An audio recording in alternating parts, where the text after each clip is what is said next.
What is that? Boom. The punch hits squarely and squashes down the cheeks, sending the Snow Bunny angel stumbling back on her feet. She can't even process it. A human just hit her. Before she can say a word, she falls to her knees, confused with her angelical blood leaving her nose. So she turns to kill the bastard, but our boy disappears, pops up behind her, grabs her wings using full grip strength and starts to pull. Albino Angel shouts for him to stop it, but stone cold he just keeps pulling it out from inside of her. And before she can do anything, he rips it off her back, and even tells the girl that she's too much of a crybaby. Then he steps on the other shoulder and rips of another wing. She agonizes, and he pulls a knife from his inventory. Before she can say something, deep into her chest, the steel freezes her heart. Puff! A lifeless angel corpse hits the ground. With that, he gains 2 secret rewards for the first angel kill, the Rune of the Slaughter, and the most important one being the Angel's Blood, which allows him to get extreme unique class. But before that, we gotta row back a few hours. It's New Year's Eve. Massive countdown event in the city. 10,000 people in the plaza. Fireworks ready. Drinks in hand. Future gangster Hwang Yong-min is in the crowd telling his friends his big plan after graduation is to become a thug. His friends call him insane. Then they bring up the kid he loves bullying, that gloomy, quiet guy from class. Young-min says graduation isn't going to stop him. He'll keep beating that loser as long as he wants. One of his friends taps his shoulder and points. The bullied kid is standing right there. The countdown hits 5. The bullied kid, our boy Ryu-min, is staring straight at Young-min. Then he starts glowing blue. Nobody understands what's happening. In his head, our boy is thinking, I'm back again. Round 1, day 1. Last tryout of 100 regressions. This is the final loop. The clock chimes. And then a voice cuts through the entire plaza. Humans are funny, celebrating without knowing what's coming. An angel descends. Wings, halo, the works. The crowd thinks it's part of the show. One drunk guy yells something rude at her. She gets annoyed and snaps her fingers. His head explodes in front of his friends. Then she gives the speech. Our boy has now heard 99 times. She says they must be confused. The worthless creatures like them could never understand what's happening. Then she says she'll explain it simply, and tells them to listen. The protagonist is already sick of hearing the same speech again. The angel begins. For 20 rounds on the first day of each month, humans will be sent in spirit form to another dimension to play a game. There they'll be given one job, clear the mission. If they succeed, they return to reality with a reward. Someone quietly thinks they might survive if they finish the mission, but the angel shuts that down. Not everyone who clears it gets to live. Only half of the successful participants will survive. Still, she says she won't be taking everyone. The crowd goes quiet, too shocked to respond. She explains that only people between 15 and 29 from around the world are being taken. The protagonist thinks back to the first time.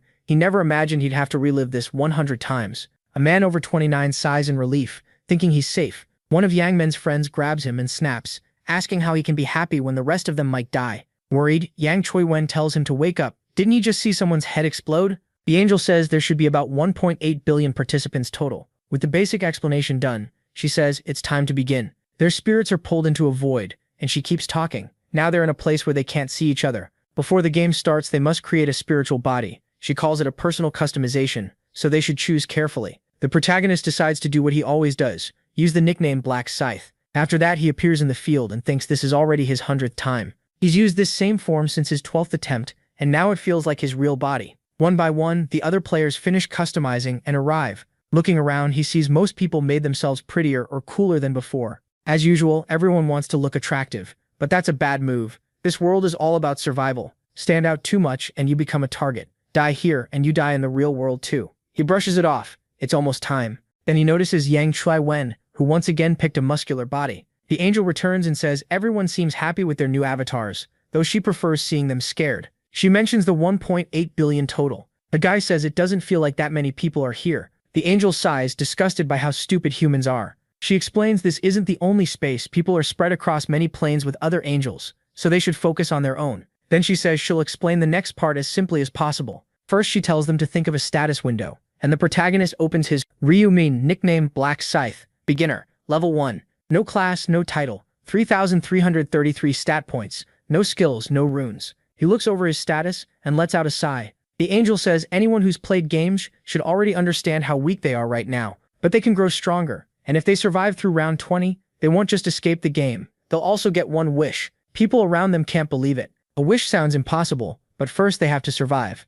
Ignoring the chatter, she tells them to open their inventory because she left them a gift. The gangster checks his and finds a random rune fragment. The angel says it's a one-time item, usable only at level 1, and it's the only starting item they'll get. The gangster uses the fragment and looks impressed by what he got. The angel says their luck clearly wasn't equal, but whatever they received is the fate given to them, so they should accept it. With rune registration done, she says the real show can start. She snaps her fingers, and everyone's window updates. The mission appears, kill 100 goblins per person. Across all regions there are 1.8 billion participants, and only half can survive. In this region, 10,200 people are competing, and just 5,100 will live. Then the first goblin appears. Someone points at it and says it really feels like a game, maybe even some new virtual test. Others wonder if they were kidnapped for this. The angel cuts them off, saying they shouldn't get excited. Then countless summon lights flash, and a huge wave of goblins appears. Anyone who thought this was a game starts freaking out. The angel announces the odds, 10,000 humans against 50,000 goblins, and tells them to fight to the death. As the goblins charge, everyone freezes.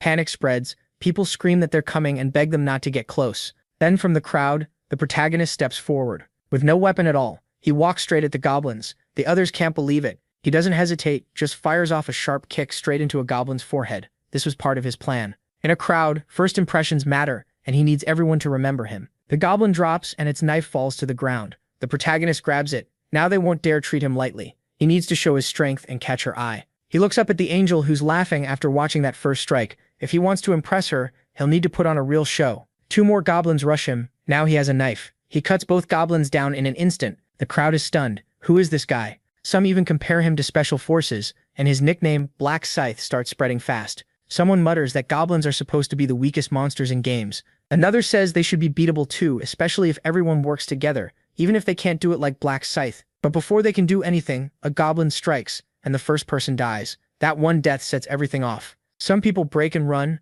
others try to fight back. The whole place turns into a mess. While cutting down goblins with ease, the protagonist watches and thinks no one sees this as a game anymore. All they care about now is staying alive. Once fear takes over, people stop thinking and just run. That was his choice in his first run too. By the second, he understood running was pointless on this battlefield. One girl tries to flee but slams into an invisible barrier and realizes there's no way out. He already knows most modern humans would struggle to kill even one goblin. Still, if they want to live, they'll have to get past that. The fight keeps raging. People fall, goblins attack, and the angel just watches. Laughing, she says it's fun to watch humans battle goblins. Small or not, armed monsters are still dangerous. Then her eyes settle on the protagonist. Who is this human? Black Scythe, 70 out of 100. She notices the system shows almost nothing about him besides the mission progress. Annoyed, she wonders why it's hiding the rest. She sighs, saying guiding humans is irritating, but watching them is starting to amuse her. The protagonist kills another goblin. He gains 4 experience, 10 gold, and levels up. Now he's at 75 out of 100. He slips past an arrow as 5 goblins rush him. He dodges the first, stabs one in the chest, drops the next, then spins the dagger into another goblin's forehead. The last goblin freezes, trying to hide among the others. It doesn't help, he kills that one too. Then he glares at the rest and calls out, "Anyone else?" The goblins shrink back, too scared to move. He lets out a breath. At least now he can rest for a second. Next, he opens his status. He's level 4 with 6 points, which means he's getting 2 stat points each level. He puts all of them into dexterity. It boosts his dodging, attack speed, and movement speed, easily the best early stat. With progress this fast, he's sure the angel has noticed him. Now it's time to finish. He hurls the spinning dagger straight at a goblin's forehead. Not coming. The goblins stay frozen, and he adds, "Then I'll come to you." In a flash, he's already behind them with his knife in hand. They barely react before he moves through the group and kills them all. More experience, 10 gold, another level, and with that he's killed all 100 goblins. Round 1 is complete. A golden barrier surrounds him. He clears round 1 easily. He went on that killing spree to grab the angel's attention, but also for another reason. Then the system announces that he finished first in the current region. It also declares him first across the entire region. Round 1 winner, Black Scythe. He sighs, first place again. Finishing early matters since the top 3 get extra rewards based on rank. The system grants him a low-level rare weapon ticket for taking first in the current region. More importantly, for finishing first overall, he gets a special reward and a selection chest. The best prize by far. He decides to use the weapon ticket first. The choices are a sword, a stiletto, or a spear. It's nothing amazing, but getting gear this early is still a win. Without hesitation, he picks the stiletto. It's a rare weapon with 15 attack and bonus dexterity. No special effect, but for a beginner, it's the best dagger possible. He tosses aside the goblin's basic dagger. The special selection chest can wait for now. As he checks his status again, he thinks about the title he just got. He never saw anything like this in his last 99 tries. Then he uses his rune. The random rune fragment turns into the time reversal rune.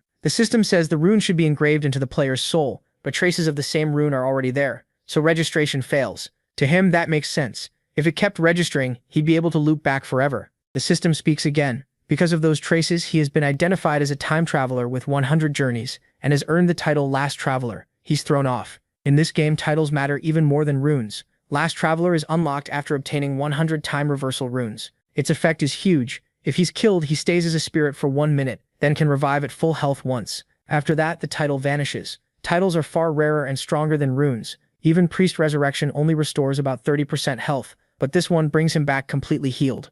He realizes he got something incredible. A hidden trump card like this is priceless. He immediately sets his status to private so no one can learn about it, then looks around. Others seem close to clearing their missions too. He wonders what Huang Yongmin is doing. Then he spots him. More and more people start finishing, and the angel says she was just starting to get bored. She mocks the pitiful humans, saying they kept dying until only as many remained as there were goblins. Then she apologizes with a grin and says it was her mistake, so why not make things fun again? A girl cries over her friend's body as the corpses begin to disappear, and another wave of goblins is summoned. The crowd panics while the angel enjoys every second. She says she kindly refilled the field with another 50,000 goblins, so now they have more than enough to kill. By now, people have started adapting. The battlefield fills with stabbing, shoving, and brutal close combat. 1,021 people have finished. Some help each other, but others get ugly. One gangster even drags a friend in front of him to take a stab. 2,129 people have finished. From his protected spot, the protagonist watches it all. One crazed man presses a bloody hand against the barrier,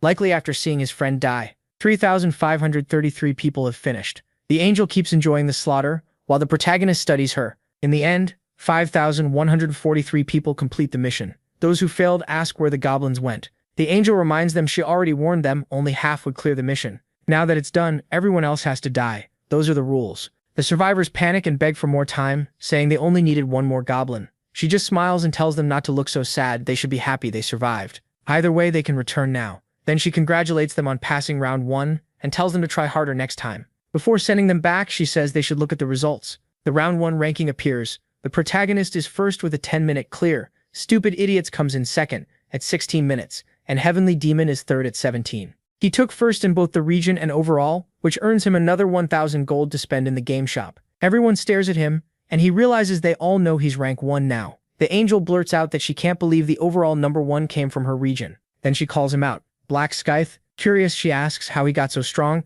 and whether he found some kind of special rune. She tries to inspect his status, so he mocks her and tells her to go ahead and check it. She snaps back that she could if she wanted to, she was only testing him. He smiles to himself, thinking she's ridiculous. Then he asks if he can make a request. He says the reward for rank 1 feels a little weak. The people nearby who had seen her kill someone instantly stare at him in shock. What is he doing? The angel is stunned and asks what he just said. He calmly repeats that he wants something better. She asks again, clearly offended, but he doesn't back down. He didn't like the reward, so she should give him a better one. She glares at him, thinking this human has some nerve. She only noticed him because he was active early, and now he's acting important after killing a few goblins.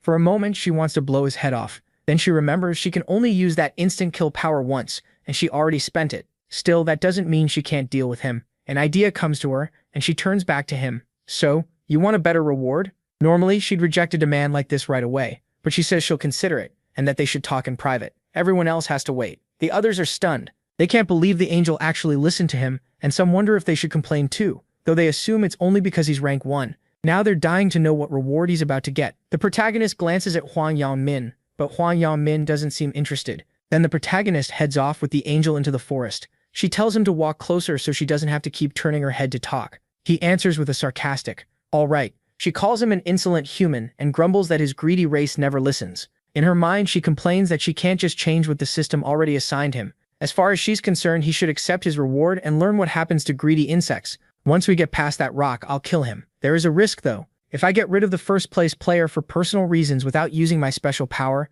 the others might suspect the game is rigged. And if that happens, the ones above me could punish me. That's why I led him somewhere no one can see us. Stupid human. If you'd kept your mouth shut, none of this would be happening. She faces him and asks what kind of reward he wants instead. His answer is a punch straight to her face. The hit makes her stumble. Shocked, she cries out that a human dared to hit her. She tries to regain control, but he disappears and pops up behind her, grabbing her wing and tearing it off. Now you're not getting away. Then he tells her to quit whining and rips off the other wing too. Now escape isn't an option. He asks if it hurts. Full of hate, she snaps that of course it does. He fires back that if their roles were reversed, she'd be mocking him and asking the same thing in 5 minutes. Confused, she asks if he's insane and what he's even talking about. He says she planned to kill him with the dagger hidden in her wing. She denies it, saying she may kill him now, but she never planned that before. He says there's no point lying. He can read it on her face. Farewell. That catches the angel off guard. How does a human know my name? She asks what he's going to do with the weapon, and he only mocks her. Can't you guess? Enraged, she threatens to blow his head off with a snap of her fingers, but he reminds her that power is already gone. Finally understanding the situation, she mutters that she's in trouble. She tries one more threat, saying her allies won't forgive this, but he laughs. Angels only care about themselves. Once she's gone, no one will bother. Now desperate, she begs him to stop, saying he gains nothing. He laughs again and says killing her will get him plenty. She warns he'll regret it and never go home, but he says the system sends him back when the round ends. Stunned, she asks how he knows that. In panic, she offers information for her life. He coldly says if he wanted answers, he'd force them out of her. He says he'd torture her until he learned everything what her kind is, how their world works, their goal, and the truth that she's just a pawn acting like a guide. The angel tries to argue, but he doesn't hesitate and drives the attack into her heart. She collapses. The system announces that an angel has been defeated. He's the first player to kill an angel. He gains the title First Angel Slayer, and as a reward, he gets Angel's Blood. He notes that he was first again, just like expected, and also got the Slaughter Rune, which is etched into his soul automatically. With this title, his stats double whenever he fights a sacred monster. He remembers that he only learned about this reward on his 13th try after killing the first angel back then. Maybe that's because only one person can get it. The Slaughter Rune raises his stats by 1 for every enemy he kills, up to 100, and it lasts until the round ends. He figures these rewards are basically on the level of unique items, and the other angels would be stunned to know he already has this rune. But the biggest reason he killed the angel was the angel's blood, a unique consumable that lets a player become a reaper. It only works at level 10 or higher, and only the first player to kill an angel can get it. Any player can get a class starting at level 10. There are 30 classes total, and changing class isn't hard. All you need is a class change item. Most of the time, you get one by hunting or meeting easy conditions. Unique classes are different. Only one player can get them, and only by meeting special conditions. And obviously, they're way better than normal classes. They give much better bonus stats, runes, and builds. Then he says it's time to collect the reward for ranking first in every region. The system gives him several choices. He can pick one special reward, triple experience in round 2, 2,000 gold, or information about round 2. He knows the experience boost matters most because he needs to hit level 10 fast and change classes. So the clear choice is the triple experience bonus for round 2. After taking the buff, he says this will be his last attempt. No matter what it takes, he'll become the strongest. And with that, round 1 ends. The gangster wakes up where the New Year's event was held and mutters that this must be the New Year's bell. He wonders what happened and whether everyone blacked out like he did. As people wake up, some call it a weird dream. He checks the time, 5:20 a.m. The same amount of time that passed in the game passed here too. Everyone, including his friends, wakes up with pounding headaches. He asks if Huang Yang-ho also blacked out. Huang Yang-ho says it wasn't just him. Looks like everyone did. He notes that they all dropped at the same time and starts talking about the strange dream. One friend asks Huang Yang-ho if he had it too. He hesitates, then says yes, but he's not sure it was a dream. Was it all real? The goblins round 1? All of it? Are they really being sent back next month? Then they spot someone who still hasn't woken up and ask why he's not moving. When they touch him, his body is cold. One of them checks and says he isn't breathing and has no pulse. Is he really dead? Another wonders if he died because he failed the game. Then panic spreads. Are all the people not waking up dead? Is this real? Only half survived. Will the next round be like this too? The gangster prodigy answers with a chilling smile. He says it doesn't matter who was born rich or poor now. The odds are the same for everyone. So no one can complain life is unfair anymore. Calm down and just survive. When someone cries that it's unfair to die without even getting a real chance to fight, Huang Yang-ho snaps back that everyone was thrown into the same mess. So what's unfair about it? His friends can only think that he's insane. One of them fires back that maybe a gangster like him doesn't care, but other people still had dreams and plans. Then a friend notices Huang Yang-ho searching around and asks what he's looking for. He asks where that brat went. The friend asks if he means his slave. Yeah, he says he definitely saw him over there before blacking out. Maybe the kid didn't survive round 1. Makes sense. How could someone that weak last to the end? Then he hears something, turns, and spots someone wearing armor. He wonders who that is and where all that armor came from. A moment later, he notices a status window in the real world. Everyone gets one. They soon figure out each person can only see their own.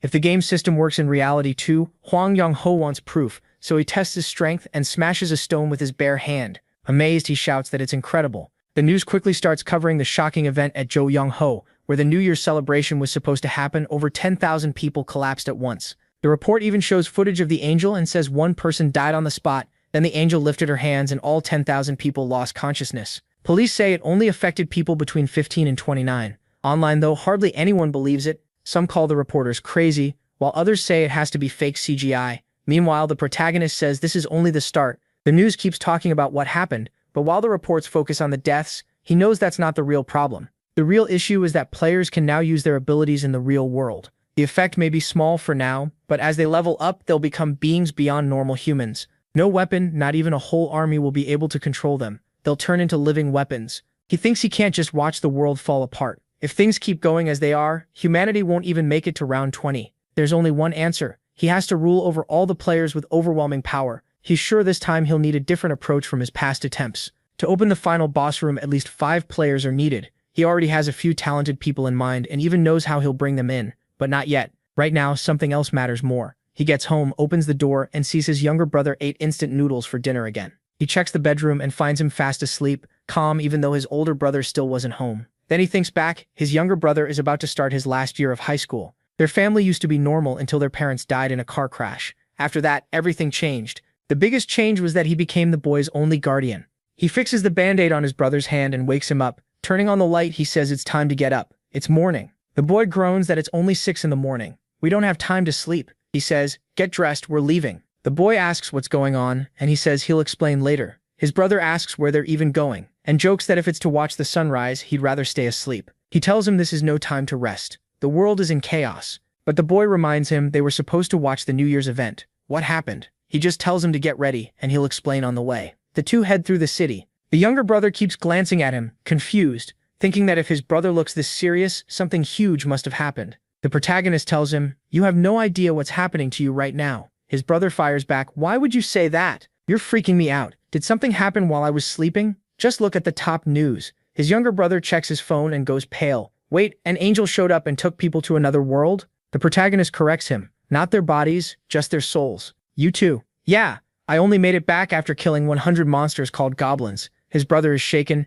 Is that really true? Are you hurt anywhere? Don't worry about me. How can I not worry? You're my brother. Remembering their parents' funeral, the protagonist thinks, so this is what family means. The only family I have left is my little brother, crying over there. I know I need to get mentally stronger to fill the hole. Mom and dad left behind, but being strong inside and killing 100 monsters are nothing alike. His brother realizes even he has a weak side. The protagonist says, I know what you're thinking. Over there was a status system like in a game. My normal body didn't matter much. His brother stares. So it really had something like that. And there's one more thing. Later you won't be calling me weak. His brother blinks. What's that supposed to mean? If you want the answer, come with me. He groans, I really don't want to. Tell me where we're going or I'm not moving. Please just tell me first. The protagonist notices the bandage on his hand. He looks down and quietly says, Bang Taegyu, why you? His brother flinches. Why are you bringing him up? Because we're going to Taegyu's hideout, the punk from your class. I know he's been bullying you. His brother freezes. How do you know that? You really thought I wouldn't find out?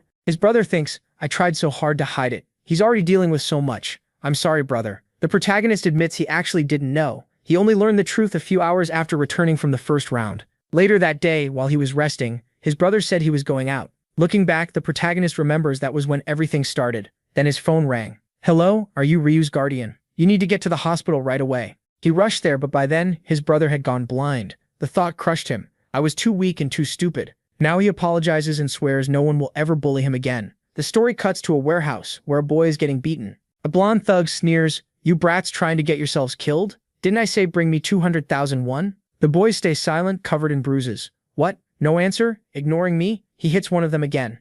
The others mutter that Taegyu really is ruthless, even to his own lackeys. Even the older students avoid him. Nobody wants to end up on his bad side. Taegyu curses, saying he was supposed to buy a motorcycle today, but these useless idiots ruined it. He turns to a friend. So where am I supposed to get money now? The guy just shrugs. Use your brain and find me somewhere to squeeze cash out of. Then someone gets an idea. What about that kid you always take money from? Your little slave, the tall one with curly hair, call him. Taegyu smirks. That bastard? I was already thinking about it. I'll beat him up as a New Year gift. I'll rob him till he's got nothing left. Sounds fun. Then he pauses. But that loser's basically homeless. Even if I beat him, what money could he have? His place is a total dump. One friend laughs. Seriously, Taegyu agrees. That loser doesn't even have relatives. He only lives with his brother. Then his friend notices his expression and asks what's wrong. Taegyu stares ahead at Ryu's brother and asks, what's that? That's when the protagonist arrives with his brother. Taegyu takes one look and says, well, look who showed up. Not the devil, just a pain in the neck. Ryu, you little. He quickly bows his head and apologizes while trying to hold his brother back.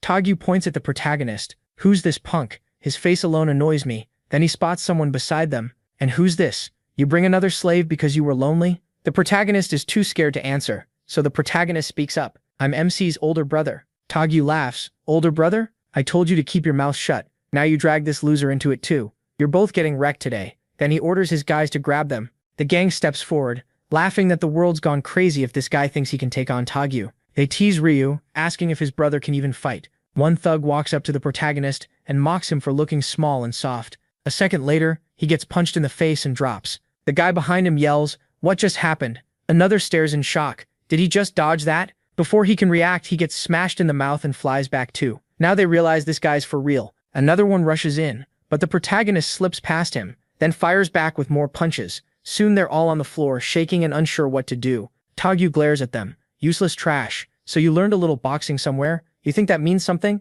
He sneers at Ryu's brother, saying a few moves don't make him special. In the end, raw strength is what matters. The protagonist stays calm. "Have you even been watching the news?" Tagyu snaps, "What news?" Before he can finish, the protagonist slips past another punch, then another, and another. Tagyu starts getting dizzy. "What the hell? Why can't I hit him even once?" The protagonist tells him if he'd seen the news, he never would have messed with a player. Then he drives a punch into Tagyu's cheek, knocking his jaw out of place. That cocky look vanishes fast. Another punch slams into the other side of his face. "You were never going to beat me." Tagyu lowers his hand and a tooth drops out. Raging, he screams, "I'll kill you." He charges again, but the protagonist dodges, grabs his wrist and cracks him twice in the head. Tagyu staggers, barely able to stand. "Why does he keep hitting my face? If I could just land one hit. Just one." He rushes in again, but gets dodged, punched in the mouth, and sent flying. The protagonist says calmly, "Bang Tagyu, does that hurt?" He remembers that day no matter how many times he's gone back, and vows never to let that hell happen again. As he walks closer, Tagyu panics and begs him to stay back. The protagonist grabs his hand, catching him off guard. "This is what happens when you mess with my little brother." Then he snaps all 5 fingers at once. And now for the other hand. He grabs that one too. Tagyu screams no, but he's crushed again before he can escape. By then, his lackeys are already running for their lives. Even Ryu can barely watch from a distance. The protagonist warns him, "If you ever touch him again, you know what happens, right?" Tagyu hurriedly promises he won't. "That's right, but I need to make sure because people like you change their minds fast." Then the cracking starts again. Later, the 2 brothers walk back and the younger one is still shaken. He asks, "How did you do that? Did you learn martial arts or something?" The protagonist reminds him not to worry. Players can use their skills in real life too. His brother stares. "What do you mean?" In answer, he pulls out the dagger he got in the other world. His brother jolts in surprise. "A knife out of nowhere? So you can summon weapons?" "Exactly. And when I moved like that, it was the same kind of thing. That's how I dodged all their hits. My dexterity is 11 now." His brother connects it to the game stat. The protagonist explains that a normal person has 3, while a pro athlete has 10. "So what happens if your level goes even higher?" He shrugs. "How would I know? I haven't gotten that far." But that is a lie. He can't reveal yet that he's a time traveler. The last time he told the whole truth, during his 21st regression, his brother was kidnapped by another player. He still wants revenge, but more than that, he refuses to let his brother go through that again. If he wants to protect him, he has to be ready for what's coming. So for now, he changes the subject. "Want to get breakfast at the convenience store? You're hungry, right?" "Yeah." They head inside. His brother points at the noodles. "Aren't they over here?" "I know." "Wait a second." He swipes his card thinking this is all the money he's saved so far. 133,001 won. His brother stares.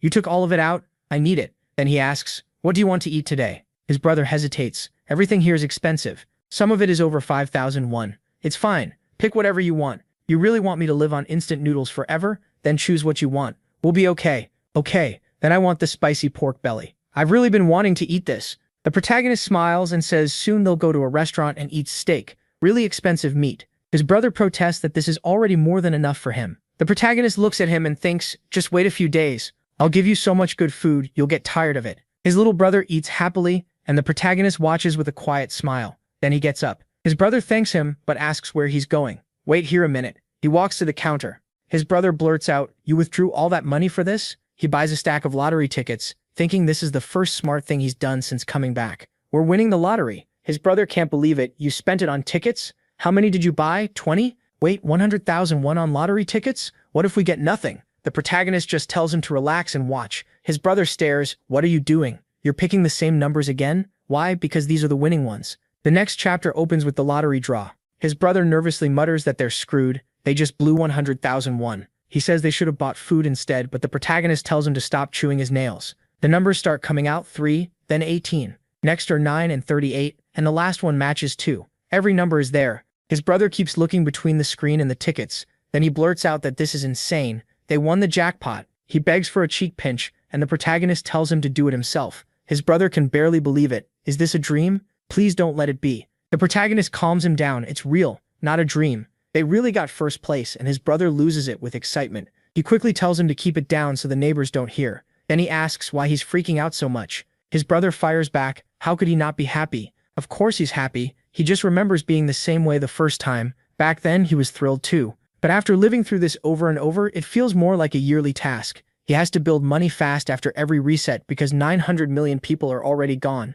Soon the economy will collapse, and players will start trading with cash more than ever. Still stunned, his brother asks how 100 tickets all won first place, and how much they're getting. The protagonist says he doesn't know, even though he does. It's enough money to shake everything up. Later, he goes to claim the prize. He's done this so many times that he doesn't even feel nervous anymore. At the counter, he says he's there to collect the first place winnings. The clerk congratulates him. While processing the claim, the clerk comments that he looks like a student. Asked where he bought the tickets, he says QVS 24 at the Yonghui branch. That makes the clerk freeze. QVS 24 in Yonghui? The clerk remembers hearing that 115 winning tickets came out this round. And the wild part, 100 of them were sold at one location. Could one person have bought all of them? Realizing who this is, they decide the president needs to be called right away for this VIP guest. Seeing the clerk drift off, the protagonist cuts in and asks for help. The clerk apologizes and asks him to wait a moment. He agrees. A little later, the bank president shows up. He thanks the protagonist for waiting and introduces himself as the president of Yonghui Bank. Then excited, he congratulates the winner. The protagonist thanks him. The president suggests moving somewhere private and asks him to follow. He is taken to the ticket verification room. A secretary notices him with the president and wonders who he is. For a second, she thinks he might be the president's son. Instead, the president says he's a VIP guest here to claim a prize and tells her to make sure he's comfortable. She realizes this must be the man with the 100 winning tickets. The president tells her to continue.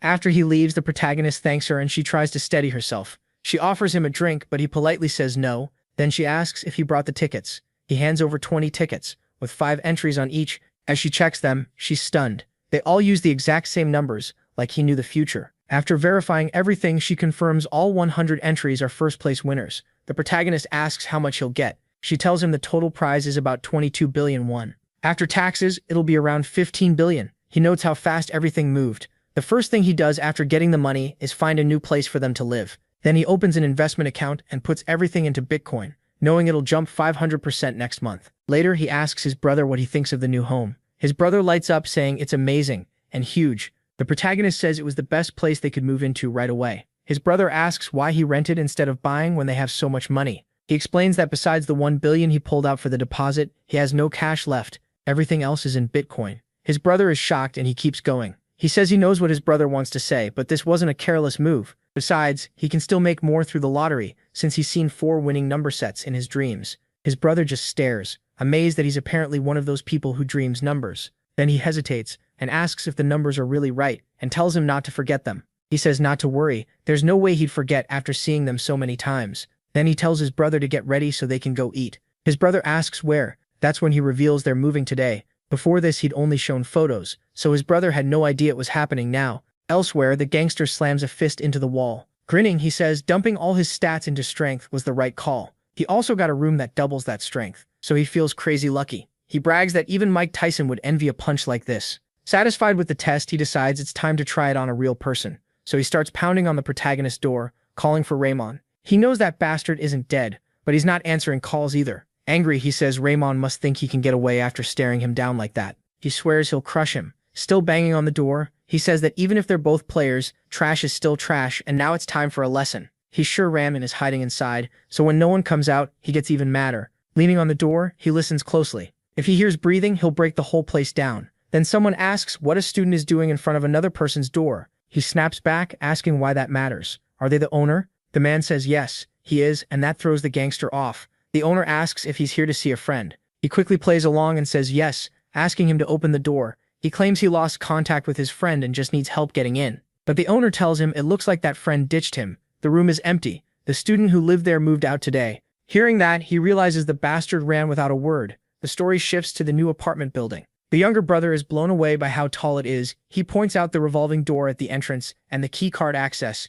A staff member confirms the protagonist's identity, and his brother is shocked that the place even has security. He says the place is incredible. The protagonist tells him to come on, and they head inside. When they reach the apartment, the younger brother is stunned by its size. The protagonist says it's about 330 square meters, and his brother says that's way too huge for an apartment. He asks if that much space is really needed for just 2 people, but the protagonist says they have plenty of money, so why not? Then his brother asks the lease price. The answer, 500 million won up front and 22 million a month. That leaves him speechless. Not long ago, he was worried about spending 5,000 won on food. He says the place is too expensive and asks if they shouldn't get something cheaper. But the protagonist doesn't budge. This is the minimum. The pricier the place, the better the security. He thinks about what happens on the first day of each month when players fall asleep and return to the game world. That's when they're most helpless. At that moment, they're easy targets for disasters, fires, earthquakes, or assassins sent by other players, so they need the safest place possible. Then he asks if his brother likes the apartment, and the answer is an easy yes. He says he's glad to hear that, but his brother suddenly looks guilty. When asked why, he finally opens up. He's worried about the next trip to the other world. The protagonist may have to fight again, while he's just been enjoying everything and not thinking about it. The protagonist lightly smacks him. Then he asks why he's acting so gloomy. Does he think he won't make it back next time? Before his brother can sink deeper into it, he tells him to forget that and go eat. There's a good Korean place on the 2nd floor. Then he checks his phone. He figures the gangster noticed he moved, but decides to ignore him for now. It's not like they'll meet again in real life, maybe only in the other world. The next day, he wakes up. Seeing his brother heading out, he asks where he's going. His brother says he's finally awake. Then he explains he ordered some rice cakes and is going to pick them up. That catches the protagonist off guard. He doesn't remember this happening in any past reset. Things can change, sure, but this is the first time his brother has gone to buy rice cakes. So he asks why, and his brother says it's to greet the neighbors since they just moved in. The protagonist says that's actually not a bad idea. His brother says he'll go alone, but the protagonist gets ready and goes with him. Soon they ring a doorbell. A voice asks who's there. They say they just moved in and wanted to introduce themselves. A woman opens the door. She looks at them in surprise, saying they really look alike and asking if they're brothers. They say yes. They offer her the rice cakes and mention they're best while warm. She thanks them, takes the box, and they move on. They do the same at the next place, get another thank you, and head to the next door.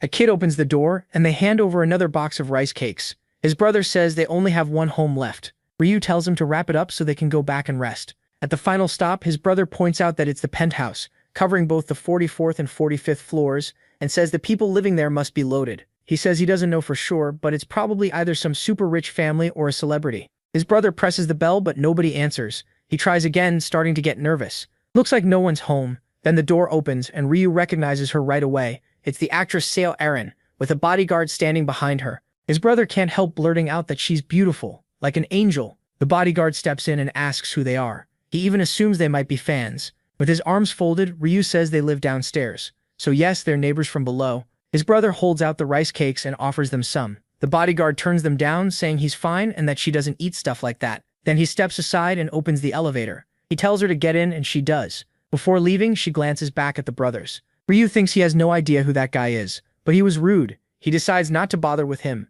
His brother says he's okay, but did you see her? Wow. The protagonist asks, see who? His brother stares at him. What does he mean? Who? He saw her too. That was Seo Erin. Ryu just repeats the name, still clueless about who she is. The scene shifts to Seo Erin, thinking about how several actors have already been eliminated. She's disturbed that the world is somehow still running, like normal. Then her phone lights up with a text. It says, did you see the news? Seo Jin passed away. Another message asks if she's coming to the company tomorrow, and she falls deeper into thought. Someone even more successful than her died in the very first round. She figures that if she hadn't gotten a strong rune, she might have ended up in the headlines too. That makes her think about how far she's come and how she's managed to stay here. Without the company backing her, would she ever have gotten this famous? Even the penthouse was paid for by them. The bodyguard asks what's on her mind, and she says it's nothing. He sits down and reminds her she can be honest with him, so she admits it. She was thinking about how messed up the world has become, and whether she'll survive the next round. He asks if that's what's bothering her, then tells her not to stress about round 2. With him beside her, he says she has nothing to fear. All she has to do is trust him and stay calm. She thinks he's right. Who else could she rely on? At first, when the company gave her this manager bodyguard, she thought he was just there to watch her. But after he helped her kill the goblins, she knew she would have died in round 1 without him. He had promised to protect her no matter what, and told her not to give up. She thanked him, but then another thought popped up. What about those rice cakes from the neighbors? They looked really good. He immediately warns her they'll make her gain weight. She points out the brothers came all the way up just to greet them, so they might feel bad now. He brushes that off and says it was nothing special. In his view, they probably want something from her, and if she gives them a chance, they'll keep coming back. Still, Seo Erin doesn't think they seemed like that. Then she remembers the older brother looked over 15, which means he cleared 100 goblins and survived. The bodyguard says that's probably true. She says it's amazing that someone could go through that and still act like it's nothing. The bodyguard scoffs, asking if killing 100 of those creatures was really that hard. He says only an idiot would fail. But Safiarin knows she only did so well because her skills happened to fit that world. Even so, she still wasn't anywhere near Black Scythel. Watching him fight almost made her feel sorry for the goblins. She wonders what kind of job someone that skilled has in real life. If she could team up with a person like that, she'd probably survive round 2. This time she made it through mostly by luck, so can she really survive again? The next day, Tuesday, January 31st, at 11 a.m., Ryu gets home. His brother greets him by saying he won again. MC has hit the lottery one more time this round for 15 billion won. His brother is shocked and asks if the bank said anything. Since this is already the 4th time, even the bank president is interested now, welcoming back his lucky customer. When asked for his secret, Ryu gives the same answer as before, a divine message in his dreams. The president jokes that he wishes he could have dreams like that too. Back home, his brother asks if he's putting it all into Bitcoin again. He says yes, and it's already grown to 150 billion. His brother tells him he should start cashing out because it could crash. The protagonist says not yet. For now, they eat and spend some time walking around the city. At 11:55 p.m., lying next to his brother, Ryu speaks up. He tells him to stay alive and come back. His brother looks at him and says to relax. MC already saw him handle Taegyu. He puts a hand on his head and tells him not to worry, just go to sleep. By the time he wakes up, Ryu says he'll already be back. Then he leaves. He enters the second survival round. All around him, people mutter that they're back, that this place looks different, and wonder who he is. A lot of eyes lock onto the protagonist. He notices people keeping their distance and figures most of them recognize him. Everyone seems to be here. Now he just waits for it to start. A different angel appears and says she's not the one from last round. She even asks if they know why. The crowd, confused, asks what happened to the old angel. She says that angel had an accident and won't be showing up again. Then she tells the humans not to worry because she'll be guiding them now. Since everyone has arrived, she announces the goal of this round. A mission window appears in front of everyone. Round 2's main mission is simple. Choose a regional representative within 3 hours. People are baffled. They thought they'd be told to fight monsters, not pick a leader. Then someone notices the survival count and wonders if this means everyone can live. Seeing the confusion, the angel starts explaining. This round isn't about combat at all. It ends once they choose a representative. Whoever gets picked will have the authority to command the others and make humans obey. Once a representative gives an order, everyone else must submit or be killed by that person. It's a huge amount of power. In 3 hours, each person will get 1 voting ticket to pick the representative. One man asks if that's really all there is to it. The angel says yes, just vote, clear the mission, and go home. She even calls it a break between rounds. The crowd lights up. No fighting means they can survive, and this seems way easier than last time. Then she adds one more thing. They need to spend the next 3 hours deciding who that representative should be. The countdown begins. 3 hours until voting. People are thrilled, convinced they won't be eliminated this time. But one gangster-looking guy is irritated. He was ready for a fight, so this feels like a waste. Someone tells Huang Yongmin to calm down since they'll survive just by voting. He keeps complaining anyway, angry that he poured all his stats into strength and now can't show what he can do. Ryu thinks that, just like before, Yongmin must have gotten the strength rune again. Everything from Yongmin's rune to the way this round is unfolding matches his memory exactly.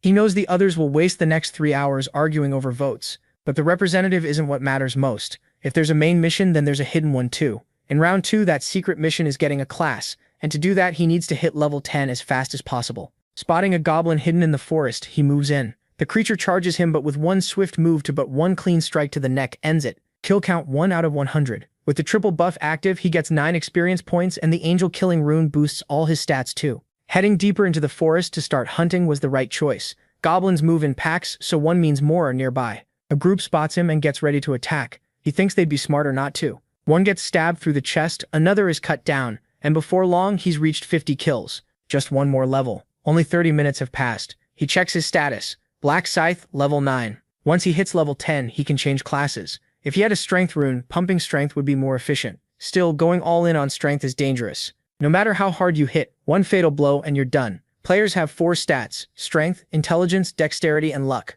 Strength raises power, health, and defense. Intelligence improves magic, mental strength, and thinking speed. Dexterity boosts attack speed, movement, and dodging. Luck helps with crits, rare items, and more gold. In this game, you can't dump everything into one stat. That's even more true for the Reaper class, since it uses both physical and magic damage. He needs balance, but for now, dexterity comes first. As he heads toward another group of goblins, he hears footsteps behind him. Someone's following him. He only notices now because he was focused on hunting, but he's sure of it. What's strange is that in all his resets, no one ever tracked him before. He pulls out his knife and tells them to show themselves. If they don't make their intentions clear, they'd better start praying. Then the person finally appears. It's her. Ryu is stunned. It's the actress Seo Aaron. Why is she following him? She quickly apologizes for tailing him. Her bodyguard steps up and apologizes too. He says they meant no harm and asks MC not to be upset. He notices the man's nickname An Sang Chul. That makes him pause. Isn't this guy the right-hand man of Mejian Rock? The name is annoying to say, but Mejian Rock is the eldest son of one of the country's biggest companies,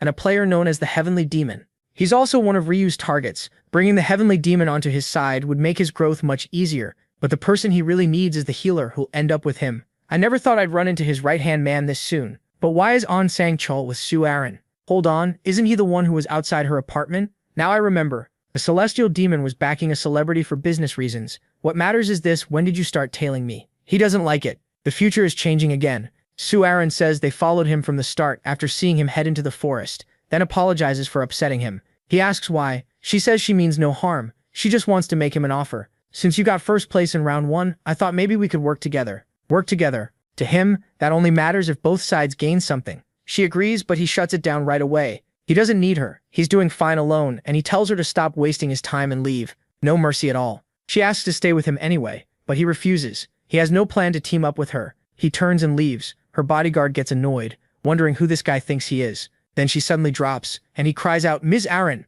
She says rank 1 earned that spot for a reason. The pressure from him was crushing. The bodyguard figures anyone would be shaken with a knife pointed at them. She sighs that she only wanted to team up with rank 1, but it clearly didn't work out. He reminds her this is exactly what he warned about. Someone like that is too proud to join anyone. She knows, but it still stings. He tells her not to dwell on it. They've already wasted enough time chasing him. She looks around at the monsters and suggests using the extra time to hunt instead. He agrees and tells her to move. Nearby, a goblin looks around, confused about where he went. Ryu appears in an instant and cuts it down. While they're talking about teaming up, he's too busy to care. He's almost at the next level. Hobgoblin eliminated 60 kills. Then a pack of wolves shows up. 5 at once. Nice. His luck is holding. The beasts rush him, but he moves first and cuts through all of them. They hit the ground dead. Total kills, 65. He levels up and reaches level 10. It's time. He meets the advancement requirements and unlocks the shop. Finally, class advancement. Round 2 side mission. Advance before voting starts. Reward 150% discount coupon for a daily shop item.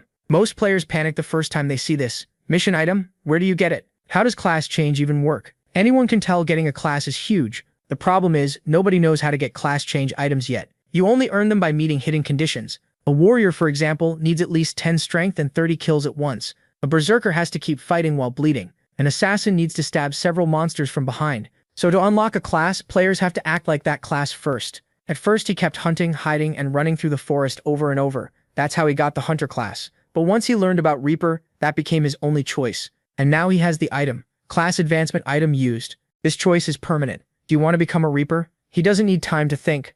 Yes. Class changed to Reaper. His reward is the Reaper rune. In daylight, weapon attack doubles. At night, attack speed rises by 50%, and enemies have a much harder time noticing him. The rune is bound to his soul, and he also receives the Reaper's scythe. He gets the 50% discount ticket for clearing the side mission too. His rank rises from beginner to apprentice, and he's glad to see it. There are 6 ranks in total: beginner at level 1, apprentice at 10, regular at 20, expert at 40, master at 60, and grandmaster at 99. Like a game, each rank gives new abilities. His Reaper skill is Death Insignia. It marks a target so only he and that target can see it, shows the target's remaining health, and makes them take double damage. Only one target can be marked at once. Ranking up also lets him equip better gear. He puts on the Reaper's scythe, a weapon with a lot of future value. Then the system announces that he's the first player to change classes, and gives him a random gold pouch. Being first definitely has perks. He also gets a neutral skill, Track. It lets him find someone if he knows both their face and name. Value 20,000. A 20,000 value skill. He decides to try it. He uses Track on Huang Yongmin. Face and name confirmed. Searching for target location. Yongmin is 190 meters away. Follow the arrow ahead. Ryu realizes that means Yongmin came into the forest too. Last time he was 2 kilometers away. Should he go check? Then the scene shifts to Suorin and her bodyguard running for their lives. She stumbles and falls. She says she can't run anymore. Her leg won't move. The bodyguard urges her to keep going before they get caught. He tells her to stand even if it hurts. She tries, but the wound from the arrow burns badly. He says it's only a guess, but injuries here might not carry over to the real world. If they survive and get back, everything may be fine. She nods and says she'll endure it. Then someone calls out, asking where they think they're going. They turn and see Yale Min. He mocks them, saying he must not have hurt them enough before. The bodyguard curses their luck for getting caught because of her. Realizing there's no way out, he gets ready to fight. Yeomin laughs. Does this old man really think he can take them on? He points out how many people are with him. The bodyguard asks why they're doing this and what she ever did to them. Yeomin says she did nothing. That was never the point. They only want one thing, the girl beside him. They don't care about him. They want Sue Ryan. His group starts muttering, checking if she's really Sue Ryan. Same face, same name. One wonders if she could be a fake, but another says it doesn't matter. She looks exactly the same. Yeomin offers a deal. Leave Sue Ryan behind, and the old man can walk away. The bodyguard thinks this is a disaster. If he'd known she was the target, he would have ditched her at once. He has no desire to get eliminated because of her. But there's one problem. If he fails to protect Sue Rin, he'll let director Meg Yin rock the heavenly demon down. Yeomin keeps pushing, asking if he's decided yet. Then he notices the stance, so he really wants to fight. The bodyguard snaps back, asking if he even knows this is a crime. Yeomin laughs at that. A crime? There are no laws here, and who would he report it to? The police after they go back. Even if he tried, what proof would he have? This might not even be Yeomin's real face. The bodyguard hates hearing it, but he knows it's true. Talking won't save them. With his battered body, he'll have to fight. Then he notices someone and blurts out, it's Black Scythe. Yeomin goes tense, shocked he showed up. The protagonist walks in and asks what's going on. Yeomin tries to brush him off, but the protagonist ignores him and asks the bodyguard for the story. The bodyguard quickly explains that they were trapped, and Yeomin's group is trying to take Sue Rin. If Black Scythe helps, they'll owe him deeply. MC asks Yeomin if that's true. Yeomin tells him to mind his own business and leave. His aura turns red. How is it not his business? He knows these people. Yeomin freezes and asks what he's planning. Ryu pulls out his scythe and says he can't just leave an injured person behind. Yeomin gets irritated. Sue Rin looks relieved, and the bodyguard thanks him. Standing in the middle of it, the protagonist thinks this won't be a loss for him anyway. If he helps, the celestial demon will look at him differently. And if a powerful family like that owes him, it could lead to an even bigger return later. On top of that, he already can't stand these worthless thugs. Yeomin warns him to stop. One more step and he'll attack. Ryu answers with a simple question. Doesn't he want to fight? Yeomin burns with anger, thinking this bastard is way too cocky. He saw MC wipe out goblins instantly and take first place before. Does he really have to fight a monster like that? He plants his scythe in the ground and tells him to be honest if he doesn't want this fight. Yeomin asks if honesty will let him leave. Ryu says maybe if he drops to his knees and begs for his life. That makes Yeomin furious. He's being told to humiliate himself in front of his friends in Kalren. He'd rather avoid fighting the protagonist, but this crosses the line. You son of a he thinks. Wait a second, my punch can break a wall. If I get lucky, I might even knock Black Scythe away in one hit. With a smirk he snaps. You've got some nerve, bastard. What? You want me on my knees begging? Are you trying to get yourself eliminated? He figures if he can slowly get closer, he just needs one clean punch to the face. Even this guy shouldn't survive a hit strong enough to smash stone. The protagonist puts away his scythe, and Yeomin blurts out, wait, what are you doing? He answers, wouldn't it be unfair if you came at me barehanded while I used a weapon? Winning like that would be boring. Yeomin fires back, that's insane. Before he can say more, the protagonist disappears and shows up right in front of him. Yeomin thinks, idiot, you put away your weapon and left your face open. He throws a punch at the protagonist, but it misses as he slips aside and drives a kick into Yeomin's stomach. The blow sends him flying, and he crashes down groaning. The protagonist smirks, quit cursing, my ears are going to rot. Then he slams a hard punch into Yeomin's mouth, grabs his collar and keeps pounding his face. Yeomin thinks this doesn't feel like a fist at all. It's like getting hit with a hammer. This bastard is as strong as me, but his power hasn't been wrecked like mine. How can he still be this strong? Dazed and beaten, Yeomin's friends rush in. One of them yells, Yeomin, shoot him. Another pulls out a bow, and Sue Rin freezes in fear. The protagonist calmly steps aside, closes in at once, and faces the attacker. Oh, so you got lucky and found a bow while hunting, huh? Too bad you ran into me. His scythe is already out. It swings once, and the man's arm is cut off. Kid,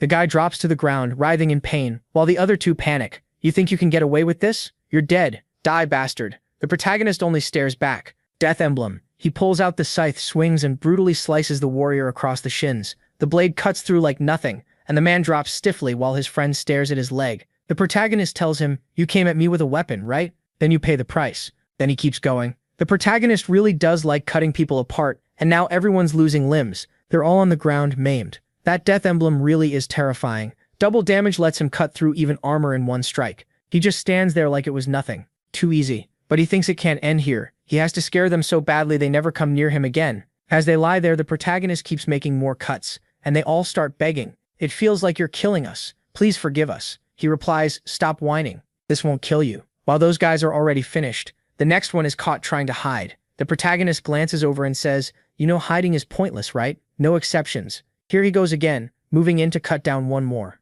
The poor guy screams in pain, but the protagonist only says, "Quit acting like a baby. This barely hurts." He remembers this was the same guy who used to threaten him. "Compared to what you did to me, this is nothing." Then come more cuts. So our Rin and the bodyguard can only stare in shock. They can't believe he keeps cutting off arms and legs, torturing even the ones who don't want to fight anymore. The bodyguard is stunned. Some would call this cruel, but that ruthless side of him is almost impressive. This black scythe might even rival the president. After all the beating, the protagonist asks, "So are you calm now?" "Yes, thanks to you." "Well, you won't need to worry about them attacking again. Look at them. They can't even walk now, so just go vote." The two thank him. "Thank you so much, Black Scythe." Then she asks, "At this rate, won't they die?" He answers, "So what if they do? They're worse than animals." The protagonist looks at her and thinks she's still too soft. Why care about trash like them? Does she think she's some saint? Maybe she's just protecting her celebrity image. The bodyguard speaks up. "Black Scythe, can I ask something?" He nods, and the man asks, "Why didn't you kill them? In this world, that wouldn't even be a problem." Inmin is horrified, realizing things could still get worse for them. The protagonist replies, "Why didn't I kill them?" He thinks the man really does act like the heavenly demon's right hand. Then he says, "Simple. I get nothing from killing them. Nothing. But if you leave them like this, they could come back and cause trouble later." The protagonist gives him a look. "Trouble? You really think these guys can cause me problems? Besides, if too many participants die, fewer people can clear the round." The bodyguard realizes he's right. Fewer survivors means fewer people saved. He's already thinking far ahead. His grasp of this game is on another level. Impressed, the man says, "Got it, we'll ignore this trash too." The protagonist says, "Well then, I'm leaving." The man quickly calls out, "Wait, Black Scythe, give me a bank account and I'll send payment in the real world." But the protagonist brushes it off. "Forget it," and walks away.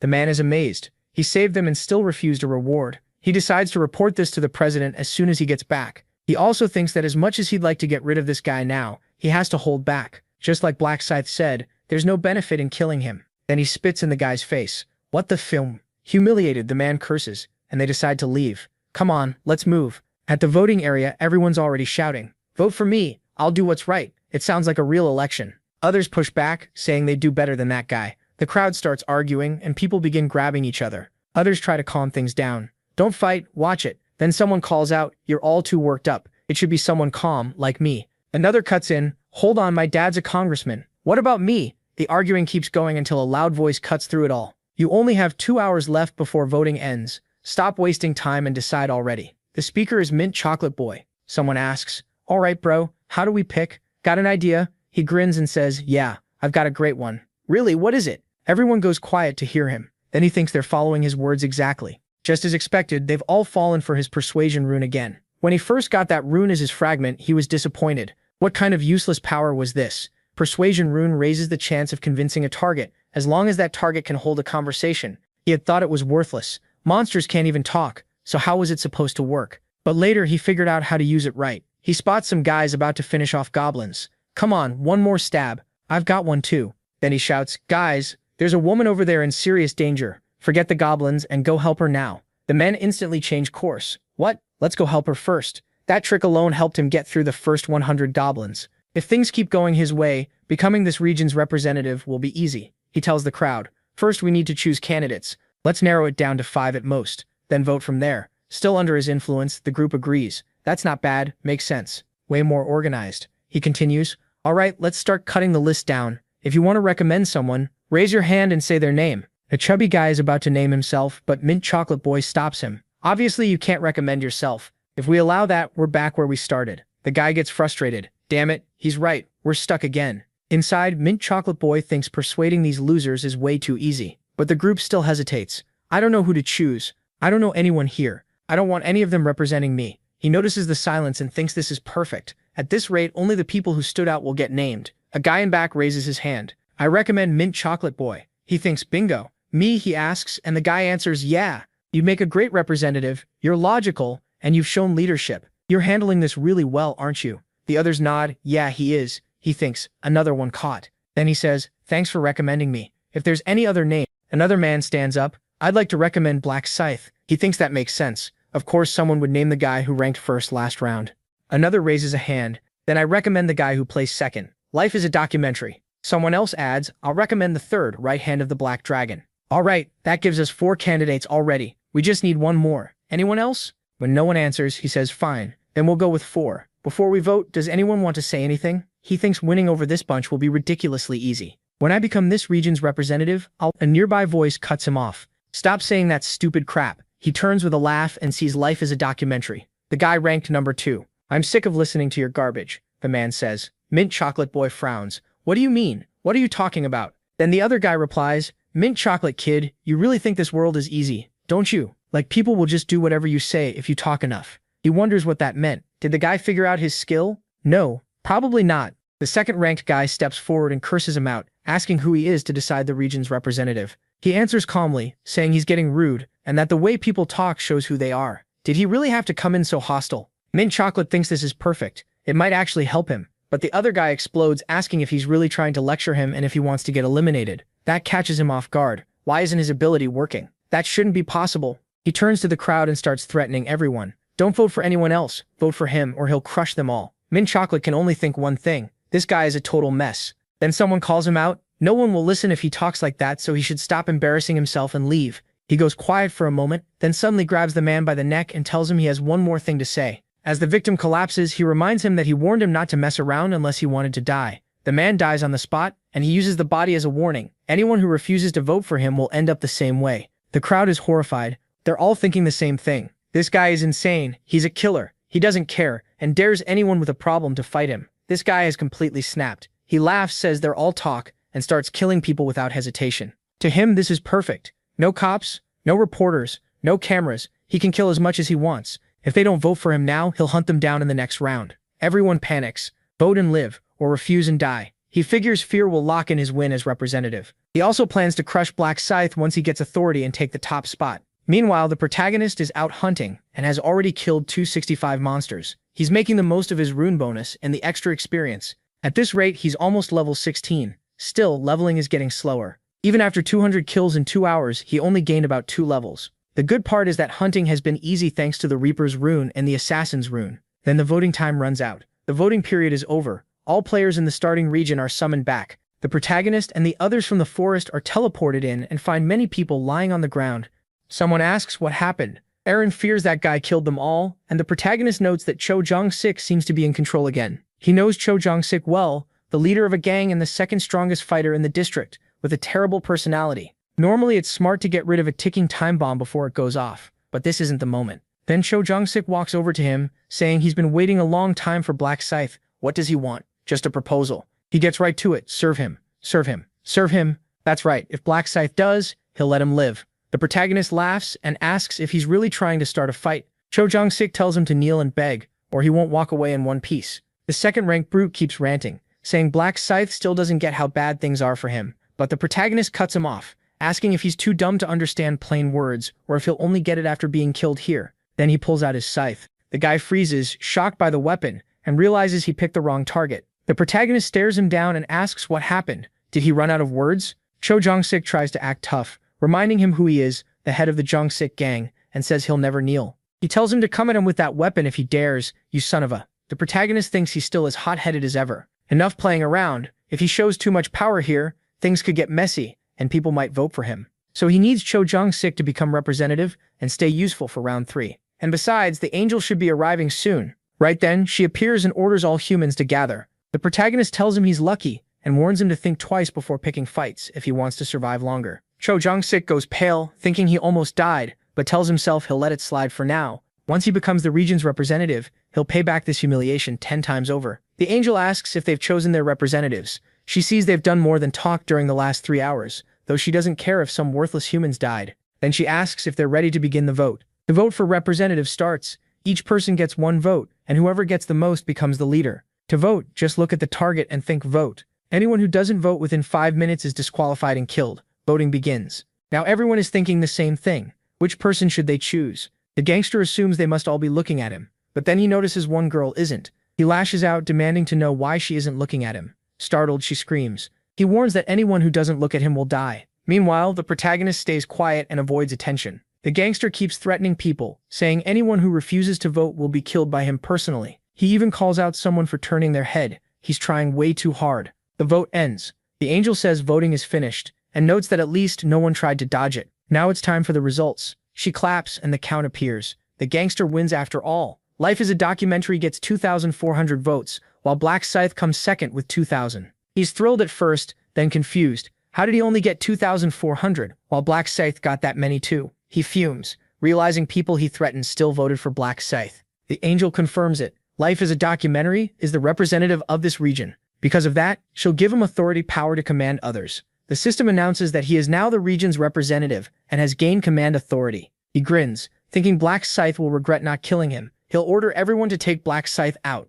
But when he checks the skill, it says, temporary skill. Command authority lets you give one order to players and force them to obey. They cannot resist it. Uses 10. This skill does not affect players who have a class. He's stunned. Only 10 uses? And it doesn't work on class users? So anyone with a class can ignore him completely. The angel keeps talking, saying they probably think things are over now that the vote is done, but they're not. There was a hidden mission this round, and the crowd is shocked. A message appears, side mission, advance before the vote ends, and receive a class. Everyone is stunned. An advancement item? A class? She explains that the mission window was set to appear the moment someone reached level 10. They just never noticed. People complained that there were no monsters here, so how were they supposed to level up? She mocks them and reminds them the forest was full of monsters. Still, she says they shouldn't feel too bad. Only 80,000 people advanced across every region. Then she adds that someone in this region already got a class. The crowd starts buzzing, wondering who it was. She offers to show the side mission results and snaps her fingers. The results appear. Round 2 side mission, all regions. Black Scythe region 45. Black Scythe. Everyone is shocked. It's Black Scythe again. He was first before and now he's the only person in their whole region with a class. And that class is Reaper. What kind of class is that? It sounds insanely strong, especially since he was carrying that huge scythe. Life as a documentary grits his teeth. He wanted to use authority to make Black Scythe kill himself, but Black Scythe got a class too soon. The angel explains that round 2 rewards were based on who finished the mission first, so the first person in this region to clear it was Black Scythe, and not just here, but in every region. Incredible. She even points out how perfect his unique class is, a Reaper, and says the name Black Scythe fits him so well. How did he come up with it? Did he somehow know he'd become a Reaper? He answers that he had no idea his class would match his name that well. The angel says it must have been fate. The protagonist realizes even the angels don't know how the Reaper class is obtained. They only know it's unique. The angel repeats that it must be destiny. She says it's interesting that someone in this region changed classes and also happens to be the only one immune to authority commands. People immediately ask what she means by that. Since she brought it up, she explains authority commands don't work on humans who already have a class. That means Black Scythe can ignore them. She also reminds them the representative only gets 10 uses, not endless control. The crowd reacts in surprise. The guy is furious and silently curses the angel for revealing that. She goes on saying Black Scythe also deserves a reward for advancing so fast. With another snap, a new message appears. He was the first to complete the mission in this region and in all regions.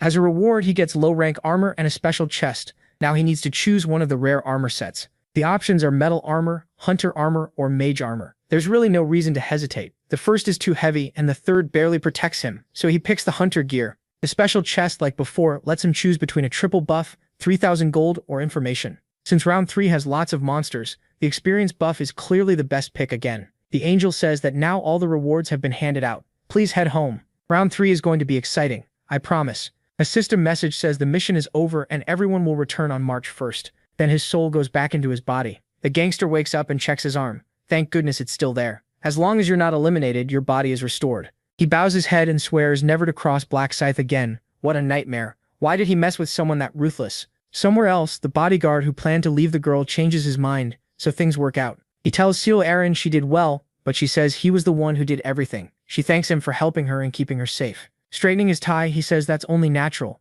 He's both her manager and her bodyguard. Then she says she wants to thank Black Scythe too, and asks if there's any way to do it. He tells her they don't know what Black Scythe really looks like, so they can't track him down. Besides, he clearly doesn't want anyone to know who he is. She asks why. He explains that when he asked for Black Scythe's bank account to send payment, he was turned down right away. Black Scythe probably knew the account number could be used to trace him. That leaves her a little disappointed. The bodyguard suggests another idea. If she really wants to repay him, they can find him next round and give him an item. She likes that plan and says she'll think more about how to thank him properly. He tells her to rest for the day and says he'll see her tomorrow morning. She tells him to be careful. He's already in the elevator, calling the president. The president answers, "Hello, Senchu." He notes that the president is still awake. The president says he just got back from the game and was having some whiskey. The bodyguard says he saw the results and congratulates him on becoming a Black Knight. The president brushes it off and asks what happened on his side. He says he and Siwa Rin only made it to level 8. They were hunted in the middle of the round, got hurt, and couldn't keep leveling.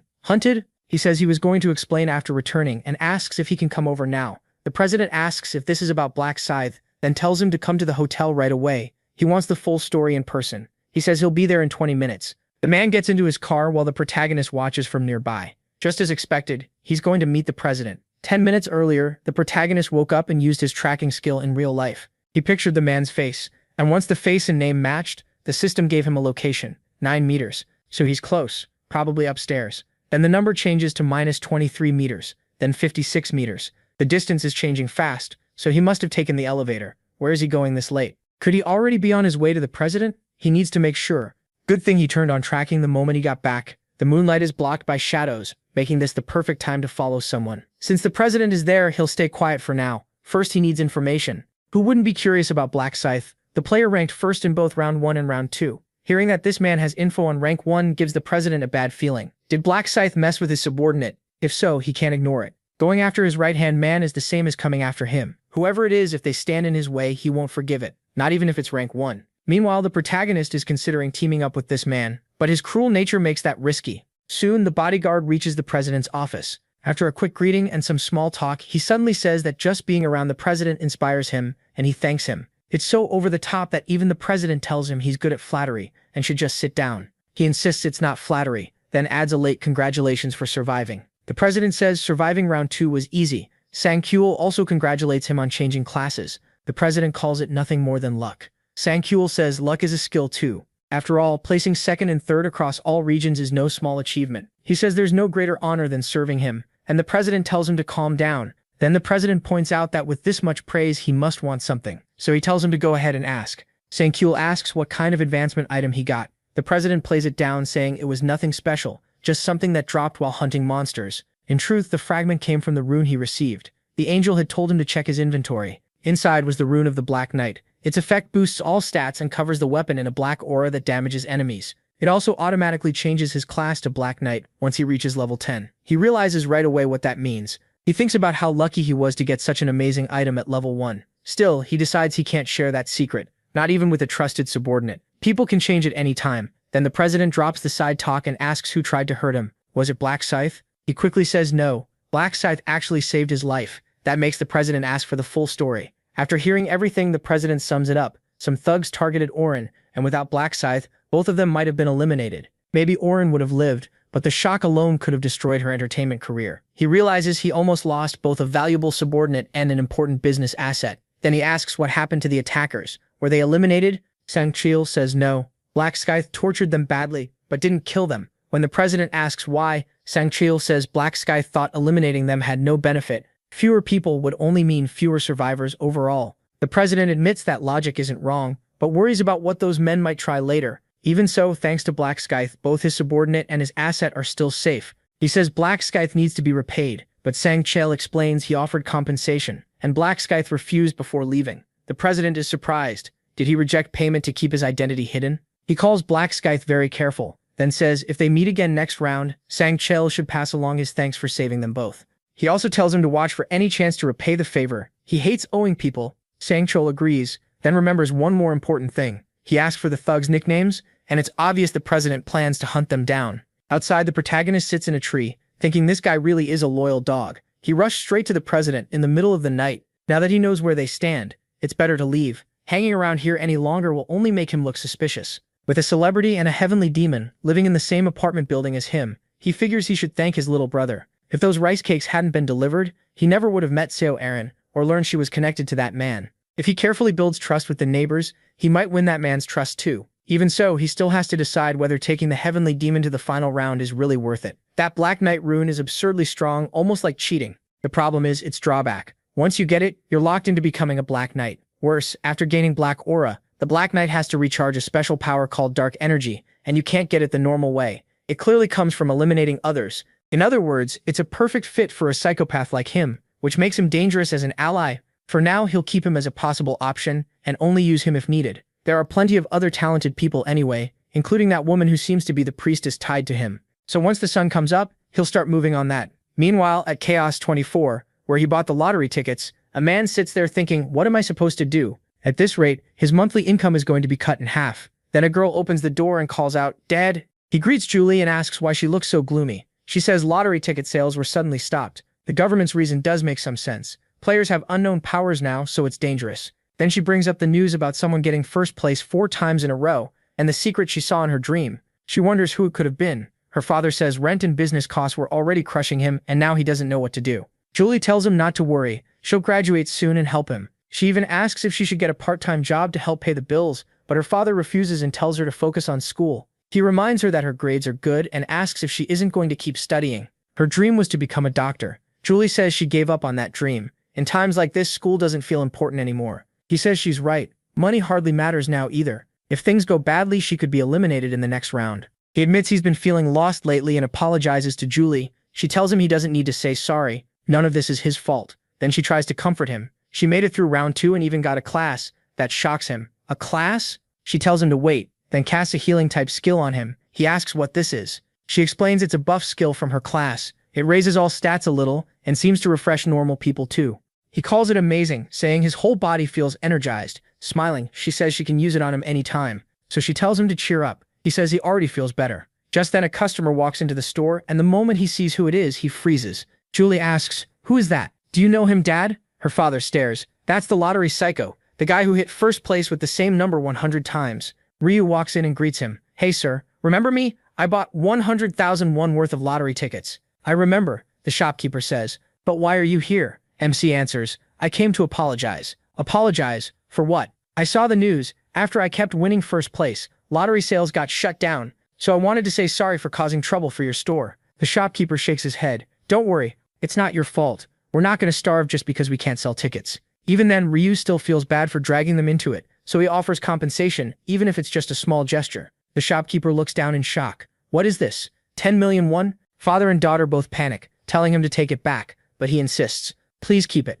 I'm sure I caused you trouble." He turns to leave, and the father calls after him. "My goodness, how can I accept this much?" Julie says, "Dad, give it to me. I'll return it." He nods. "All right, go." Ryu keeps walking, and she runs after him. "Excuse me, wait a second." He turns around, and she blurts out, "Raymond, is that you?" The protagonist replies, "Who are you? You don't know me? It's me, Minju Lee. We're in the same class." He frowns. "Same class?" She can't believe he doesn't remember a classmate. Ryu apologizes, saying he's bad with faces, but that's a lie. He already knows she's in his class, that she's the shop owner's daughter, and that she got the buffer class. When he first learned a girl from his class had such a strong class, he was amazed by the timing. Coming to the shop and pretending not to know her was all part of getting her on his side. She asks if they can talk somewhere else. Ryu agrees. They sit on a bench, and she hands the money back. "Here, take it." MC looks at it. "Isn't that what I gave you? You can't accept that much, right?" He knows 10 million won is a crazy amount, but he gave it on purpose because he knew she wouldn't keep it. No matter how hard life is, she hates owing people. She pushes it toward him again.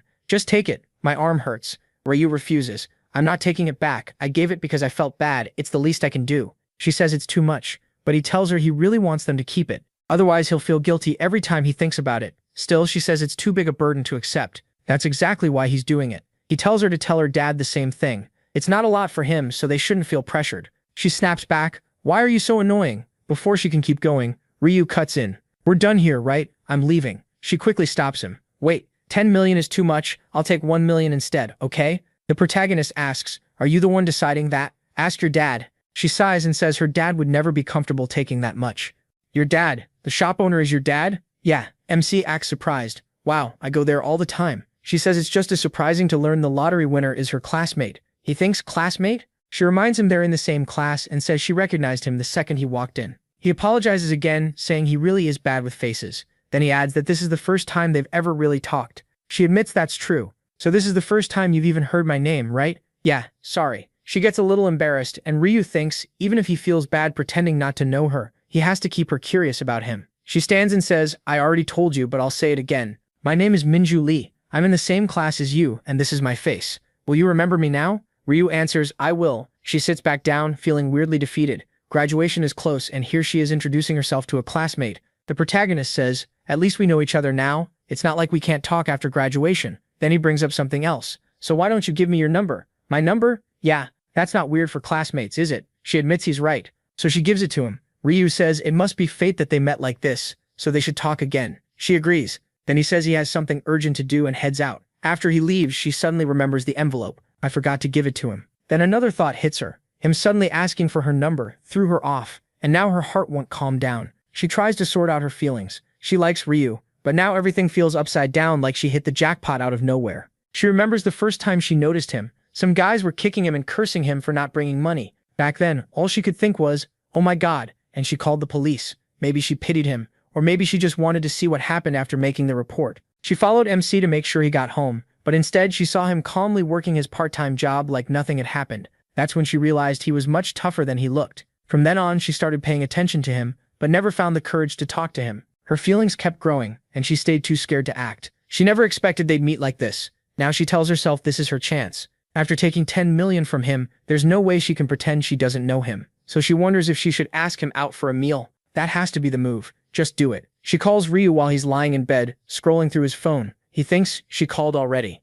Then she blurts out, let's eat, dinner's on me. I have money now, and I can't keep owing you. To him, that sounds like a good sign. She clearly feels indebted to him, which means it'll be easy to bring her closer and make her an ally.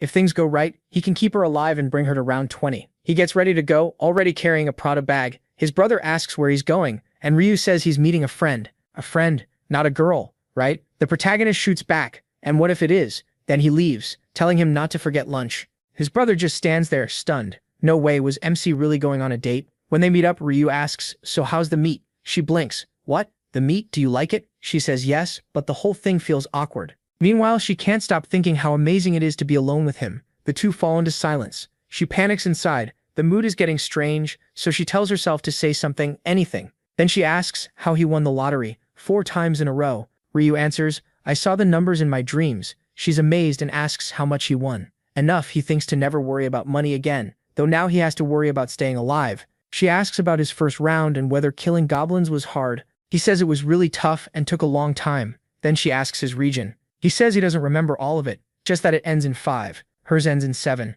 And she sounds disappointed that they probably won't meet there. Ryu thinks she shouldn't worry. They'll meet eventually. As survivors drop, the regions will merge. She asks his level. He says 10, and she says she's level 10 too. Then they talk about classes. He says he doesn't have one yet and asks about hers. She says she got lucky and found a class item called Buffer. Buffer, like in games. The protagonist is relieved she got that class again. She offers to show him. One of her buffs, Blessing, raises all stats. MC tells her to try it, so she casts the buff on him. Ryu is impressed. It boosts every stat by 50% for 3 hours. That only makes him more sure. He has to get her to round 20. He praises it as a great unique class. He also knows that once she maxes the skill, the boost will jump to 100%. She's happy he liked the buff, and he knows this is exactly why he was looking for her. The reward he got for being first to change classes was a random gold backpack. It gives money based on luck, so the higher the luck stat, the more gold comes out. He thanks her, clearly pleased. She tells him to ask anytime he wants another buff, since it's easy for her to use. Then Ryu reminds her she said she had something to tell him. She realizes she should have said it earlier. She thanks him for the 10 million,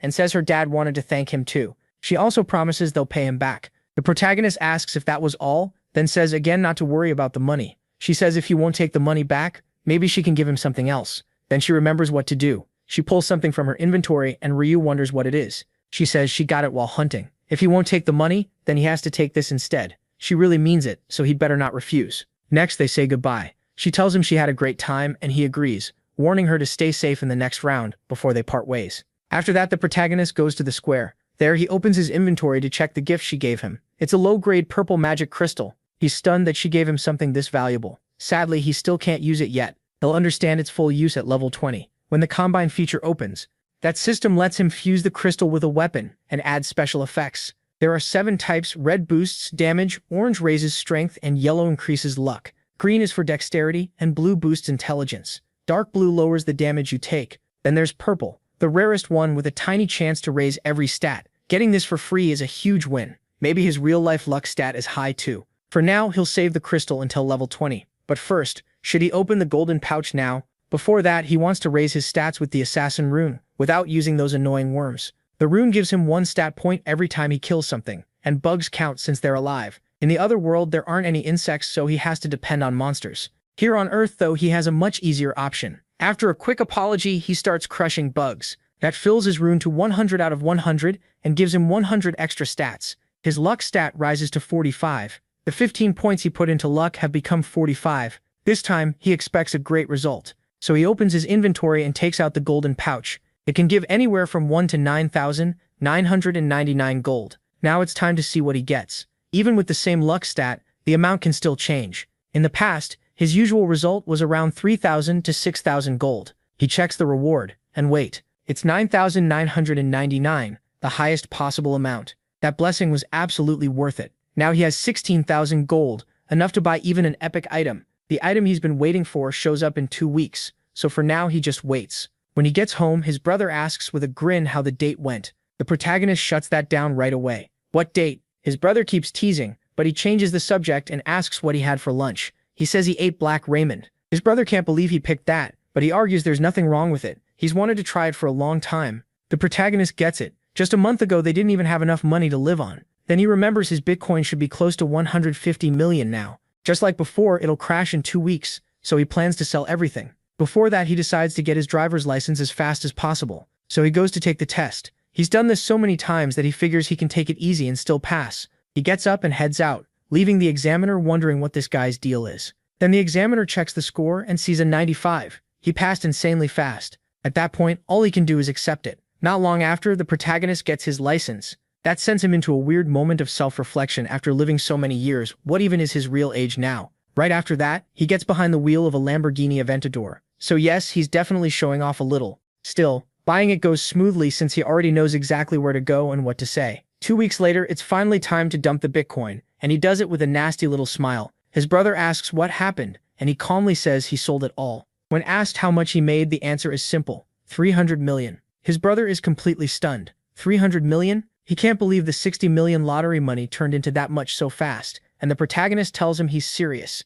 His brother admits he tried to stop him from investing, but this profit is insane. The protagonist says he didn't expect it to go this high either. Last time he only made 280 million. When his brother asks if he'll cash out, the answer is obvious: of course. And after that, he says he's moving on to stocks. That makes his brother spit out his coffee. Stocks? He doesn't know anything about that. But the protagonist tells him not to worry. He claims he saw this in a dream too. His brother can only stare. Another crazy dream. And now it's about stocks? Yep, he's buying in, and they're going to get rich again. His brother finally gives up and tells him to do whatever he wants. The protagonist understands the reaction, but he knows the future, so he's not worried. The company he wants now is Kazdak, currently worth about 900 million. It's tied to the Heavenly Demon Consultancy. That company belongs to that man. Nothing big has happened yet, but after round 4, they'll build a special system, and the company's value will shoot up. Since he already knows it'll rise, there's no reason not to invest. If he grabs a big enough share, he can gain real control and use the power of a major shareholder. So his first move is to put in 280 million and secure 31%.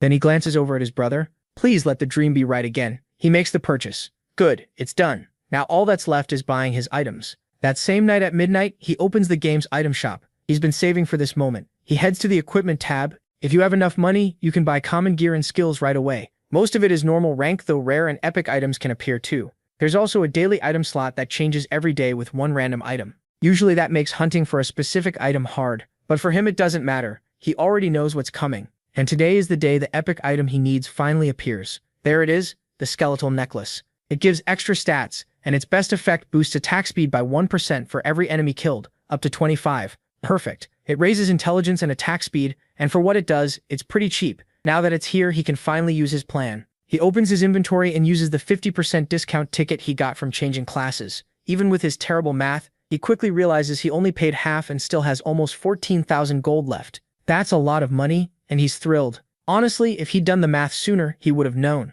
At first, he planned to spend the rest on normal gear, but if he saves 6,000 more, he can buy another skill, and that skill is way better than any normal equipment. So now he needs to earn 6,000 gold as fast as possible. Luckily, round 3 is packed with monsters. Time passes, and on the first day of March, everyone is summoned again. The group arrives already annoyed, wondering where they are, as they find themselves in a ruined village. The place seems surrounded by fortress walls, almost like castle gates. Someone notices a crystal nearby, and wonders what kind of mission they'll face in the 3rd round. The protagonist can tell everyone is nervous because this place is new to them. Everyone except Jung-sik. He's the only one not panicking. People start whispering, asking if that's the representative from their zone.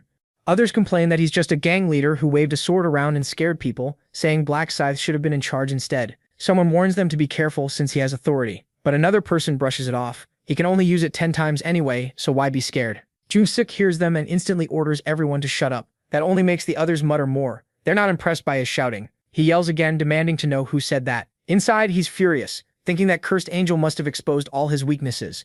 Then a young gang leader steps forward. He cuts in and addresses Jung-sik with respect, introducing himself as the head of the Jung-sik gang and saying he came to meet him. Jung-sik asks what group or family he's from, and the kid says he's not part of one yet, just a 20-year-old who wants to become a gangster. That answer throws everyone off. What kind of kid dreams of becoming a gangster? But the boy keeps going, calling Jung-sik his role model and saying he's always wanted his gang to join his faction. Jung-sik starts to respond, but before he can finish, the kid drops to the ground and begs to serve him for life as his mentor. Jung-sik can't help smiling. He's met plenty of weird people, but this one feels like a full-on psycho, and weirdly, he likes that passion. He tells the kid to stand. Then he asks if he's out of his mind, his reputation is a mess, and the boy still wants to follow him. The kid says none of that matters. He respects him. Even if everyone stares, he doesn't care. That answer wins Jung-sik over. He tells the kid he likes that spirit, and says he'll take responsibility for him. The boy thanks him, honored to be accepted. Around them, people whisper that anyone joining Jung-sik must be crazy. The protagonist watches it all. He realizes Jung-sik is teaming up with Zhang again, and that might actually work in his favor. Soon, the angel appears and announces that all humans are present. She notes that there are 90 fewer people than before.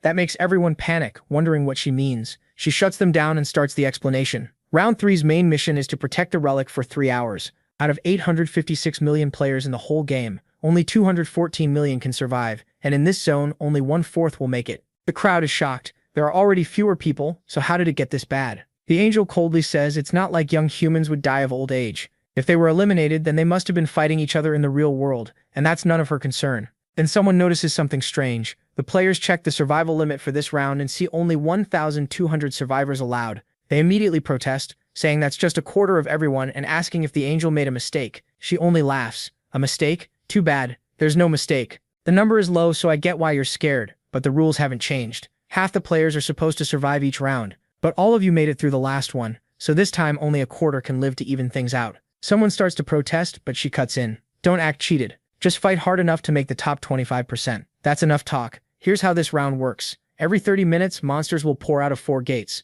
Their target is the relic in the middle of the village.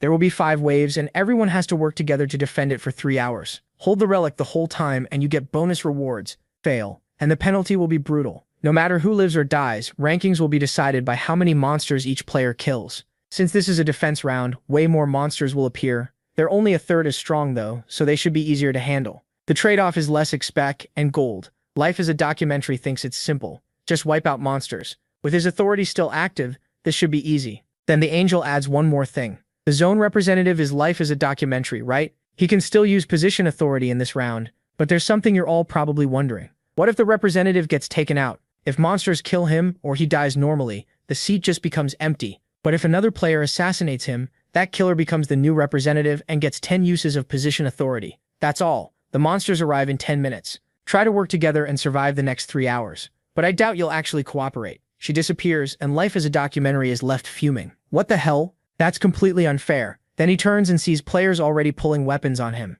You idiots, come at me. The first one who tries it loses his head. Someone scoffs that he's awfully bold for a guy with only 10 authority uses left. If they kill him, one of them gets the spot, right? Another already wants the title. Then the crowd suddenly looks behind them. He's here. The kid steps in like always, making an entrance. Black Scythe, what do you want? Relax, I just want to talk. I'm not scared, so spit it out. If you think your threats will scare me. The protagonist cuts him off with an offer. Looks like you're in trouble. Huh?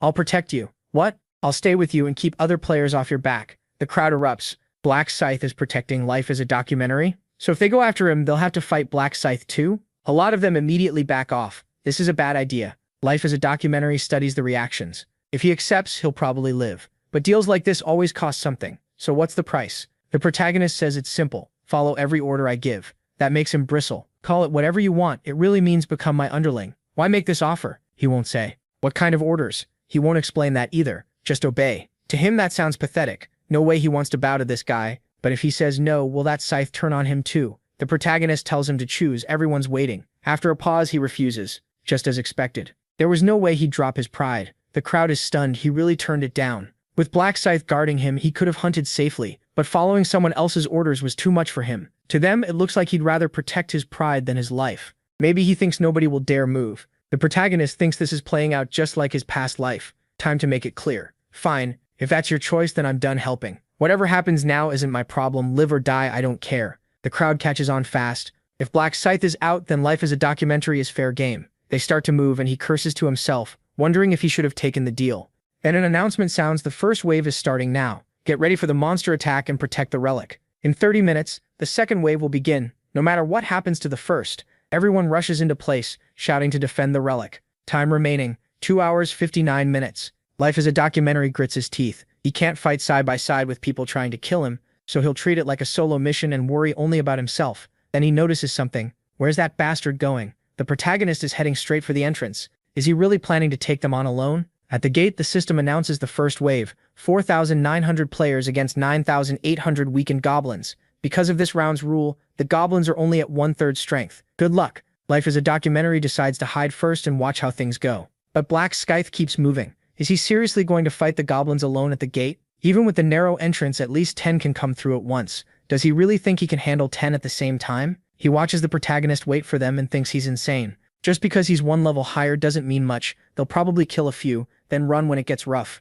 The goblins rush in. The protagonist swings his scythe once and tears through 3 of them. Life as a documentary freezes as more goblins leap at him. Then the protagonist jumps and cuts them down in midair. Life as a documentary can barely believe it. Is Black Scythe really this strong? He can't imagine being that powerful even at level 16. Standing around won't help. He needs to get stronger too. Most of the other players are busy fighting goblins across the area. Shouts ring out from afar. One side is collapsing and players scramble to stop the flood. Life as a documentary sees his chance and moves in. Time to kill some goblins himself. Come here, you little X-bags. He drops one goblin, then another. With his detection room, reading their movements is easy. Suddenly an arrow whips past him. What? An arrow? There weren't any goblins with bows, so who fired it? He didn't catch the shooter, but if he finds them, he's going to stab them through the ribs. Then someone yells that they got him. Life as a documentary pulls out his spear and drives it into the man's chest, stabbing him over and over. He spots another player with a bow. That must have been the one. He hurls the spear and smashes the archer in the head.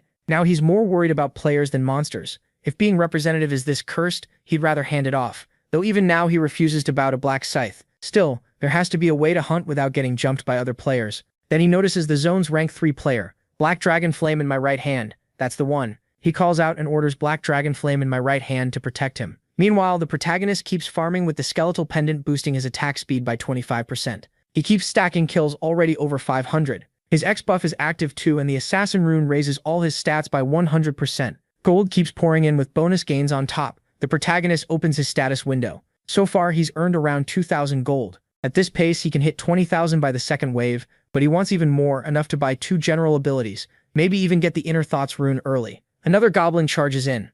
He stares it down and slices its chest open. When the rest start backing off, he grins. If they won't come to him, he'll go to them, and he charges forward, cutting them down one after another. Back near the relic, players hear the noise and wonder what's happening. Then the goblins begin to vanish. The first wave is cleared. Survivors, 3,933. Eliminated, 967. Each survivor gets 500 gold. They made it, but nearly 1,000 players are already gone. Even weakened goblins were dangerous. Then someone spots him. Jungsik is still alive, but making it through the next round won't be easy. Jungsik curses under his breath. Those bastards aren't even focusing on goblins. They just want him dead. Another attacker comes in, and an axe cuts into his shoulder. Still, the players he ordered around are shielding him like disposable walls. With them taking hits for him, he thinks he might survive after all. One gangster asks if he's okay. Even without a direct command, the guy keeps protecting him. But he's losing a lot of blood, and for a moment he wonders if he can really last to the end. Then he hardens his resolve. He'll survive this and prove he's the strongest one here. Wave 2 begins, 3,933 players against 7,866 goblins and hobgoblins. Just like before, they're weakened. Good luck. The protagonist faces the new wave. One sweep of his scythe drops 5 or 6 at once. He lunges ahead and cuts down 3 more, then hits level 20. His rank rises from apprentice to regular, and the combination function unlocks. Finally, level 20. Now he can fuse items into special ones the shop doesn't sell. As a rank up reward, Death Seal gets stronger. Its bonus damage jumps from 100% to 120. He also gains a Reaper exclusive skill, Night of Death. By using the darkness around him, he can create an artificial night within 500 meters. His next skill unlock comes at level 40. With Death Seal boosted to 120%, and a new skill on top, he's thrilled. Best of all, Night of Death works perfectly with the Reaper rune, which gives him 50% more attack speed at night. A crowd of armed goblins closes in. Perfect timing, he just got a new skill. He activates Night of Death, and darkness spreads across the area. The goblins panic, swinging wildly, while he darts through them and cuts them apart. They can't see a thing and stumble around in confusion. One by one they drop. It's a slaughter. Wave 2 ends. 3,343 players remain, with 590 eliminated. Every survivor gets 500 gold. The protagonist realizes the second wave is already over and wonders if now's the time to buy his skill. Shopping time. First, I need detect presence. With that, I can sense anyone within 30 meters. Right now, it's just goblin bodies around me. Should I save another 20,000 gold? Wave 3 begins. 3,300 players against 6,686 weakened hobgoblins. A quick slash, then a stab to the chest. Wave 3 is cleared. Wave 4 starts. 3,001 players versus 6,002 hobgoblins and gnolls. The future gangster keeps stabbing in every direction while others close in around him. Wave 4 ends. Just one more wave. One more hour. If I hold out that long, I'll make it. I've already used all 10 authority commands, so my life depends on them protecting me. Wave 5 begins. 2,700 players against 10,000 weakened gnolls. 10,000. That's way too many. They're weakened this round. Good luck, everyone. No need to panic. This is my chance to make a record. I need more power, and I need to crush the bastards who came after me. Then he spots the group he ordered before, getting hit in the chest. Someone points him out. There's the zone representative. Kill him now. He panics and yells for protection, grabbing 2 players as shields. One gets stabbed in the chest, another in the face, and both collapse. Now he knows he's in real trouble. This isn't the time to hunt anymore. He has to run. But the others spot him and rush in. Damn it, I only had to survive one more wave. Just one more. He runs straight to the protagonist. Black Scythe. Hey Black Scythe, I accept your offer. I'll do whatever you say. Just protect me. I said I'll accept, Black Scythe. Answer me. The answer is no. He already said he doesn't care what happens to him now. The gangster protests that he'll submit, but Black Scythe shuts him down. He has no authority commands left, so he's useless. He realizes it too late. If he'd known it would end like this, he would have accepted much sooner. Did you see that? He turned him down. What a relief. I was worried Black Scythe might actually take him in. His life really is a joke. Now that he's finished, taking him out will be easy. Fine. If you're coming for me, I'll drag at least one of you down before I'm eliminated. Then the gangster prodigy steps in. Son, ban him. You're having a hard time, huh? Don't worry, I got you, Huang Yongmin. I knew I could trust you. If I live through this, a punch to the mouth drops him flat. Son, ban him. Calm down. Dying won't hurt that much. You bastard. The beating keeps going. One punch after another. Damn it. To think Chojong Sek would get betrayed by trash like this. Then it's over. The zone representative. Life is a documentary is eliminated. His authority transfers to the killer. Player Yongmin becomes the new representative. That's it. I'm the representative now. I'm the king. You are now the representative and have gained the authority powers. Now I can mess with Si Wurin all I want. This is going to be fun. Take it easy. Come Nim. I'll put your authorities to good use. Don't hate me too much. This is what happens when a boss only knows how to run. Pathetic. Hey, did you all see that? He never had a chance. Yeah, you're right. What the hell? His hands are still covered in blood. He beat him to death barehanded. This psycho gives everyone chills. A total bastard. He really betrayed him. People start whispering, wasn't he backing that gangster before? Looks like he planned to stab him in the back from the start. This guy's insane. And now he's the leader? Wait, let's take him out. Now they're aiming at me. Good thing I still have someone to lean on. Black Scythe. What? You saw the message. I'm the zone representative now. I have the 10 authority commands, so I'll accept the same deal you offered. Life is a documentary. I'll obey anything if you protect me. You dropped Chojong Sik because he lost those commands, so you'll take me, right? I don't like your attitude. Get on your knees and beg. Then maybe I'll think about it. Excuse me? Didn't you hear me? I have the 10 authority commands. Black Scythe isn't impressed. So what? You're the one who needs help here. He goes quiet, thrown off. Black Scythe repeats himself. If you want protection, kneel and beg. He starts to turn away. Fine, I'll do whatever you say, so please make me your subordinate, Sir Scythe. The protagonist stares him down. He's seen this kind of scene too many times. But Wang Yongmin still has some use. Alright, your offer is accepted. Yongmin immediately thanks him over and over. Stop that. It's disgusting. Sorry, man. He steps forward. The group is stunned. Wait, what? Black Scythe is protecting Yongmin? That's insane. Do we really have to fight him now? You saw how Scythe fights, right? No way. He killed hundreds of monsters by himself. How are we supposed to beat someone like that? The protagonist decides for them. You have 2 choices. Give up on the zone representative and go back to killing monsters or die by my hand. I suggest the first one, but the second is fine too. Anyone who points a blade at me won't be treated like a person. That is enough. They lower their weapons, even dropping their daggers. I'm out. Me too. Yongmin is amazed. Just a few words from Scythe and everyone backed off. He was terrifying as an enemy, but being on his side feels great. The protagonist knows this will be over soon. At this rate, they can clear the 5th wave easily, but ending it here would be a waste. Wang Yongmin. Yes, Black Scythe, you said you'd do whatever I ask. Of course, just say it. Use the 10 authority commands to destroy the relic. What? The relic? But if it breaks, he remembers the warning from the angel, fail to protect the relic, and you'll be punished. Then another thought hits him. If he uses all 10 commands, he can't use them on Sea Viewer later. He asks why, but Black Scythe cuts him off. Do it now. He even tries asking if 9 is enough. One last warning comes back. Choose now or be eliminated. Alright, I'll do it. Then he starts naming the 10 people he'll command. Sim Sang-ju, Small Pepper, Don't Touch Me, Spring, Summer, Winter. Command the 10 names I called will destroy the relic. Someone protests. Wait, those are all my friends. Why are you doing this? They trade nervous looks. One of them apologizes, saying it's Black Scythe's order, so they have no choice. Then it begins. Don't touch me, Sim Sang-juan, Small Pepper. The order reaches all 10 of them. Break the relic. A system alert appears. The relic is under attack. What? They turn and see the 10 lunatics already smashing the relic. Hey, why are you doing that? Stop. We'll get punished. Don't break it. But everyone keeps striking it. It's over. The relic is destroyed. Main mission failed. In 30 minutes, the Divine Punishment Agent will be summoned. The group panics. Punishment Agent? What's that? Then the next message comes. Survive the agent until the timer ends. The round won't finish until it disappears, so it's some kind of boss. Secret secondary mission. Round 3. Survive the Divine Agent for 30 minutes. Reward 3,000 gold. That gets their attention. At least the reward is 3,000 gold. They've only made 2,000 so far by protecting the relic, so maybe this is worth it. Yeah, it's actually better money. A reward bigger than the 5th wave itself. That's exactly why he had Wang Yongmin destroy the relic. But he made sure not to do it himself, because the players who attacked the relic have been identified. The 10 attackers will receive a penalty. Their stats are permanently cut by 50%. One of them freaks out. What? We only followed orders. This is insane. Huang Yongmin, you scum. He can only mumble that he didn't know this penalty would happen. Then another notice appears. Because the zone representative failed to protect the relic, he will also be punished. What? All his stats are permanently reduced? What a joke. The protagonist just watches. A permanent stat loss hits your chance to survive hard. That's basically deadly. Now it's time to get ready for the Divine Punishment Agent. Shopping time. Let's buy a few things first, like an assassin's hood and agility boots. Even cheap boots will help right now. Then combination. All I have to do is place an item and mix it with an energy stone. Combination successful. Your skeletal necklace gained +1 to all stats. I can put an energy stone into every piece of gear. Combination successful. My armor gets +1 damage reduction. Another success, +2 strength. These low-grade stones won't do much, but it's still better than nothing. Wait, is it starting already? He's a little nervous. Meanwhile, others try to calm themselves down. It's only 30 minutes. We can do this. Just keep running. Half an hour and we'll all live. Not everyone believes that. Escaping the Divine Punishment Agent isn't that simple.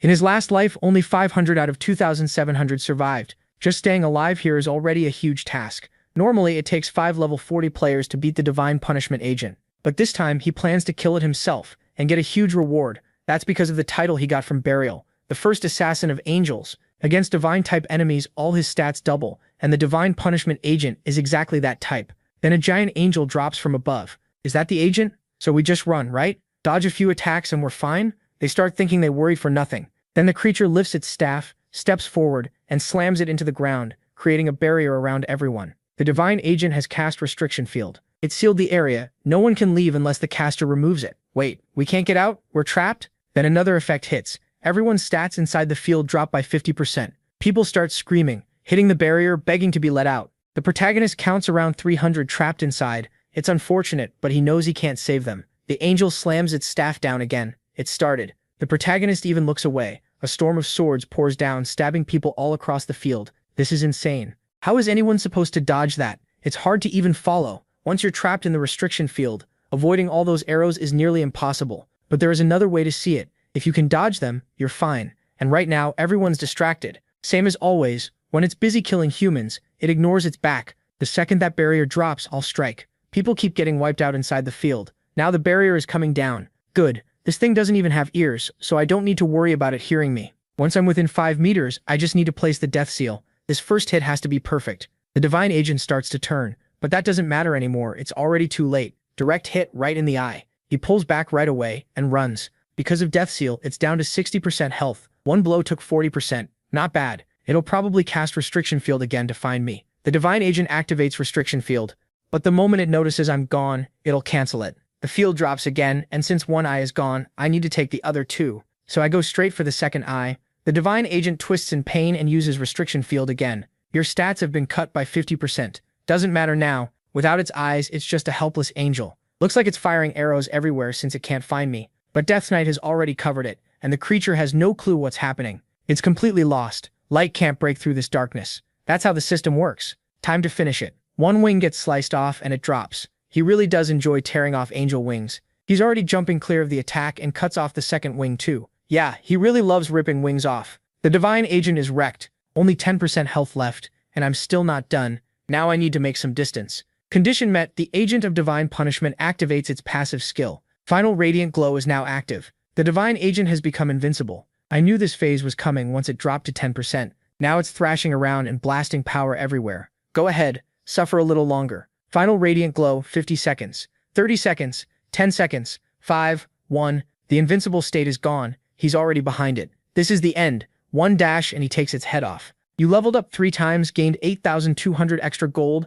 and another 4,000 gold. It has been confirmed that you are the first player to defeat the Agent of Divine Punishment. You received the title Opposition to Divine Punishment. That title cuts damage from divine creatures by 80%. Wow, he's already up against god-level enemies. You received Condensed Aether for defeating the Divine Agent. You also got a Radiant Rune for being the first to kill it. The rune was engraved onto your body automatically. Just as expected, Condensed Aether? This was the real reason for the whole plan. After all, it's a key material for making a god rank item. And I also got the Rune of Radiance. It gives 1 intelligence per level, and boosts divine skill effects by 1% each level. Now that I'm level 30, that means 30 intelligence and 30% stronger divine skills. At least I won't need to spend points on intelligence for a while. Everyone cleared the side quest and got 3,000 gold. It's over. We lived. Thank goodness. No way. Black Scythe beat the divine agent alone. That's a monster. Amazing. Defeating the agent of divine punishment alone, you're the first human who's truly caught my interest. So how about an interview tomorrow morning? Black Scythe, how did you come up with a plan like that? He only thinks what a useless question. I killed it because I wanted to. If I got eliminated, I'd have to sit there and watch everyone else die. The group is stunned. So he fought to save everyone? They thought he was arrogant, but maybe he's actually a good guy. The angel says he did all this just to save his race. Humans are strange. One minute they kill each other, the next they protect each other. That's something I can't understand. The protagonist just thinks, of course you can't, you narcissistic angel. Anyway, humans, congrats on surviving, but don't relax yet, because your fate still depends on the results. Shall we see them? Black Scythe, 3,600 kills. Worthless Bastards, 982. Celestial Demon, 963. Those are the rankings across every zone. Now for this zone, SK45, Black Scythe is first, Sangshil is second with 687 kills, and Kalren is third. So the bodyguard took second and third. But did she even appear in that fight? I never saw her. Black Scythe got 3,600 kills while second place didn't even hit 1,000.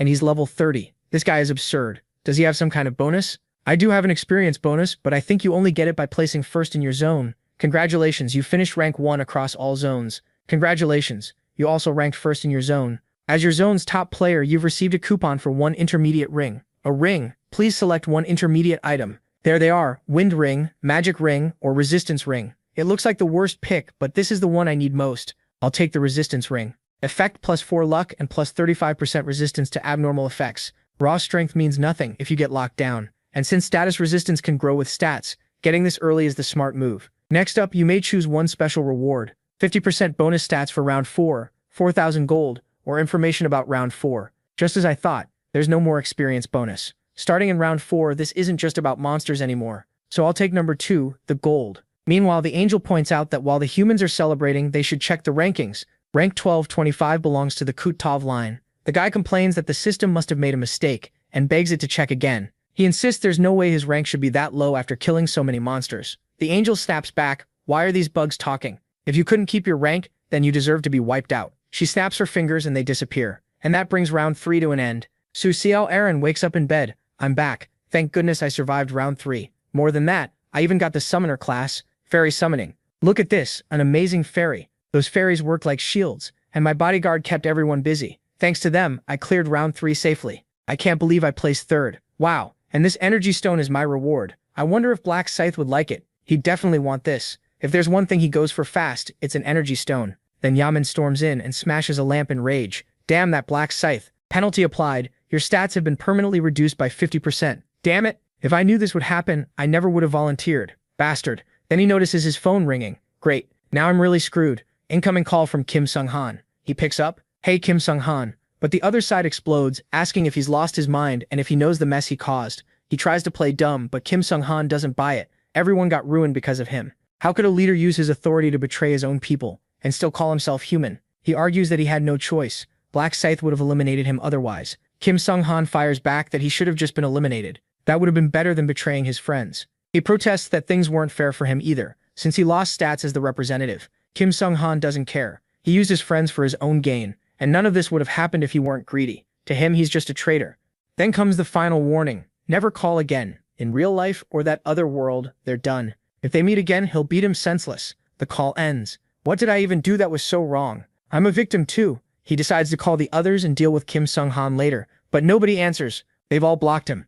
So this is it. Back to being alone. Then his anger boils over. So if he sees me again, he'll eliminate me? Fine. Let him try. If anyone comes at me, I'll kill them first. The next day at the Imperial Hotel. Come in, Department Chief. He says he survived again, and the answer is simple. Just got lucky, sir. He asks if round 3 was rough and whether he's okay. He says yes. Since the monsters were weaker, it wasn't too hard. Then comes the next question. Current level. And did he get a class? He's level 11 now. A knight. Surin reached the same level, but her class turned out different. She's a summoner. That doesn't sound common. He says he was surprised too. After the class change, she summoned fairies that kept putting up shields. Because of that, their hunting went smoothly. That's great news. Then he suggests staying close to the actress Suratine. If needed, maybe even date her. Date her? He stammers, and the answer comes back that it would just make learning her weaknesses easier, not that he has to marry her. Still, he can't help asking if they're seriously telling him to date her. The response softens. It was a joke. It's just been a while since they've seen that look on his face. They tell him he doesn't have to. He admits that might be for the best, since Soratinen doesn't seem to like him much.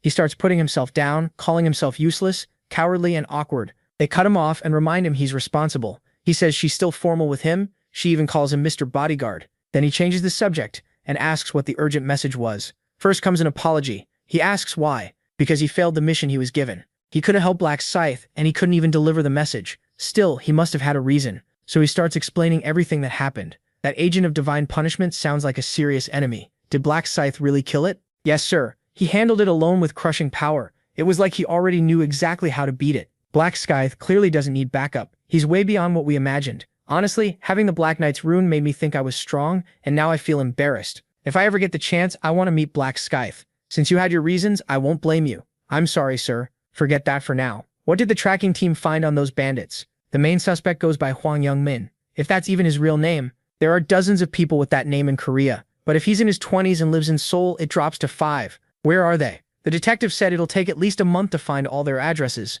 A month? Then we won't catch him before round 4. That's true, but we don't need to force it yet. We can buy some time. How much gold do you have now? About 10,000 gold? Then you're halfway there. The shop sells a skill called tracking. Once you hit 20,000, buy it. Yes, sir. By the way, I got distracted earlier and forgot to mention this. Last month, a shareholder bought a huge amount of stock in your company. Which company? Mine? The Celestial Demon Consultancy. The one you're focused on right now. How much did they buy? Sir, try not to be shocked. They took 31%. Wait, one person bought 31% of the whole company? Yes. I could barely believe it myself when I saw it.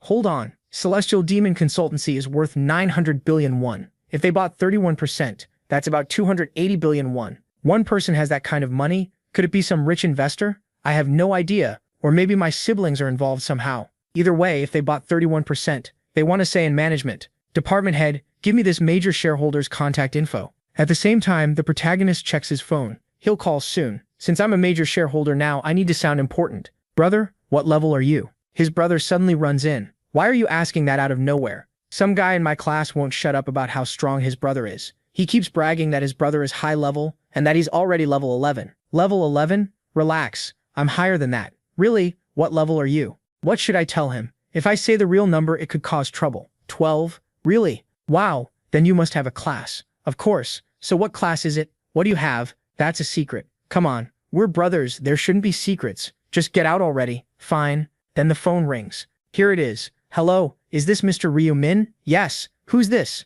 Nice to meet you. I'm Maggie Unrock, CEO of Celestial Demon Consultancy. He decides to play dumb first. If the CEO thinks he's clueless, he'll be less guarded. Yes. Hello. Last month, you invested a very large sum in our company, correct? I did. Why? As of now, you're the largest shareholder in Celestial Demon Consultancy. I'd like to meet you in person. Would you let me buy you lunch? Sure. Does Friday work for you? Friday won't work. That's the day he's supposed to get the Rune of Inner Thoughts. I have plans Friday. How about Saturday? Saturday is fine. Then let's meet that day. Just like I thought, he called. Celestial Demon Consultancy matters too much to him. He needs his father's approval, so there was no way he'd ignore a major shareholder. Before that meeting, I need to get the runes. There are a few ways to get runes. Some appear in certain places or during specific rounds, and some come as special rewards. Others drop from bosses, and in very rare cases, even regular monsters.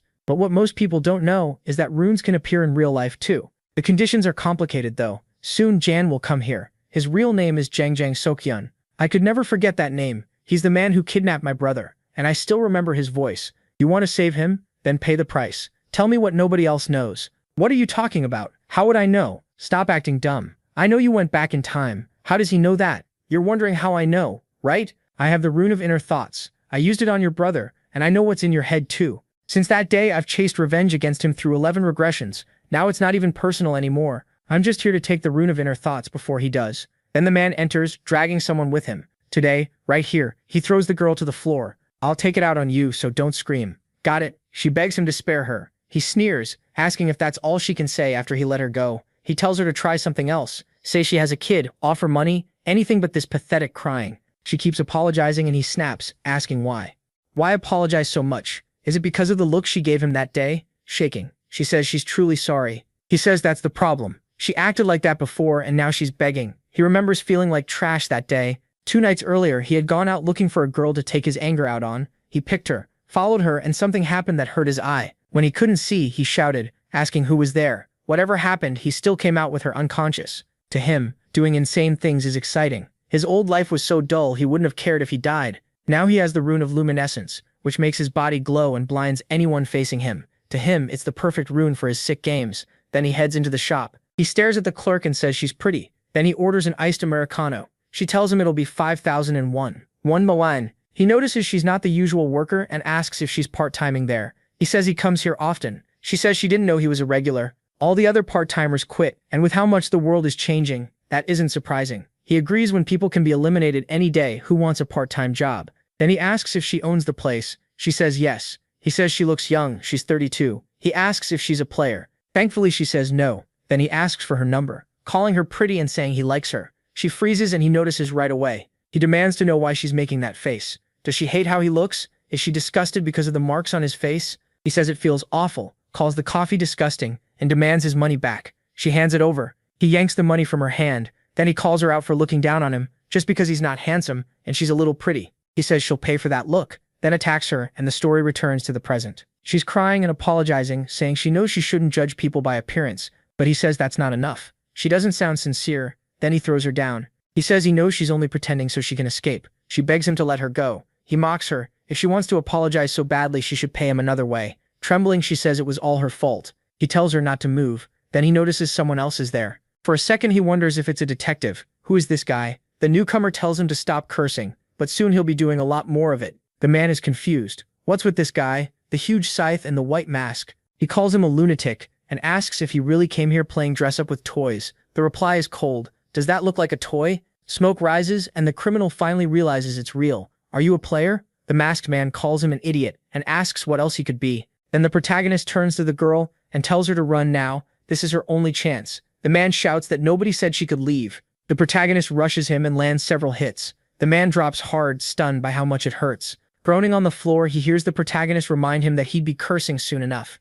Then the masked man tells the girl to go and leave this to him. She thanks him. She runs. Now it's just the two of them. So, is the game starting? Furious, the man swears he'll kill him. The protagonist mocks him. It's no fun if he gives up too fast. That only makes the man madder. He attacks, but the protagonist slips past it. The man can't understand it. How is he dodging so easily? The protagonist can't believe he's still fighting with a goblin dagger. Then the scythe swings. Clean and exact. A limb is cut off. Does it hurt? I haven't even begun yet. The man stares down in shock. In the next instant, the protagonist disappears, reappears, and cuts him again. Seeing that fear, he taunts him. The man realizes he'll die if this keeps going. If he wants to live, he has to blind him first. So he activates his rune and shouts that now he'll take him down. But when he looks at his own body, nothing happens. Why isn't his power working? The protagonist thinks, shine all you want. In the night of death, no light can exist. He already knew this would happen, so he used the skill in advance. And even without night of death, it wouldn't matter. He'd already cut the man's wrists and heels. Another slash tears through his legs.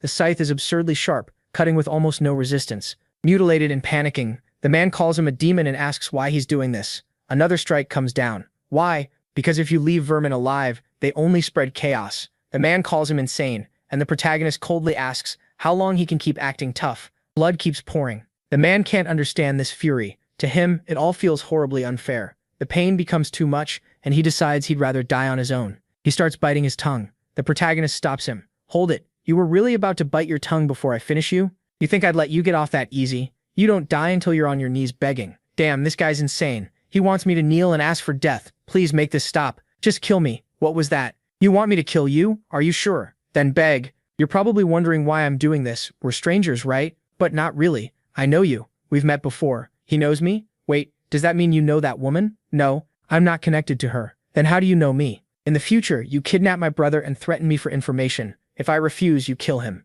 But that hasn't happened yet because I stepped in. If I hadn't, you would have gotten the rune of inner thoughts. Inner thoughts? Yeah, there's a hidden rune here. Want to know how it appears? Someone has to hear another person's true voice, the honest words from their heart. If I hadn't come, you would have attacked that woman. She would have begged for her life and that true voice would have triggered the rune. Then you'd keep using it to commit worse crimes. I've watched that happen in several regressions, and even without that, you've already committed 12 crimes. You're trash who deserves to die. If that's true, then kill me. Please. No, I'm not even going to touch you. What do you think I've been doing all this time? I'm waiting for you to die by yourself. What the hell? I begged him to kill me, and he still won't. Does he not want the rune? Then why won't he let me speak? I'll say it from the heart, please. The protagonist can tell what he's thinking. He says he's refusing on purpose because he's testing the rune of inner thoughts. Sorry, but I already got it. Remember? You sincerely begged me to kill you earlier. That was enough. The rune reacted to your true voice. You made someone speak from the heart, so the condition was met. You have discovered the hidden rune of inner thoughts. The rune will now be placed into the player's body. By watching a target, you can faintly hear their inner thoughts. Range 30 meters. So the test worked. Meanwhile, the man thinks, you got what you wanted, now just kill me. No, dying that easily would be too kind for someone like you. Later, the man disconnects and dies. With no witnesses around, the protagonist decides to erase every trace using his bonus ability and the skill he just learned. It wipes away bodies, blood, fingerprints, and footprints. Perfect. It's better to leave nothing behind. Then the next morning, the protagonist shows up in a sharp suit. His brother asks if he's going on a date and wants to know who the girl is. He says it's not a date. Since he never dresses like this, his brother keeps teasing him, but the protagonist explains he's meeting a business partner. His brother gets worried. Business partner? What is he planning now? Investing too? He's scared the money might be lost, even though the protagonist already made him $1 billion. Noticing that, the protagonist tells him to calm down. Doesn't he trust his own brother? That makes his brother light up. Of course he does. Then the protagonist tells him to stay put because other players are about to get a lot more dangerous. His brother says he saw that on the news. More and more players are using their powers for evil, and every country is struggling to stop them. The protagonist says that's how it goes. If you meet the conditions in clear stages, you keep getting stronger. Before long, players will start enslaving normal people, and he needs to become unstoppable before that happens. He also plans to build his name as a reaper. On the way out, he warns his brother to be careful. His brother still wants to know what kind of job this is, but the protagonist only says it's a secret. He promises to explain later, tells him to stop whining, and says to stay home and eat. Soon, the protagonist arrives at a huge gate. This hotel is Ongru's territory, so meeting here gives them the home field advantage. Nobody else knows that man is tied to Ongru. The protagonist is the only one with that information. He plans to use it now, even if it's risky, to make himself seem more valuable. For that to work, he has to act like he knows nothing. So he awkwardly heads to the front desk and says he's here for a meeting. The receptionist asks if it's with the president of the Heavenly Demon Group, and he says yes. She tells him to wait because the president will be there soon. He thanks her, then keeps acting nervous and looks around like this place is totally new to him. He even plays impressed by how fancy it is until someone asks, "Are you Mr. Ryu?" This is it. He turns and sees the man recognize him right away. "It's you." The protagonist nods and says he's the one who delivered the rice cakes to Siron. The man apologizes for the rough welcome, but inside he's shocked. This kid doesn't even look 20, and he supposedly invested 280 billion. Something feels wrong. The protagonist instantly notices the suspicion. Honestly, it's a normal reaction, so he casually says that's fine since they don't know each other, then adds that he never expected the president to live so close by. The man quickly corrects him. He's not the president. Of course, the protagonist already knows that. He's just pretending. The man introduces himself as Anseng Chol, the department head, and says the president will arrive soon. Until then, they should wait inside. The protagonist sits down and the man shuts the door. Then he picks up the phone and calls the president. He says he met the investor in person, and there's no way this makes sense. The guy is far too young. He can't have gathered 280 billion by himself, so someone must be behind him. Be careful. The protagonist catches on right away. That first approach wasn't random. The man was clearly there to report on him, and there's no chance a careful person like the president would actually be late. Right then he arrives. "Hello, I'm Megian Rock, president of Celestial Demon Consultancy." He greets the protagonist, who introduces himself as Ryu Min. The president asks him to sit, and even has the department head stay beside them. That feels strange. He brought Sang Chul into the meeting without asking first, so he's clearly planning something. Megyeon Rock suggests they eat before talking business and says he prepared Korean food in case it suits him. The protagonist keeps up the act, marveling at how expensive everything looks. The president says he's glad to hear that. At that point, Megyeon Rock lowers his guard a little. The protagonist seems too young and too naive to have made 280 billion alone, so someone must be backing him. Now he starts wondering who sent him, his brothers maybe, or his uncle. He says the visit surprised him and asks how old such a young shareholder is. The protagonist answers, 20. That catches him off guard. He says he's 29, so meeting someone not too far from his age is nice. The protagonist says he feels the same. Then the president gets straight to it. How did someone that young make so much money? Is he from a rich family? The protagonist thinks, wow, he's blunt. He says no. Until recently, he was just an ordinary student. The president asks what he means by that. The protagonist asks if he saw the news. What news? The one about the millionaire who won the lottery 4 times in a row. Megyeon Rock says he did hear about that. Then the protagonist reveals that person was him. Both men are stunned. The president remembers the name from the news, but something still doesn't add up. The article said the winnings were around 60 billion. So how did he end up with 280 billion? The protagonist says he put the money into Bitcoin. It sounds ridiculous, but yes, just like that. Megyeon Rock admits it's impressive, but still asks what made him risk 60 billion on Bitcoin. He says he'd never have the nerve. Even Sang Chail joins in, saying the kid must be insanely lucky. The protagonist fires back that it wasn't luck. Sang Chol brings up the interview where he claimed he saw the winning numbers in a dream,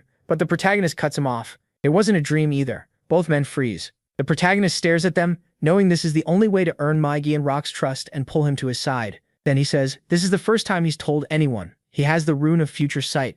Confused, Megyeon Rock asks what that is. The protagonist explains that it lets him see a few years ahead. In short, he's a prophet. The room goes quiet. Megyeon Rock can hardly believe it, while Sang Chul thinks this kid is crazy for making a claim like that in a meeting. The president asks if he's serious. The protagonist asks why he'd lie. So yes, that's how he won the lottery. He says that's also why he bought Bitcoin. His ability showed him how to grow his money, and the two men can only stare. Interested but careful, Megyeon Rock asks for proof. If it's true, can he predict something that will happen in the next few moments? The protagonist wonders if the man already suspects the problem. To predict the near future, he normally would have had to live through it before. Still, with the rune of inner thoughts, reading him is easy. What he really needs now is a believable limit on his power. So the King of Lies says he can't use the ability whenever he wants. It only activates at random times. Megyeon Rock seems to accept that, since a power this strong should have some kind of drawback. Then a new thought hits him. Mr. Preyu, is that why you invested 200 billion in the company? The protagonist says yes. He knows Heavenly Demon Consultation will grow huge in the future, so he invested. Megyeon Rock asks how big the company can get. MC says that within 6 months it can be listed on the KOSP. He even explains what that means, a top-level company in Korea. Hearing that, Gaeon Rock can't hide his smile. If this is true, he'll earn his father's approval and lock down the director's seat. But he quickly checks himself. He got carried away over something that still isn't proven. Ryu sees the bait worked and drops the next part. If Gaeon Rock wants real success, the company has to change its whole business model. Sangchul slams the table. He says that's absurd. Changing direction now would be like rebuilding the company from scratch. He agrees. If they're going that far, they may as well change the company's name too. That only makes the man even angrier. Still calm, the protagonist asks if they think he's joking. They're players too, so they should know how costly it is to reveal a rune. Even so, he told them because he wants the company to grow as both investor and partner. Otherwise, why would he put in 280 billion? If Gaegyeon Rock wants to win, he has to work with him. Sangchul starts sweating and asks if Gaegyeon Rock is really taking this madman seriously. Ryu notices the doubt and asks straight up if Sangchul trusts his power. The answer is simple, no. So MC pushes harder and asks if they know why he moved into that penthouse. Sangchul freezes and Gaegyeon Rock asks what penthouse he's talking about. Then Sangchul blurts out that he moved in right below Suaran. He says he did it after getting the rune of future vision. Gaegyeon Rock doesn't like hearing this so late, and Sangchul is shaken too. He thought the protagonist was just some nobody. Gaegyeon Rock starts putting the timeline together. If that happened in January, it was before the Bitcoin investment, so Ryu moved near someone tied to the company before joining it. Unless he really knows the future, that shouldn't be possible. Then another thought hits him. Maybe MC already knew he was Sujuran's sponsor. He catches their whispering and realizes he needs one more push. If they still don't believe him, he'll give them something bigger. He says this hotel will one day belong to Gaegyeon Rock's. Then he lays it out. He's the eldest son of the O-Sun Group, and Heavenly Demon Consultation is a secret business built to win his father's approval. Sangkyul jumps up and demands to know who sent him, but Gaegyeon Rock calms him down and admits the protagonist is right. Still, he says those are things someone in his circle could know. To him, Ryu is still highly suspicious, maybe just a pawn sent by some rival to trap him, and now this same man wants him to trust him and overhaul the business. So his answer is basically no. None of this sounds reasonable. He wants to believe in a rune like Future Vision any company would. But believing MC is the hard part. He thanks him for the investment, but says a proposal like this has to be brought before all the investors. And if Ryu wants it passed, he'll have to convince them himself. It looks like he failed to win them over. Gaijin Rock starts to stand, but he stops him and tells him to sit. The man sits back down and asks if there's anything else. The protagonist thinks this may be his only option, then offers information about the fourth round. That gets an instant reaction. Gaijin Rock snaps back. MC knows about the fourth round. He says his Rune of Future Sight showed him everything, including the tragedy that's coming. He asks if that should be enough. Later, Sangchel apologizes to Gaijin Rock. Gaijin Rock tells him it's fine. He was only looking out for him. But Sangchel says there's still one more thing bothering him. If Ryu really can see the future, why join them at all? With a power like that, he could do everything alone. Gaijin Rock, though, is already focused on how much money and growth this could bring. Sangchel still asks why the protagonist would bother. He has 280 billion, more than enough to quit working forever. Gaijin Rock says human greed doesn't always have a limit, but Sangchel still isn't convinced. Then Gaijin Rock says it plainly. If Ryu truly sees the future, they need him. Knowing what's coming in each round would help them grow the company and become stronger players too. Sangchel still pushes back. What if MC isn't a prophet at all? Gaijin Rock says they'll just wait and find out. He gives them the details, though the story skips over the full explanation to avoid spoilers. Out on the street, the protagonist knows that once the fourth round ends, they'll have no choice but to believe he's a prophet. He leaves out the secret missions and the methods for reaching the top rank. What he does tell them is this: the fourth round isn't about killing monsters. It's a slaughter between players, and letting your guard down for even a second is fatal. That's all he shares, but he's sure it's enough. After this, their attitude will change. They'll want him close and protected, because having a prophet on your side is far better than facing one as an enemy. Ryu takes out his phone and wonders if, now that he's acting like a prophet, he'll have to keep up the role from here on out. He thinks about who to call first, then hesitates. The next focus is on the girl we haven't seen in a while. She's waiting to cross the street when a fancy car stops beside her. She wonders what kind of lunatic would pull up like this. Then she realizes it's Ryu's car and he's asking her to get in. He calls her his partner and tells her to come along. She walks over confused. She asks what's going on and if this is really his car. MC just tells her to get in. He's taking her for a ride. After a moment, she agrees. Then they drive off together. She's amazed because it's her first time riding in a car like this. Ryu says it's his first time too. He's never owned something this expensive before. When she asks the price, he casually says 900 million. That shocks her. She says that's enough money to open a bunch of convenience stores. He shrugs and says compared to his lottery winnings, it doesn't feel like much. She remembers he won 60 billion and says their worlds really are different. Then she realizes this kind of feels like a date, and yes, it basically is. That makes her shy. Ryu says there's something he needs to confess. She gets so nervous he has to quickly say it's nothing strange. Even then, she's ready to die from embarrassment and asks him to just say it. The protagonist reminds her that he once said he saw the lottery numbers in a dream. Then he admits that part was a lie. What he really got was the Rune of Future Sight, which lets him see the future. He figures that's probably why his class is prophet. She thinks it's amazing and asks if that means he has a unique class. Ryu says he thinks so. Instead of doubting him, she's happy he trusted her enough to tell her. MC says it's only fair since she already shared her class with him. She points out that she never told him about her rune, so now she'll tell him that too. She says hers is the Rune of Protection. For every person within 10 meters, it adds a thin barrier around her. So with 5 people nearby, she'd get 5 layers and it can go up to 10. For a support-type player, that's pretty solid. Then she asks why he suddenly brought all this up. Ryu says hiding it would only weigh on him, and she probably wouldn't believe what he's about to say otherwise. She asks what he means. He tells her about the 4th mission and warns her to be extremely careful. He says she has to watch the other players around her at all times. She gets excited because he told her first. To her, that feels like proof she has a special place in his heart, and she's very happy about it. Back home, Ryu thinks it over and realizes she really does like him. That explains why she's always been so kind to him. The thought surprises him a little, but he also sees the upside.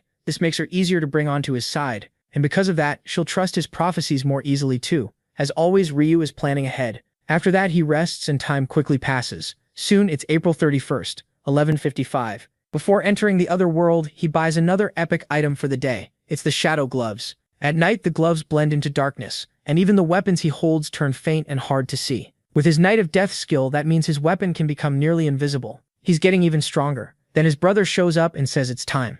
He asks if the protagonist thinks things will go well. The protagonist says he won't know until he gets there. His brother then asks the obvious question, if he's really a prophet, does he know what happens in the 4th round? MC says knowing the future and knowing what to do with it are completely different. Still worried as ever, his brother keeps pressing. He tells him to survive no matter what. He brushes it off, says not to jinx him before he even goes, and says goodbye. Then the 4th round begins, the round of death, and that miserable guy is back again. All his stats have been permanently cut in half. He betrayed the person he admired most, and now in this round he doesn't even have command authority. Winning like this won't be easy. He's on edge, glancing around in fear of the very people he once called allies. More than anything, he wants to know what kind of place this is. The area is completely empty, making the mission feel like a box built to trap test rats. Then he spots Ryu right away and thinks that bastard was sure to show up. He's still stunned that the protagonist used other players to destroy the relic, and then killed the prosecutor of retribution without hesitation. Now he's thinking that if he had the power, he would have killed MC already. Right now, he can't do anything. If he wants to live, he has to play along.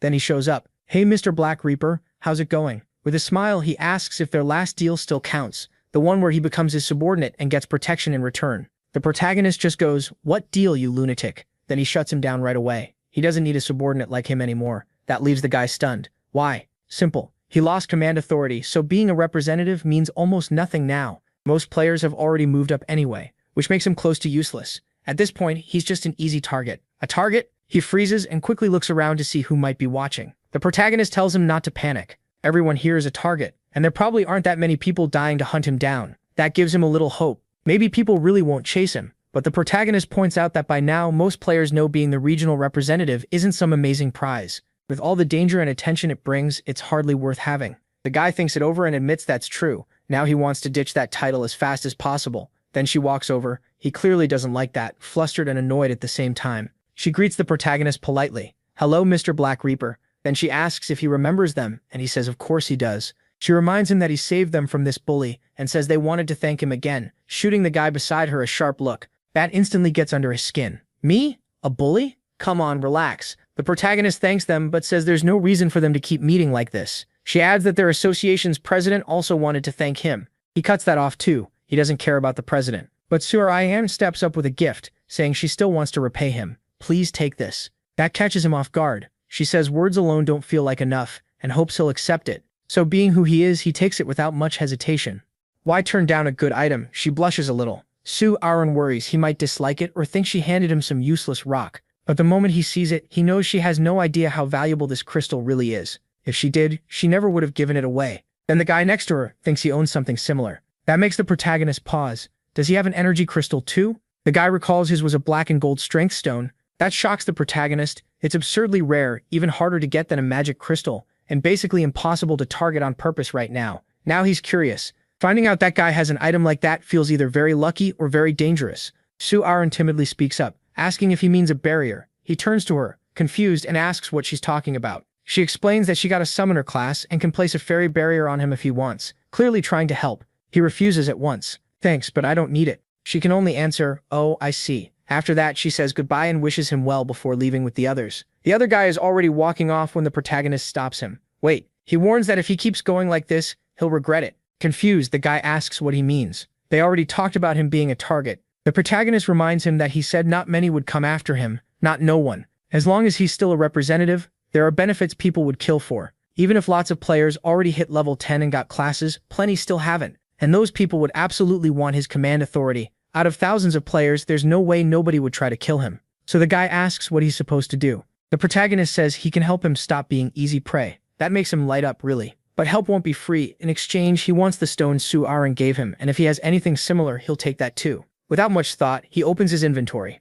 He pulls the item out and hands it over right away. The protagonist asks if that's all. The answer comes fast. Yeah, that was everything he had. Then he hurriedly begs him not to take his equipment too. The protagonist tells him to relax. He was joking, and he wouldn't take the gear even if more items were offered. As he walks away, he says he'll still keep his promise to help. A moment later, Olivia appears, laughing that quite a few humans made it here without failing. Though their numbers have dropped a lot, that makes people wonder if more fights happen back in the real world. The protagonist isn't surprised. At this point, players getting dragged into trouble is basically unavoidable. Olivia asks if she should announce the 4th round's mission. Then the system reveals it. They have 3 hours to kill each other. Across all regions, there are 181,000 participants. In this region, 1,042 remain, and only 521 can clear the round. The whole place erupts in angry murmurs. Olivia mocks them for getting confused so easily and says the mission is simple: kill the players beside them. She goes on to explain that this round is meant to cut down the player count by making them kill one another. Unlike earlier rounds where monsters did the job,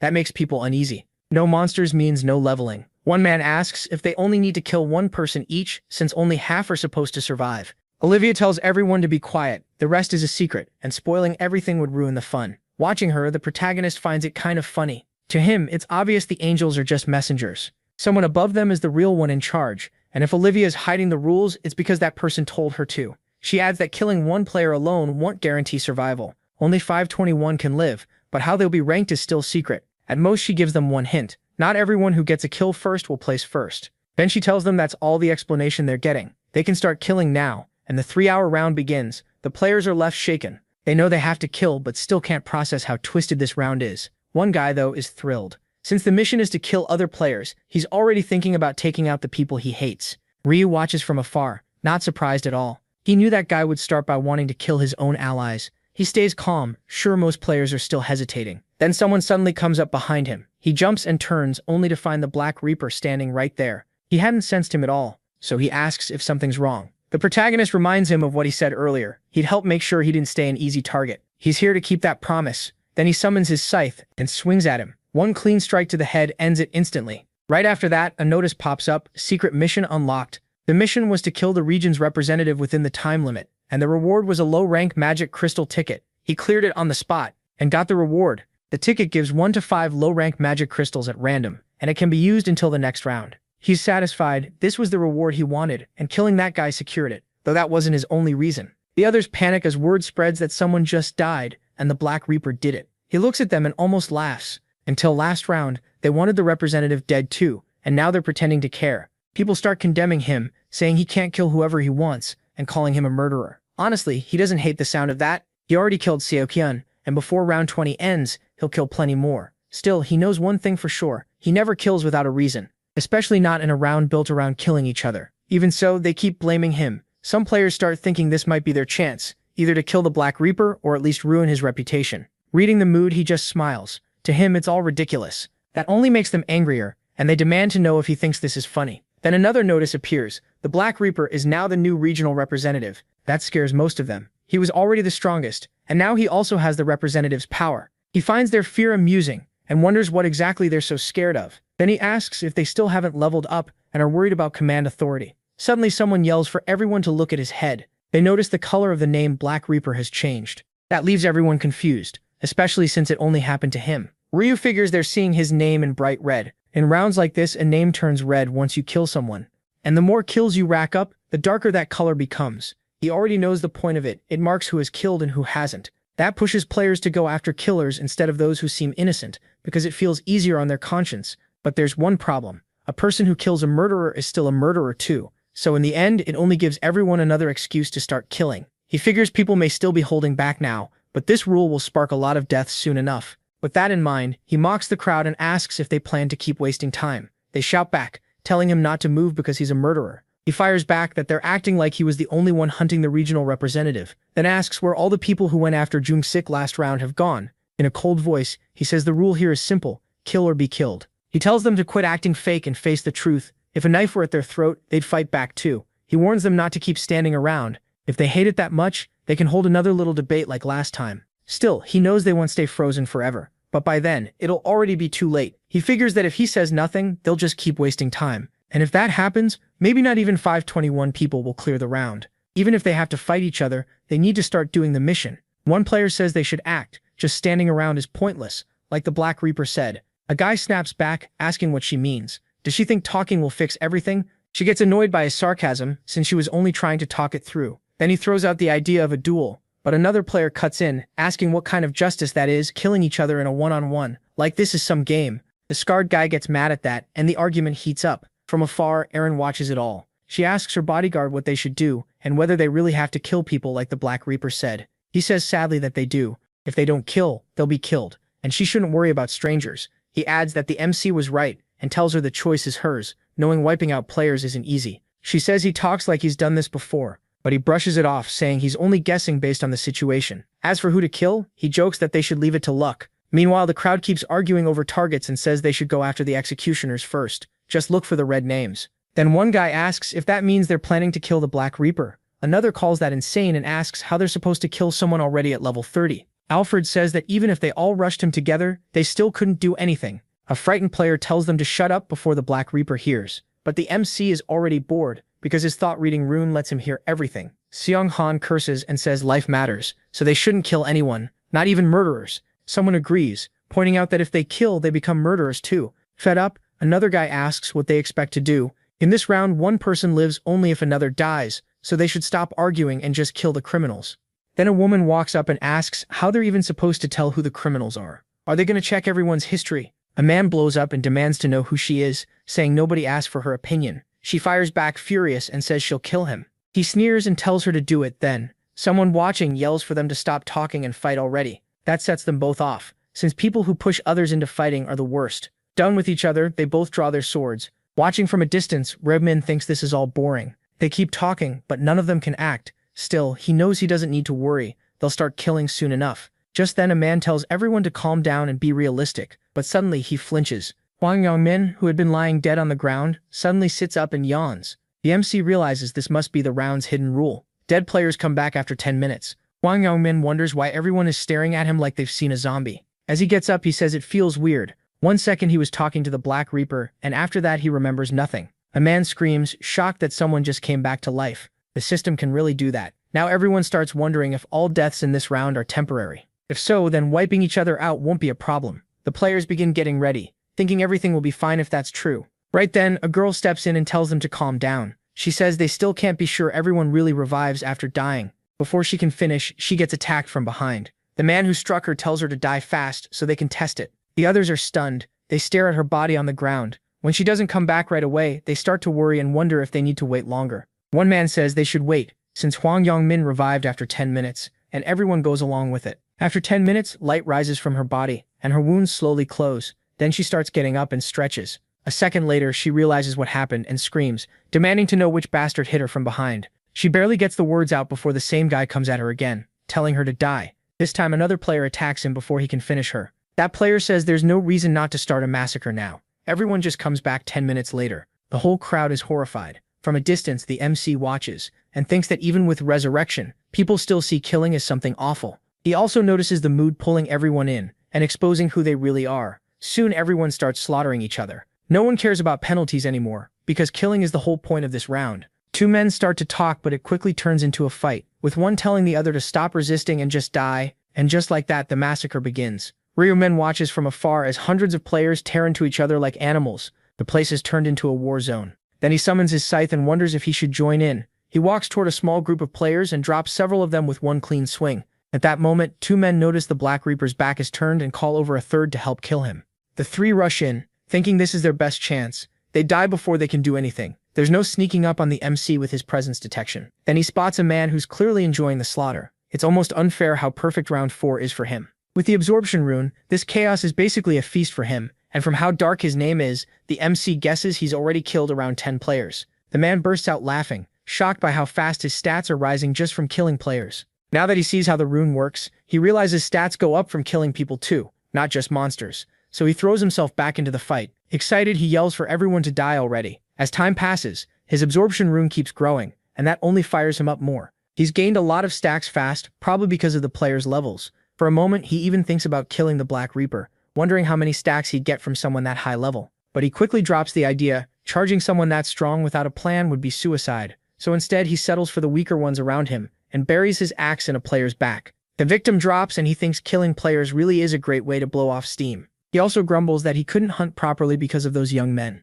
Now thrilled, he says this round was made for him. While he's lost in that thought, someone tries to sneak up on him and attacks but misses because the big man is ready. With one blow, he kills that player too, pushing his absorption rune even higher. Players keep reviving again and again, which excites the Black Dragon even more. He can't imagine a better chance than this, so he keeps killing. Then he pauses, trying to remember how many kills he has so far, because he wants first place no matter what. That's when he suddenly notices someone coming toward him and sees that it's the Black Reaper. The MC instantly uses Death Knight. Darkness spreads around, leaving Brock and the nearby players confused about what's happening. The Black Dragon is thrown off by the Black Reaper's scythe turning transparent, and all he knows is that he needs to be careful. It doesn't help. One strike is all it takes. Ryo-min whirls his scythe, and the brute's head is sent flying. As it spins through the air, he realizes too late that the one person he should have avoided was the Black Reaper. Around them, the fighting keeps raging. Everyone is killing everyone, chasing as many kills as they can for the mission, while Ryo-min simply watches. Then he notices a woman stand up not long after being killed. Seeing her revive after 10 minutes confirms it for him.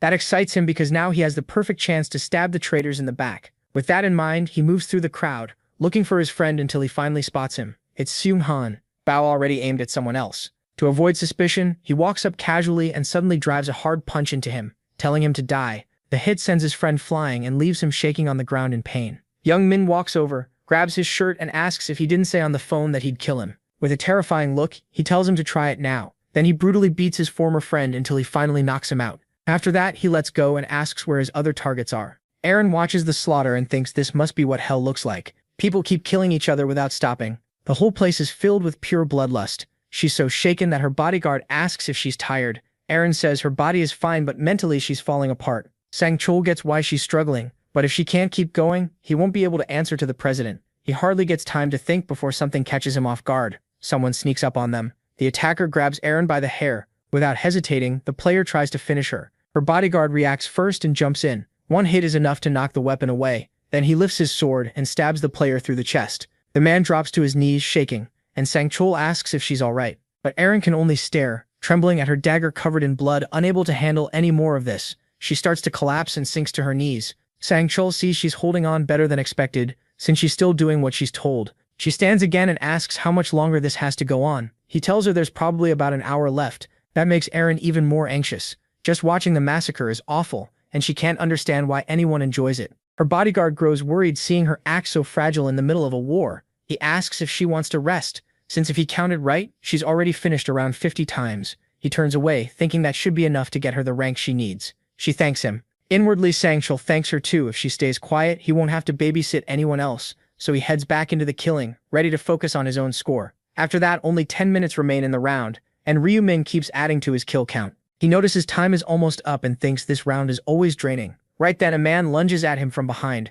He spins around at once and drops the attacker in one strike, determined to claim every first-place reward in every region. Then he runs across the arena, knowing he has to reach the 20th round in top shape since he has no idea how strong the final boss will be. He goes after two players, cuts down the first one easily, then closes in on the second with such killing intent that the guy freezes on the spot. But Ryu Min just slips past him and keeps running. The stunned player can only wonder why he was spared. The protagonist already knows there's no point killing the same person again in round 4, because rankings only count unique kills. Even if he finishes one player 50 times, it still counts as just one. Thinking that, he glances over and spots Young Min still killing the same people again and again. He watches the guy beat down his targets with his bare hands and can't believe Young Min is still tormenting his 3 former friends in the same corner. At this rate, Ryo Min doubts any of them will survive the round. The brute sees one of them revive and attacks right away, even yelling at him to resurrect faster so he can kill him more times. Now there's only 1 minute left, and Ryo Min makes his final push to collect as many points as he can. One look at a target and he knows that's another kill. He takes down the next one too, then spots a blonde guy and can't remember if he's killed him before. To be safe, he attacks anyway and secures another one-shot kill. Then a yellow aura starts rising around him and around every other player too. Olivia appears and asks if they enjoyed the slaughter. That only makes everyone furious. There was nothing fun about killing their own kind. She comments on how red the ground is, praises their work, and says she'll return everyone so they can see the rankings. Ryu Min finds that funny since she talks like she's saving them when it's really the system doing it. Anyone who lost a limb is restored, and those who were killed come back to life too. Seung-ho is one of them, and the moment he wakes up, he starts screaming at Young-ho, calling him a bastard, and swearing he'll kill him no matter what. Young-ho just laughs and calls his old friends idiots, until Olivia yells for everyone to shut up, warning she'll blow up the head of anyone who keeps talking. The whole place goes silent at once, and she looks pleased, ready to reveal the results. But first she says she'll announce the round's secret mission. With a snap of her fingers, the system reveals it. Kill the region's representative within the time limit, and earn a lowest class magic crystal ticket. Everyone is shocked that the hidden mission was to kill their own representative. Olivia then announces that the one who cleared it was the Black Reaper. The players are stunned, though they remember he killed the representative right at the start. The Black Dragon is furious, thinking he would have cleared that mission right away if he'd known. Meanwhile, Young Min is horrified, wondering if the Black Reaper really killed him for that reason. Then he checks his system and sees that the temporary skill command authority is gone. That makes him remember MC saying he'd help him avoid getting shot. Only now does he realize what that meant by taking the representative title. MC made sure Young Min wouldn't be targeted anymore. After that, Olivia gives them a nasty smile and asks if they're ready to see the rankings. She explains that scores were based on unique kills, so killing the same person over and over only counted once. The players ask if that means it was never just about getting as many kills as possible. Olivia mocks them, asking if they really thought the round would be that simple. Then with another snap, the rankings appear. Across all regions, the Black Reaper is first with 722 kills. The Stupid Idiots are second with 521, and the Celestial Demon is third with 433. In this region, Black Reaper takes first. Kukurubang gets second with 211, and Sangchul comes third with 209. The Angel is impressed to see the Black Reaper in first yet again. The players are stunned that one person killed over 700 out of roughly 1,000 players, about 70% all by himself. Even Olivia admits that's shocking and says he deserves a great reward. Then the system congratulates him for taking first in his region and first overall. For winning his region, he gets a medium-class rare armor ticket. For ranking first among all regions, he receives a special reward selection chest. Ryu Min is glad it's finally time to replace his current armor. The system offers 3 rare armors: Shining Bronze Armor, Bloody Assassin's Outfit, and Cloak of Darkness. He picks the second one without hesitation. The Bloody Assassin's Outfit is rare rank. It gives plus 60 defense, plus 4 dexterity, plus 5 attack speed, and plus 5 movement speed. Now he moves on to the special reward. His choices are a 50% stat boost during round 5, 5,000 gold, or information about round 5. He knows the 5th round secret mission is amazing, but also extremely hard, so he chooses the 50% stat boost for round 5. After that, Olivia asks if everyone is ready and reminds them that the cutoff to pass was rank 521. Then she says she'll start removing everyone who fell below it. At once, the players who didn't make the cut start vanishing, panicking, and begging her to stop. Ryu Min's friends begin to disappear too, since they spent more time dead than alive. That shocks him at first, but then he's relieved. They survived by the slimmest margin, even after he spent so much time killing them himself. Erin is terrified too, unsure whether she'll vanish, while Sangchul stays calm because he knows they both got enough kills. He takes a deep breath and looks forward, seeing the notice that 521 survivors remain and the next round will start on May 1st. Back in the real world, at the Imperial Hotel, Sangchul runs full speed, shouting for his president. Kyungrok grumbles in annoyance before waking up and asking why Sangchul is there, since he doesn't remember calling him. The sector chief apologizes and says he got worried when the president wouldn't answer,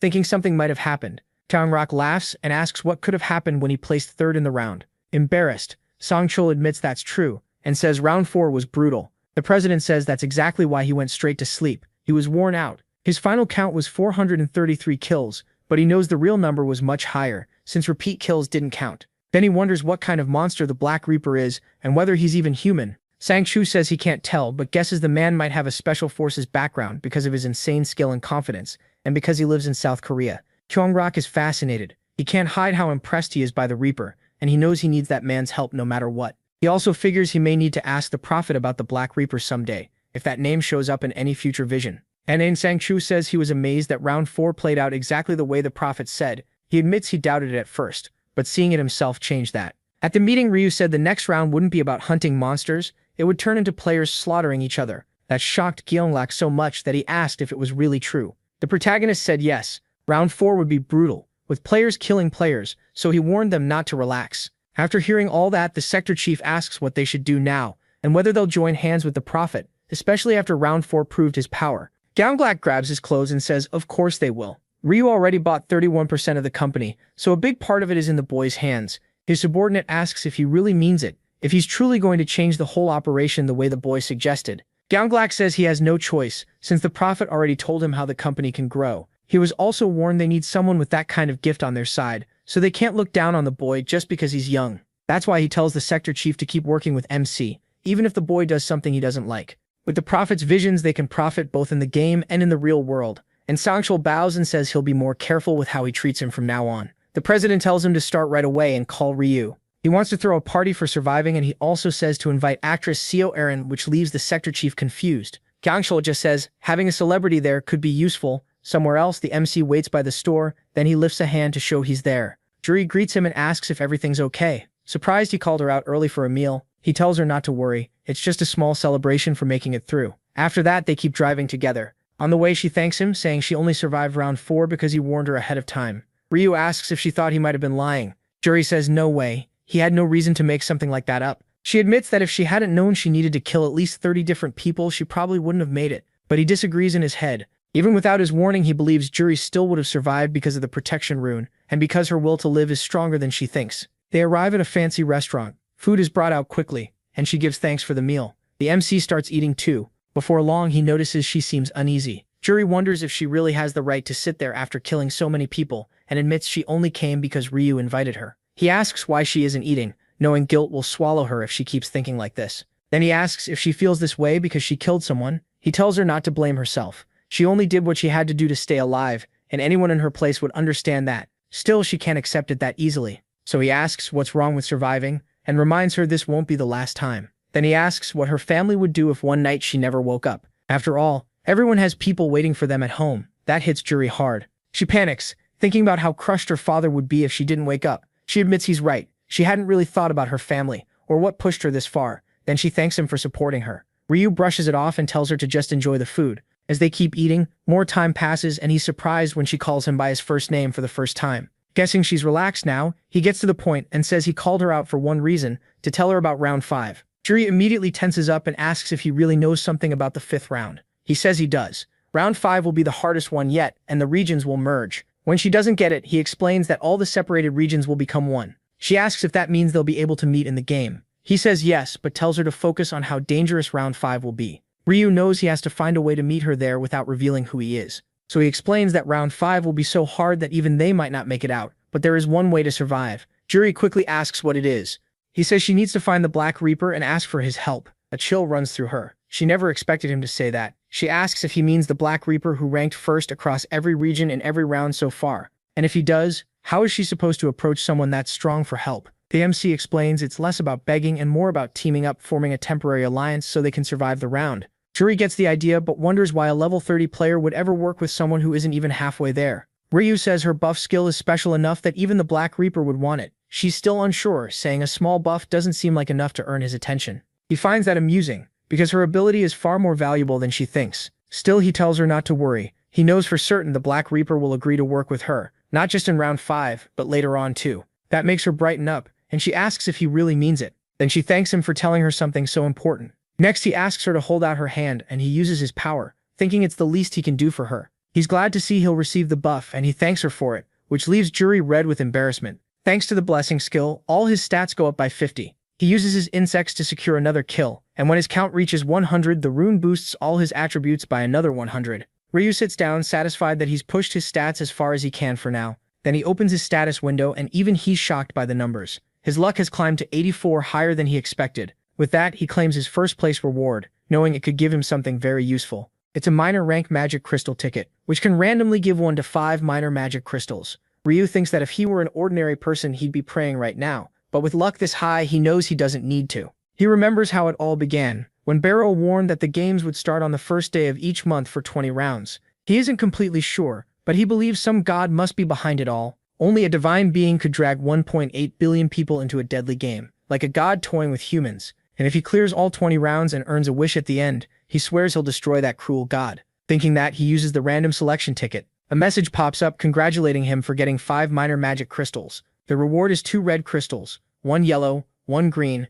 and 1 purple, all minor rank. He's stunned. Not only did he get 5, that's the highest number possible. Seeing that, he can't help smiling. It almost feels worth hating the god who made this game. Then he starts combining them, beginning with the 2 red crystals. They fuse into a low-level red magic crystal. He checks the result, knowing that 2 crystals of the same color and rank combine into 1 crystal of a higher level. He repeats the process with the purple crystal and the one he got from Irin, making a low-level purple crystal too. Ryu moves to the next step and starts adding the crystals to his gear. First, he puts the red crystal into his hood, raising his damage by 2.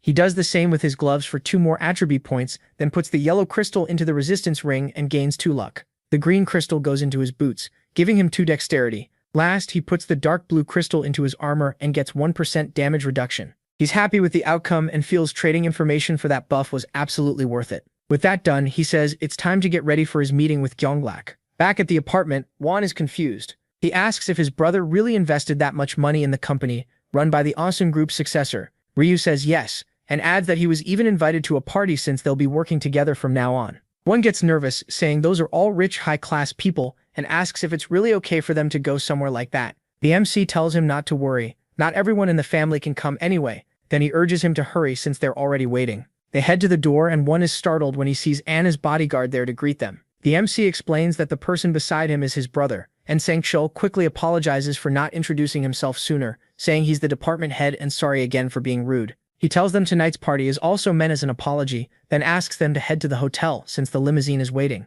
Once they arrive, they step inside the massive building. At the entrance, Gyeonglak welcomes them and says he's glad Raemin survived the 4th round. The MC returns the greeting and introduces the boy beside him as his brother. Gyeonglak says he's the president of Celestial Demon Consultations Company. Won, totally nervous around someone that important, shakes his hand without noticing he used the wrong hand. Then Junglok asks if Wan is also a player, but Wan says no, he's only 14. Junglok says that makes him lucky, since he gets one more year away from the deadly game and admits he's jealous. The MC laughs to himself, knowing the president probably enjoys the killing inside the game. After that, Junglok leads them to the grand hall, saying the party is simple but prepared as well as possible. When they get there, the banquet table is already filled with all kinds of food, and chefs are standing by in case anyone wants more. Wan can't hide how shocked he is. To him, this all feels unreal. The president invites them to enjoy it, saying he hopes the meal will be enough. Wan can only think that this has to be a joke. There's no way this counts as not much. Junglok smiles and tells them to eat as much as they want. But then the hall doors open.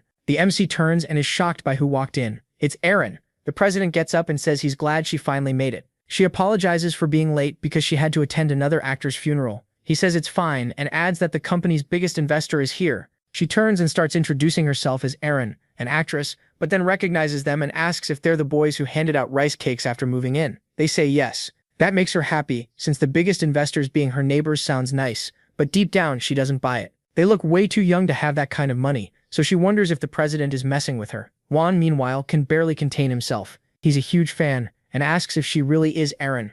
Only then does the MC realize his brother truly had no idea. Erin was tied to Junglok's company, which explains the reaction. He also knows Wan's shock is normal. Erin is famous and beautiful, so he decides to act interested too, just to keep things smooth. The president notices that and feels satisfied.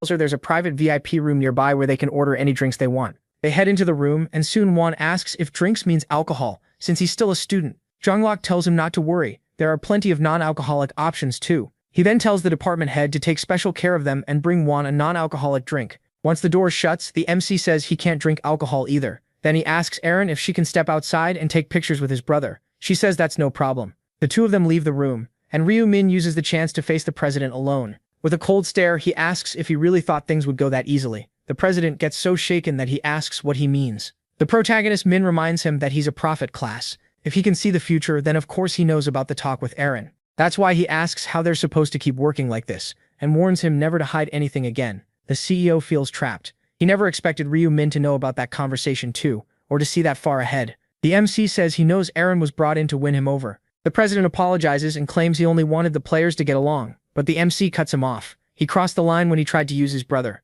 That corners Ma Kyung-rok even more, because he knows that part is true too, and he quickly apologizes, calling it a foolish choice and promising to fix it right away. Ryu Min can tell the apology is real, so he says he'll let the Erin issue go this time. The president thanks him for the second chance. Then Ensang Kale walks into the room, notices the strange mood, and says he's back, but the president asks him to leave, saying he needs to discuss something important in private with the VIP guest. He also tells him to guide Erin and Wan to another room. Not understanding what's going on, the department head agrees and leaves. The president feels bad. He tried to lighten the mood by using Erin, but only made things worse. Ryu Min drops the topic and asks if he wants information on the second round. Ma Kyung-rok is surprised again, since the prophet even knows that. The MC says that's the only reason he accepted the invitation to share information about the fifth round. But if the president keeps acting fake with him, working together will be hard. The CEO admits he regrets it and begs forgiveness for that one mistake. MC says fine, but makes one thing clear. He must stop hiding things and trust him fully from now on. He also says the president shouldn't try to tell him how to run the company,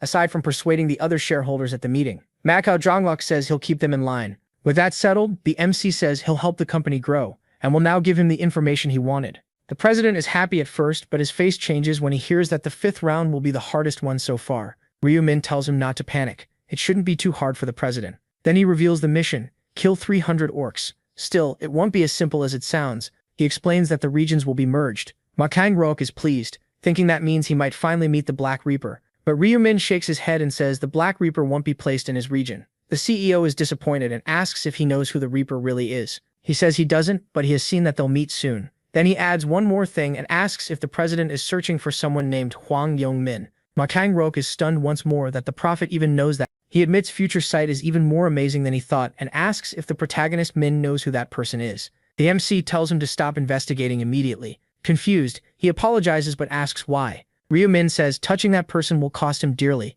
and that's all he's willing to say. The warning leaves the president deep in thought. Meanwhile, the MC knows he's only keeping Hwang Yong-min alive because he's still useful. Ma Kyung-rok then says he'll end the investigation on that person right away, and suggests they return to the party, promising everything will stay alcohol-free. Still, he's furious that things got so out of hand, and he wants to blow off steam that night. Later that night, after the party, a man sprints through the streets and cuts through alleys, trying desperately to get away. He presses at his wound to slow the bleeding after apparently losing an arm, but he has nowhere safe to run. Then someone starts closing in. That alone throws him into panic. The pursuer lifts a sword and slashes, cutting into both of the fat man's legs and his shin, dropping him to the ground shaking in pain. It was Gyung-rak, and he tells the man to shut up, unless he wants his tongue cut out. The man on the ground cries out asking why this is happening and what he did wrong. The president finds that rich coming from a pedophile. The fat man argues that it was a long time ago that he served his sentence and that he's free now. It changes nothing. The CEO simply raises his sword and stabs it deep into the man's back. Then he warns him to stay quiet unless he wants to die slowly and painfully after drawing witnesses.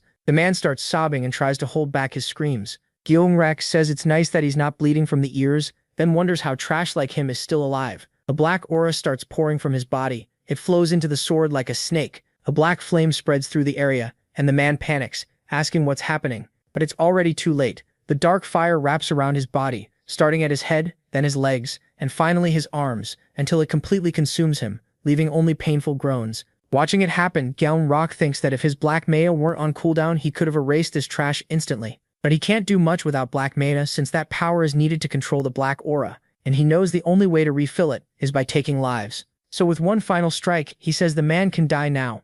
He reflects that killing people gives him far more mana than killing monsters. For someone like him, who enjoys hunting criminals, there couldn't be a more fitting class than Black Knight. Gyung-rak lowers his sword, feeling that cleaning up this trash has finally eased his stress, and activates Consume. The black aura in the sword gets drawn back into his body, leaving only the corpse behind. He hates that his skill can't eat a dead body. The black aura only works on someone still alive. Then he hears something by a trash can. The sound makes him spin around at once. A second later, he sees it was only a cat. He figures there can't be any witnesses here. He picked this alley on purpose, far from anyone's eyes and before sunrise. Still, he thinks one person might have noticed the prophet. If that guy really sees the future, he may have already seen some of these murders. That would mean Ryu is getting closer to learning he's a serial killer. And honestly, he likes that. It makes things more fun. Then he calls the department head and tells him to come clean up the trash he left behind. 2 weeks pass. The MC is lying in bed with nothing urgent to do, trying to rest for once after constantly worrying about the future. But when he checks his phone, he knows the break is over. A player group has been made. He joins it right away, ready to make his move. This is his chance to get one of the 5 runes found in real life, the cloning rune. The news is going wild over the games. Out of 1.8 billion people taken to the other world, only 90 million are left after just 3 months. A chubby man with a red hand reads the reports about players dying in round 4 and gets annoyed. The articles also blame players for causing trouble in the cities. That only makes him scoff. If they're going to die anyway, why shouldn't they do what they want? To him, the real problem is the rules squeezing the players. He lifts his axe then smashes it down, wrecking the ground around him. None of it matters now, he says. Nobody can stop him anymore. With a nasty laugh, he boasts that he's the strongest player in the world. Then he starts wondering who he should kill next. Even after killing people in real life, he feels nothing. He wonders if round 4 was so brutal that it changed him. His only complaint is that each person gives him just 1 stack. Maybe it's because they're only civilians. Thinking back, he loved round 4 more than hunting monsters. So he heads out, planning to kill players instead, since they should give more stacks for his rune. Then he spots the online player forum. Shim is thrilled. Through the forum, he might meet players who can help him kill other players and pile up stacks. He starts checking it out and sees it asks tons of questions. That annoys him. They want way too much information before the interview. Even so, he puts up with it, because he needs the meeting location. He bets nobody would expect a player to show up there planning to kill other players. After a while, he reaches the place. A message tells him to go to a cafe in Wabu, and that casual clothes are fine. The address matches. Still, he gets irritated. The place is deep in the middle of nowhere, and even buses don't come out here. Since he already made the trip, he goes in, deciding he'll kill everyone if they get on his nerves. Shim looks around, surprised the cafe feels more modern than he expected. Only 2 customers are inside. One of them notices him, stands up, and asks if he's here for the interview. The man walks over and asks for his username. Shim answers, Black Dragon. The interviewer welcomes him and says his own in-game name is My Age is 30. Shim looks stunned and asks if he's really a player. The man says yes, and adds that he actually did turn 30 this year. Next, he introduces the guy in the shirt as Tiny Mollusk, and tells them to get along. Shim walks up and asks if that fish-faced guy in the pink shirt is really a player, because he looks ridiculously weak. He also points out that the cafe must be doing badly. There are barely any customers and no workers in sight. The interviewer explains they rented this place because it's far from the city. Shim gets that, but asks if the owner should at least be around. The older man says the owner is in back making food, since they sell meals too. Shim says he gets it. Then he notices there aren't any cameras in the cafe. That makes him think about killing the 2 players here and making an easy escape.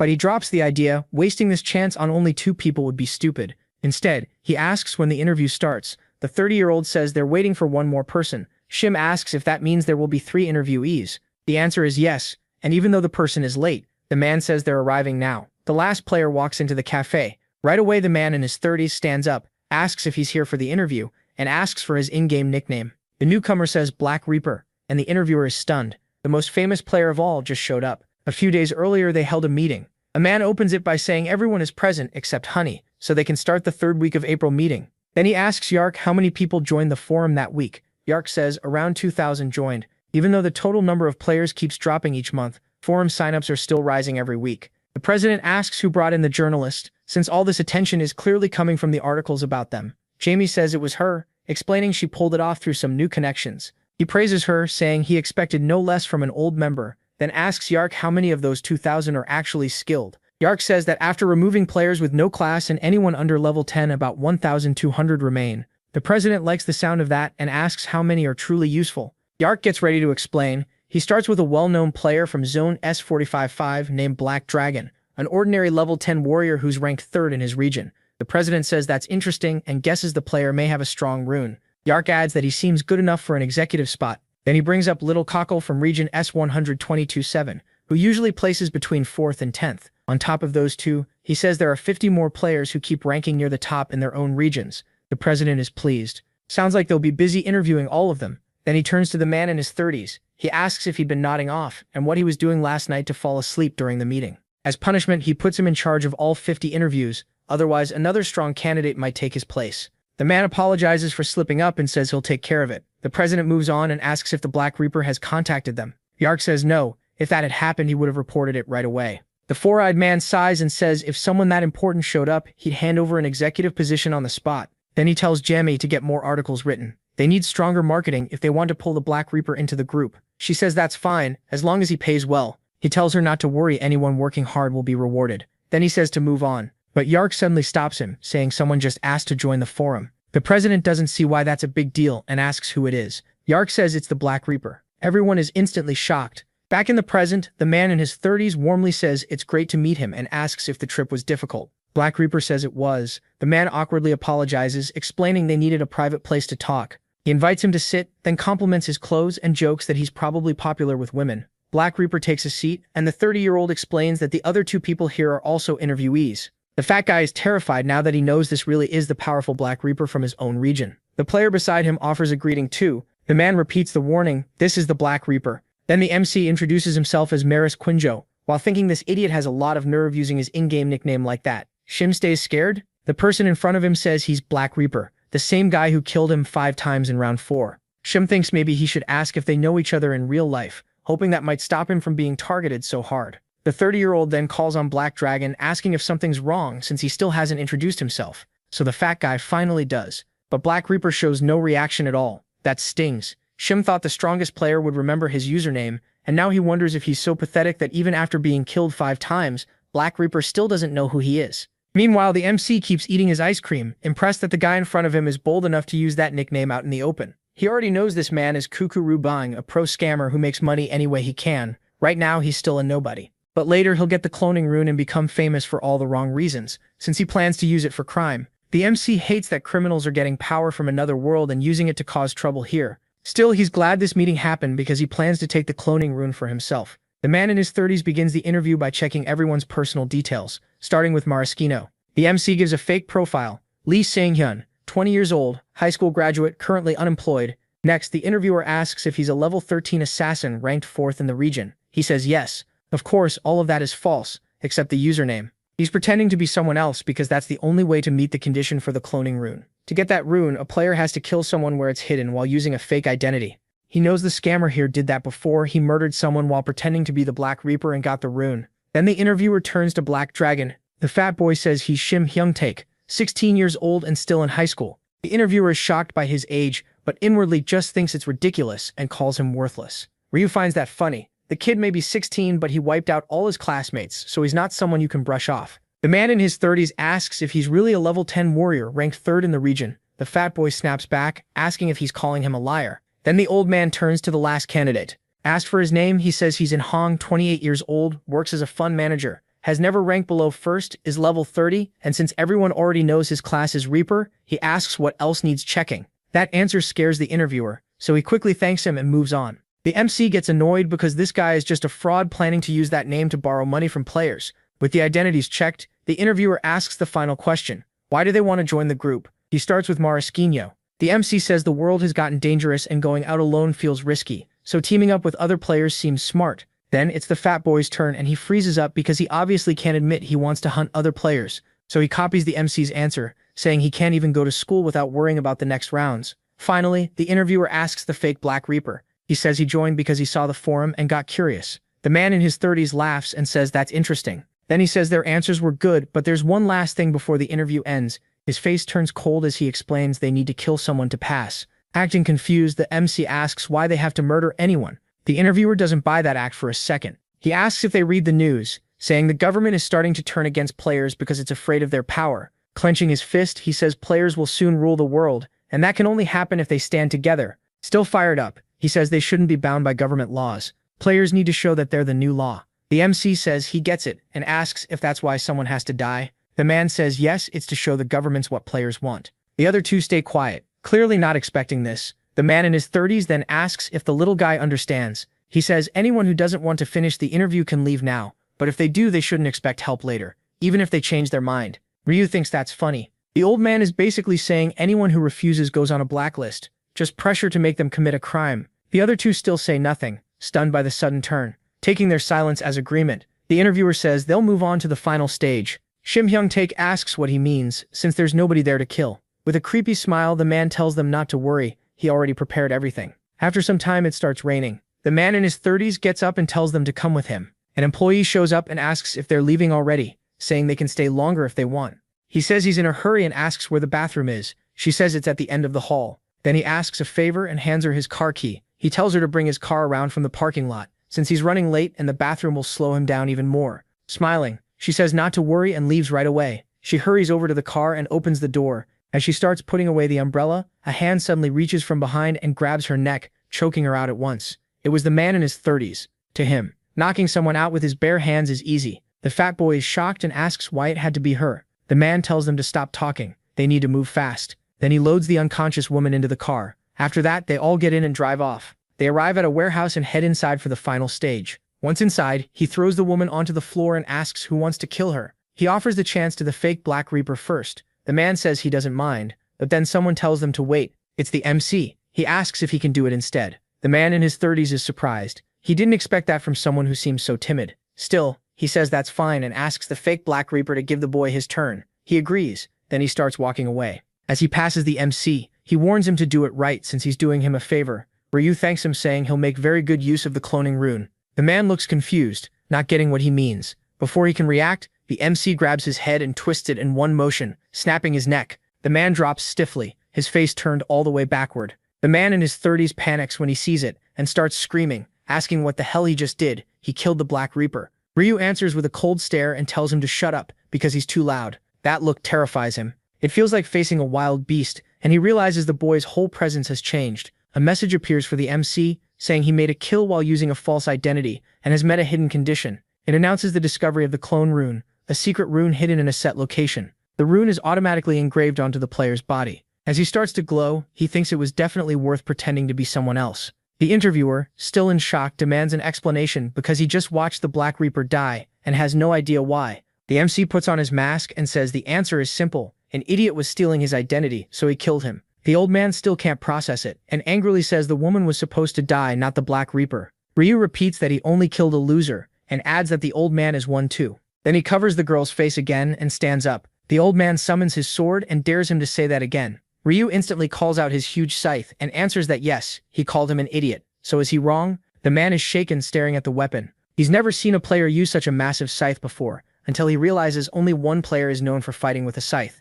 Then he remembers the boy just said he killed that man for stealing his identity. The MC asks if he finally gets it. He's standing in front of the real Black Reaper. Then he mockingly apologizes for the lie. The man in his 30s drops his sword, shaking hard. The boy was never Maraschino. He was the real Black Reaper all along. He falls to his knees, trembling, apologizes for not recognizing him, and begs for mercy. But it means nothing. The MC says not a chance, and in one swing, he sends the man's head flying so far it lands right at Black Dragon's feet. He stares at the severed head in horror, now fully realizing the one before him really is the true Black Reaper, far beyond everyone else. He trembles because he never even saw the scythe move before the man was dead. Now that they're alone, Ryu-min lifts his scythe and says the chubby guy already knows what's coming. Then he asks for his final words. Panicking, the man says he won't beg for his life. He just wants to ask something in case they meet again. MC asks if he means why he killed him 5 times in the 4th round. Shim Hyung-taek says that's exactly it. Ryu-min says the answer is simple. He saw him as a possible threat. Out of everyone there, he looked the most capable, so he wanted to remove a future rival. Then he asks if he's ready to die. Still shaking, the Black Dragon asks one more question. He wants to know why someone that strong would bother killing him at all. The protagonist snaps that he's only here to deal with the woman from the cafeteria. The man quickly argues that he did nothing and only watched. Hearing that, Ryu-min lowers his scythe and says he'll let him live. The chubby guy lights up and asks if he means it. MC plants the scythe on the floor. In return, he wants every item and piece of gear the man has. The Black Dragon immediately drops everything he owns. Ryu-min is impressed. There are plenty of useful items, and selling it all could bring in about 2,000 gold. Sweating hard, Shim Hyung-taek insists that's everything. He has nothing else in his inventory. He picks up the magic crystals and says he believes him. He adds that he'll only take the stones since the rest is useless to him. What he doesn't say is that the other stuff can't even be sold in the shop. After putting the items back, the Black Dragon asks if he'll really be spared. Ryu-min says yes. A promise is a promise. Overjoyed, the chubby guy starts thanking him non-stop, and the protagonist tells him to quit it. He says to act decent from now on and leaves the bodies to him. Then MC heads to the woman and says he'll take her back to the cafe. With that, he starts leaving the warehouse. Shim Hyung-taek just watches. He lets out a huge breath, relieved to be alive. He really thought he was dead, so trading a few items for his life feels cheap. But something still bothers him. He wonders if simply watching was really enough to deserve losing his stuff. That thought makes him angry. Then he looks back at Ryu-min and notices his back is turned while he's carrying the woman. Cold sweat runs down his face. This is the perfect chance to strike from behind. If he kills the Black Reaper, his stats will jump a lot. He's sure this is a once-in-a-lifetime opening, and he may never catch him off guard again. So he summons his axe, convinced he'll regret missing this chance. He starts creeping forward, trying not to make a sound. Step by step, he gets closer. Soon he's within range. He raises the axe to strike, then he swings with all his strength. The hit sends Ryu-min crashing to the floor. Hyung-taek is stunned. He can't believe he actually took down the Black Reaper and that it was this easy. He bursts into laughter, shocked that a level 10 beat someone at level 30. Then he starts kicking the body, yelling that this happened because he dared turn his back on an enemy. Excited, he celebrates the levels he'll gain from the kill. But then something feels off. No system message appears, and his stacks aren't going up either. He starts to worry about what's going on, when Ryu-min suddenly appears behind him with a dark aura, and asks what he thinks he's doing. The man spins around in terror. He can't understand any of it. He was sure he killed the Black Reaper, so he wonders if the protagonist has some kind of resurrection skill. Backing away in fear, he bumps into the body. When he turns back, the body is gone, and there isn't even a drop of blood left. Ryu-min explains that what he killed was a clone of him. The clone rune lets him make a perfect copy, but it can't attack. This is the clone rune. By saying create clone, the user makes one duplicate. The caster turns intangible for 10 seconds and hides after casting. The clone is mentally linked to the user and moves by his will, but it can't attack, use skills, or open the inventory. It also has a 10-minute cooldown. MC is pleased the trick worked on a real player. Even without combat power, the clone is useful, and this was a great test. Hyung-taek explodes, saying he was tricked. Ryu-min asks if he's insane. The real victim is him, since he was almost murdered from behind. Then he summons his scythe and cuts him down in one clean swing, leaving the fat man confused for a split second. His body won't move because his head rolls off right after. Ryu-min doesn't waste time and uses erase traces, making the head and the rest of the body burn away in black flames, wiping the scene clean without leaving even a trace of blood. He's always impressed by how useful this common skill is. Now no one can prove anything, except one person. Thinking of that, he calls out to the woman. He tells her to get up already, because he knows she's only pretending to be unconscious. A player can't be fooled that easily, and he says it like he can read her mind. She lifts her head and complains. Then she asks him to remove the black sack. Ryu-min says not yet, she should wait until he leaves. First, he wants to ask a few questions and asks for her help. He asks how many customers there were and whether she remembers their faces. She says there were 4. One was a man in his 40s, and she remembers him because she spoke to him directly, but not the others. Since he can read her thoughts, he knows she's telling the truth and says he has no more questions. Sweating nervously, she asks if it's really over and if she's safe now. He says yes and tells her she can go, but warns her not to call the police or things will end badly. Then he tells her to count for 1 minute before taking off the sack. She agrees to do exactly that. Then she starts counting to 60. After that, she removes the sack and looks around in confusion. The warehouse is completely empty, making her wonder if it was all just a dream. Back at the hotel, Ryumen enters the room and says he's back. His brother looks confused and asks why he's wearing his pink jacket. The protagonist Min awkwardly walks past him and says he's tired and wants a nap. Still curious, one asks where he went and whether he already ate, then suggests they order dinner. Taking off the jacket, Ryumin says one can order whatever he wants. Then he notices the shirt is still clean, but after everything it's not something he wants his brother wearing again, so he throws it away. One panics, asking why he tossed it like that. MC Men says it's old and promises to buy him a new one. His brother, still a little upset, says okay, but admits it feels strange having school closed and being stuck inside. Ryumen feels bad. It must be miserable being trapped at home and unable to go to school because of people like Shim Hyung-tak, so he invites one to go to Everland the next day. One brightens up and asks if he's serious. He says yes and tells him to eat fast so they can sleep early. The next day, they go to the amusement park, and one is thrilled since it's been a long time. Ryumen is glad to see him happy. Life has been rough lately, so they haven't had chances like this. He looks around, surprised the park is even open. Still, people need hope at times like these. A little later, one spots a family leaving a shop, then looks at his brother and tugs him along toward a store he noticed. Once inside, he puts panda ears on Ryumen. That instantly melts him. It's way too cute, and now he wants to buy them. He's also shocked by how many adorable things are in the shop, and the protagonist tells him to pick anything he wants. After they come out, he asks what else one wants to do. They head for the roller coaster first, then the water park. Later they watch some pandas playing. One gets emotional seeing the twin pandas, and Ryumen is glad he brought him here after how down he was the night before. But then one gets worried and asks if they should really be out having fun when the games start again tomorrow. On May 1st, MC tells him not to worry. The round won't last more than 10 hours, so there's nothing to fear, and afterward he'll get a full night's sleep. His brother hates hearing that since it's never taken that long before. He raises his hand and rests it on his brother's head, telling him not to worry because he'll never leave him alone.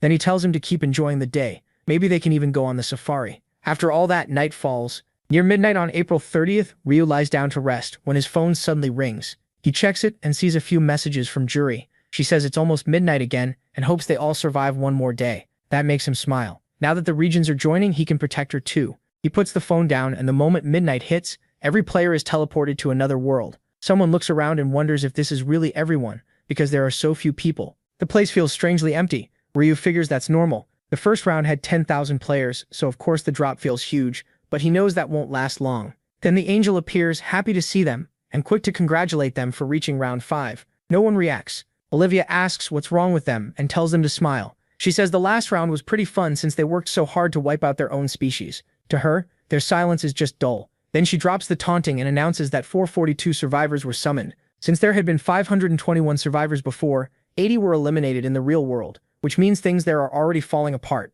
The players barely react since each round usually starts with fewer people anyway. Olivia says she doesn't care about that part. She just thinks it's boring to start with so few players. So she says she prepared something more interesting for them. A zone integration. One player doesn't get it and asks her to explain better. That instantly annoys Olivia, who snaps that the players here are too stupid to understand one simple term. She spells it out. The zones are being merged. In this country alone, there are 875 zones. Everyone is stunned that South Korea has that many by itself. Olivia laughs and says they shouldn't be so shocked that number is actually small compared to other countries. That only confuses them more. If each zone started with 10,000 people, then each nation must have had millions. Another player wonders about something else. If every zone has an angel, then there must be thousands of angels too. Olivia says that's right. Each zone has its own angel, and she mocks them for only figuring that out now. Then someone asks if that means she didn't create the game. Olivia goes quiet for a second and asks why he would think that. He says he can't believe thousands of angels teamed up just to run a survival game. At once, she drops down in front of him and asks what exactly is wrong with them working together. Then she warns him not to ask useless questions if he wants to stay alive. Terrified, the man quickly apologizes for bringing it up. Still angry, she flies back up. Ryu keeps watching. Sure, they just hit a sore spot. He's convinced angels aren't allowed to talk about whoever created the game. And he doesn't believe an angel who can lose to a player could have built something this massive. Olivia says she won't answer any more stupid questions and tells them to worry about surviving. She adds that she'll start the next part right away, especially since this zone has so few players, and she warns them not to make dumb guesses about why it's happening. A violent quake suddenly shakes the area and beams of light rise up, growing brighter until they join into a giant barrier. The players panic. They've never seen anything like it. The light spreads across the whole area, and after several flashes, players from other zones appear. Some wonder if it's over. Everyone just stares at one another, trying to figure out what's happening, until Olivia announces that the zone integration is complete. Then another angel appears and asks how long they plan to keep staring instead of introducing themselves. The players can hardly believe it because now there aren't one but 10 angels. The angels greet everyone again. Olivia explains that 10 zones were merged into one, raising the player count to 4,884. The shock doesn't fade, 10 zones became one, and now there are nearly 5,000 players here. She adds that the other zones were merged the same way, so the zone names will change too. This zone is now called Oskust 00 Zeta, made up only of players from South Korea. At least people whisper, they can still understand each other. Ryu listens to the murmurs, knowing zone merges keep happening whenever a zone drops below 500 players. Much later, once all of South Korea falls under 500, they'll have to face players from other countries. He pushes that thought aside. That won't happen until around round 11, so right now he needs to focus on this round. He expects the bonus game to begin soon, and before he can think further, Olivia says that before the main mission starts, they'll play a simple bonus game to celebrate the merger. Each old zone had one representative. Now that 10 zones became one, there are 10 of them and that has to be fixed. In the end, only one representative can remain. Rhea listens closely as Olivia lifts a finger and declares that the former representatives will fight until only one is left, and that person will become the new representative of the merged zone. The players start whispering that it's brutally unfair to make the representatives fight each other. One man points out that some people are probably happy they won't have to fight at all, but others are horrified because they now have to battle each other just to pick one representative. One person regrets ever becoming a representative, while another wonders if they'll revive after being killed in this match. Others ask if they can just give up the position. Ryu knows being a zone representative hasn't meant much so far, but that changes in later rounds. That's why he has to win no matter what. Olivia tells them not to panic. If they're defeated here, nothing will happen in real life. They'll revive right after. That calms one player, who had imagined the worst. But Olivia says it isn't that simple. The new representative won't get authority. They'll get the governor's position instead, an ability that lets them control players below their level. She says it's basically a stronger version of command authority, which only worked on players without a class, and this one can still be used 10 times. It can even be passed on if the current representative is killed by another player or a monster. So she asks if that kind of power doesn't sound tempting. Now the players really think about it. As long as their level is higher, they could control anyone, no matter what class they have. Seeing them finally interested, Olivia tells them to get ready. Then one angel tells the others that after the merger, they also need to choose one representative among themselves. She asks for a volunteer, but nobody says a word. She scoffs that any angel who volunteers to work must be crazy. Another asks what they're supposed to do if no one wants the job. One suggests rolling dice and letting luck decide. It may be boring, but it would work. Another brings up taking turns, but the others reject that some angels might never have to work if the game ends before their turn. Olivia asks if there's really no better way, when the red-haired angel points out that the zone representatives are about to fight. So she suggests that the first representative to lose should leave their angel in charge for all the coming rounds. The others like the idea. It sounds fun, and they raise their hands in agreement. But Olivia tells them to hold on, and says she has a better idea. Instead of punishing the angel of the first human to lose, she suggests making the angel of the final surviving human the absolute queen of the merged zone. In short, the angel tied to the winning representative becomes the queen. Then every other angel would have to obey that queen, along with the human who survived. One angel asks if they're really giving that much power away, since the representative would almost be able to command them too. The others get excited anyway. It sounds fun, and they really like the word queen. Priscilla laughs and says Olivia must be very confident to suggest that, then warns her to be careful. Her own representative won't go down easily. He's never once lost the #1 spot in her zone. Olivia asks if she's serious, laughing to herself. Priscilla is bragging about some bug in first place while her own zone has the Black Reaper as its representative. After that, Olivia asks if Priscilla is in or out. Priscilla says she has no reason to object. The other angels agree too, all of them confident in their own representatives, and they tell Olivia to announce it. So Olivia informs the players that the bonus game to choose the representative of the merged zone is about to begin, and she orders each former zone representative to come stand beneath her. They obey and start moving forward, including Ryu, until all 10 stand there, looking up and waiting for the next command. Olivia lifts her hand, and the ground starts trembling hard as a massive arena rises around them, taking shape completely. The players grow tense, unsure how this fight is going to begin. Olivia says the bonus round is starting. They'll fight until only one person is left standing, but losing won't get anyone eliminated. She tells them to hold out as long as they can, then gives the signal to start. At once, everyone draws their weapons, and Ryu brings out his black scythe too. The players stare each other down. This is their shot at becoming king, if they can beat just 9 rivals. One man notices nobody moves first. Everyone's being careful, which tells him they're all dangerous. Even so, he stays sure of himself. He's never lost the top spot in his region, and he has the rune of dismantling. That rune is so broken that when his sword pierces someone, it activates on its own and tears the target apart. To him, it feels like his blade already knows the perfect place to hit, and that's how he killed over 300 players in round 4. Then the angels start yelling, asking why they're just standing there and telling them to kill each other already. The player thinks that's odd. The angels seem way too excited, like they made a bet, but he walks forward anyway. He's sure nobody here can beat him, and this is a great chance to impress them. He stops at the center of the arena, then he raises his sword. Right now, he just wants to sacrifice some weak target to get him going. In his mind, it doesn't matter who comes first. He'll kill them on the spot. That's when Ryu starts walking over and stops right in front of him. The man is pleased. His little lamb finally showed up.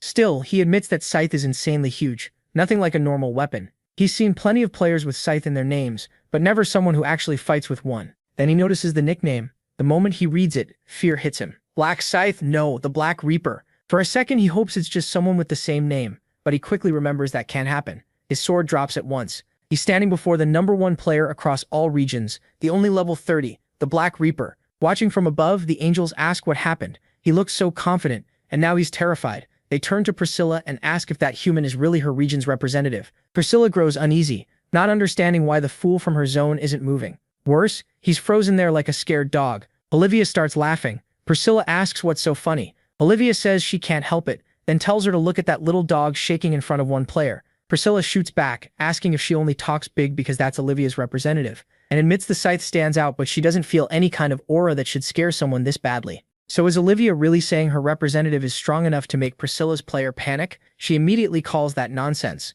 Her own representative has always been rank 1 in his zone. Olivia just smiles and asks what's so great about being first in one region, when her representative has stayed #1 across all regions every round. The other angels are stunned and ask how she can lie so boldly. They would have noticed that. Then they finally see the nickname, Black Reaper. They admit they've seen it in every result window so far. Priscilla's face hardens. If Olivia's representative really is the Black Reaper, then nobody here can beat him. A second later, everyone jolts. Priscilla's precious player takes one clean hit and his head goes flying. One strike and he's done. Olivia laughs even harder. One less human. Only now do the other players understand they're up against the Black Reaper. They can't believe someone like him is here. A level 30 is already impossible, and even all of them together probably wouldn't win. One swing might be enough. Just like with the first guy, Ryu starts walking toward the rest, and one player quickly tries to act friendly, saying it's an honor to be in the same region as the famous Black Reaper. He asks if they can talk for a moment. A woman puts away her bow at once and says she has no plan to fight. The others follow,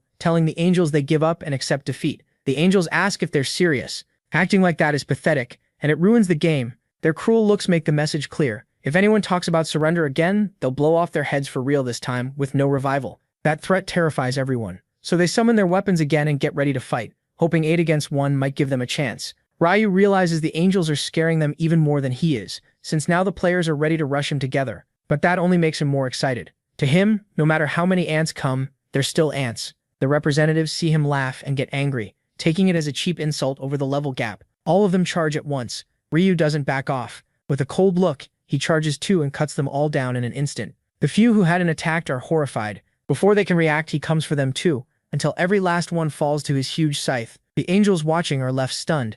Even knowing the Black Reaper was here, they didn't expect it to end that fast. Then they ask if this means they really have to serve Olivia, since that player belonged to her zone. Priscilla suddenly screams Olivia's name in rage. When Olivia comes closer, Priscilla demands to know if she knew this would happen. Olivia answers that of course she knew the result. The redhead turns to the other angels and says they were tricked. Olivia doesn't deny it. She says she made a suggestion that helped her. Obviously, why else would she bring it up? Then she asks if she forced anyone to join the bet. They all wanted fun, so they agreed on their own. Priscilla can't hide how furious she is. Olivia then asks if she wants to fight. If so, go ahead. But she adds that angels brawling in front of humans would be pathetic, and if the chief angel hears about it, Priscilla will end up in the insect penitentiary. The redhead goes pale. The second she hears that, she hates that place with all her heart. Olivia declares that she's queen now, so Priscilla will serve as the guide from this moment on. Priscilla asks how long, and Olivia says until she feels satisfied, so she should get moving now. Priscilla flies toward the players, regretting ever accepting that bet. After taking her place, she announces that everyone just witnessed the choosing of the human's new representative. The Black Reaper is now the representative of Zone CSK-007. His temporary skill is called Ruler Position. It lets him order a player to do anything, and that player cannot refuse. He can use it 10 times, only once per person, and it doesn't work on players above his level. People start whispering that this was obvious. The Black Reaper is level 30, and now he can force players to obey too, so nobody should mess with him. Priscilla then says she'll revive the defeated players. With one beat of her wings, a bright light bursts from the bodies of the fallen representatives. One of them comes back, then all the others, confused and trying to remember what happened. The redhead tells them they were beaten by the Black Reaper, who is now the zone's representative. That's when it finally clicks for them. She goes on to say that since there's a new representative, the old ones will lose their rights. Still, she tells them not to sulk. They can always earn those rights back later. Then she declares the bonus game over and moves on to the main mission. Right away, the system window opens for everyone. Each person has to kill 300 orcs in 10 hours. The side quest is to collect 4 stones of balance, though the reward is hidden. There are 77 million participants total, nearly 5,000 in this zone, and only 1,211 can pass. One player panics at the crazy number of orcs, especially with so few spots available to pass. Already annoyed, Priscilla asks why they're whining, and warns that she can cut the number of survivors even more. Everyone shuts up instantly. She says the earlier rounds were too easy, so this time she prepared something harder. Some players wonder if the orcs will still be easy, and assume they're probably just weak monsters. Priscilla is disappointed by how little they think ahead, so she says she won't explain any further. Now they start asking about the side quest, and why the reward is hidden behind question marks. The redhead explains that unlike before, everyone can see the side quest now, but the reward stays secret. Ryu finds all these secrets annoying, even though he already knows the side quest reward is the Rune of Balance. It's one of the 18 runes he needs, and only one person in each zone can get it through this quest. He also knows there are other ways to earn that rune in each zone, but those are even harder than the main mission. Because even if someone clears the side quest, meeting the conditions for the Rune of Balance is still difficult. Priscilla explains that the side quest is to gather the Stones of Balance. Collect all 4 and you get a mysterious reward, but only one person can claim it, since there are only 4 stones in each zone. Someone asks if nobody gets all 4 stones, does that mean the side mission fails? She says yes, but tells them not to worry. If someone has a stone, they can take it by killing that player. That shocks the crowd since it works a lot like the representative's ability. The angel says it does, but only for the Stones of Balance. Other items don't work that way, and if they die, they're not coming back. With that, she says she's done explaining, and tells everyone to do their best. There are 10 hours left in the round. The MC watches the angel vanish. He thinks she's a pain, then decides to clear the orc quota fast, set a new record, and help jury after that. He takes off running, pushing past the crowd. The others can only watch the Black Reaper leave. They're relieved he didn't attack them. His presence alone was terrifying enough. One player asks where he's going and whether they should follow. Another cuts in right away, calling that insane. Following the Black Reaper sounds like begging to die, or worse, become his slave. Still, one player says they should go anyway. The MC is always first, so doing something beats standing around. The group hesitates, wondering what happens if he catches them. A woman suggests keeping far behind him. She says she'll do it even if nobody else comes. After saying that, she leaves the group. The rest still can't decide, but in the end, they gather their nerve and head after the Black Reaper, trusting he knows what he's doing. Meanwhile, at a small orc village, the MC closes in and spots a monster. From far away, the others watch and wonder if it's some kind of village and realize the Black Reaper is going in. The monster flies into a rage, but the MC doesn't flinch and rushes straight at it. He drives his scythe into its head, then slices through it, killing it on the spot. After that, he moves into the village and quickly runs into more monsters. The orcs spot the intruder and get ready to fight. Both sides charge, but Ryu cuts down the first one easily and keeps moving. Another orc swings at him, but he lifts his scythe and with one clean motion, drops the 2 in front of him. Then he keeps going. He heads to a hut and goes inside. A little later, he comes back out empty-handed. The people still watching from a distance say the orcs look peaceful and about as weak as gnolls. Someone else wonders if it only seems easy because it's the Black Reaper. One tells them not to relax, and another agrees, better safe than sorry, so they decide to attack the orcs too. One thinks it's smarter to stay with the players who already lost before. The others agree to hang back for now, then split off later if things stay quiet. So they move toward the village and once inside realize it's much bigger, about 3 times the size of the first one. Then a monster notices them. It starts blowing a trumpet. The blast gets louder and carries through the whole village. The players panic, asking why an orc has a trumpet and whether it just called the others. A moment later, dozens of monsters come rushing at them, boxing them in. Now surrounded, they start to panic. One swordsman mutters that the village did seem too big, just not this big. Someone asks what they do now, and another snaps back with the obvious answer, fight if they want to live. The monsters charge without delay. The players rush in too, shouting that the orcs are weak and they just need to kill them all. The fight starts. One orc gets hit, and the players gain confidence, saying these monsters are amateurs and too slow. So they start dropping them one by one, happy at how easy it seems. But then things go wrong. One player can't pull his sword out of an orc's body and gets smashed by a heavy club. The players start getting overwhelmed and fall one after another to the huge orc force. One player on the ground can't believe they're losing to an orc and screams for help right before a deadly blow lands. Elsewhere, the MC moves through the forest and notices the people who were tailing him are gone. He figures a group of 20 can't move quietly for long, but if they weren't dumb enough to attack a much bigger orc village, they should be fine. He knows the real danger is villages with watchtowers. Once an orc guard blows the trumpet, more than 50 orcs show up right away, and the larger villages hold over 200. Soon he reaches another orc village. Getting ready to attack, he recalls that orc bodies are built very differently from human bodies, so if he stabs straight in, pulling the blade back out gets hard. He moves in and slashes one across the neck, the orc's weakest spot. Then he keeps cutting through them, striking from behind too, instead of stabbing through their bodies. That kind of fighting takes real skill, and he knows it. After finishing another exchange, the MC drives his scythe into a monster's back and drops it. Then he opens his progress window and sees 8 hours, 59 minutes, and 22 seconds left in the round. His main mission is already complete. 300 orcs defeated. Ryu thinks to himself that it only took 1 hour. Now that first place is secured, he decides to help Juri and uses his tracking skill. Elsewhere, Monkey asks if his teammate is okay. Jungsik, the hikers group's leader, says yes, though he almost died. Shaken, he asks how these monsters can be so strong. The others say they may look like pigs walking on 2 legs, but that just means they shouldn't underestimate them. He turns and asks how many they've killed so far. Monkey says probably around 50. Jungsik hates hearing that, only 50 in an hour with 5 people. At that rate, they won't reach 300. The group says they can't afford to fall behind. If they fail this time, they'll die. He lets out a long sigh and says they may have to hit a bigger orc village. That makes everyone nervous. One asks if that's too risky, and another agrees fighting 3 at once was already hard, so how can they handle a bigger village? They say it's safer to keep targeting small villages.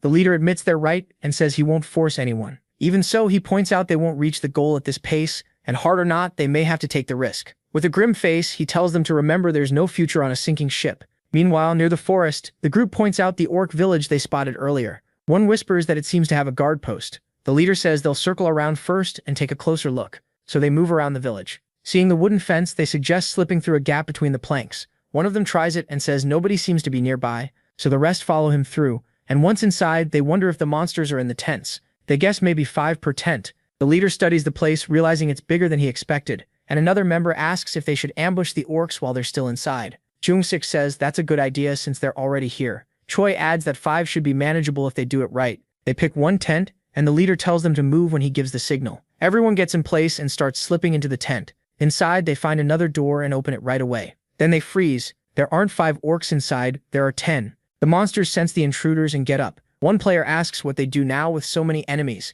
and the leader says they need to take down at least one first. They rush in, telling each other to focus on the one to the left. The warrior blocks the orc's attack, while Jungsik steps in and cuts its leg, bringing it down. Then Choi swings his sword and kills it at once. One of the other monsters roars in anger and squares up with the group. As it closes in, it gives off a chilling aura and smashes Choi with full force. Seeing his teammate take that direct hit, the leader panics and strikes back at once, thrusting his sword into the monster's neck and killing it instantly. The other orcs only stare while the players pull back and reset. There are still 8 orcs left. The captain starts to worry, they still have too many enemies and he's not sure they can win. One member says they can't do this and need to retreat. Jungsik agrees, he was thinking the same thing. So they turn and run out with the orcs chasing after them. But the second they get outside, they're stunned to see even more orcs waiting around the tent. They can't believe the number. There must be over a dozen. The blonde player groans that they're finished, and this is probably the end. But the captain just tells everyone to draw their weapons. They answer that there's no way out, but it was still an honor fighting beside him. Jungsik asks why the orcs still haven't killed them,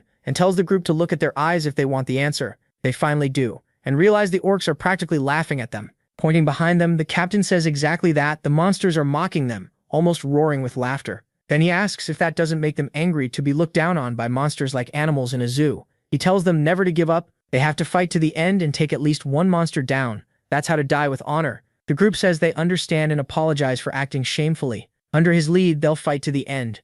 The orcs start closing in, and the leader tells them that on his signal, they all hit the same one. They answer that they got it, but the orcs suddenly start looking around. It sounds like they hear something. A second later, they rush off in another direction and vanish from the area. The group is stunned. The orcs just left for no clear reason. Then the captain gets their focus and points elsewhere. There are still orcs inside the tent. He grins, only 8 are left. Everyone nods and charges in. After a hard fight, they manage to kill all 8 and feel relieved. One of them says they survived because of the captain, and another agrees without his push they'd all be dead. Yang-ho tells them not to put it all on him. They won because everyone chose to keep fighting. Without that, he would have died too. Then he checks on Mangji's arm. Mangji says it still hurts, but he can handle it. The captain tells him to rest and stop using it. He orders the others to find a hiding spot while he looks for a way out of the village. When someone asks if that's too risky, he tells them not to worry and wait for him. Then he heads out. Before long, the silence starts bothering him. Ever since earlier, he hasn't seen a single orc. He keeps moving through the village until something catches his eye,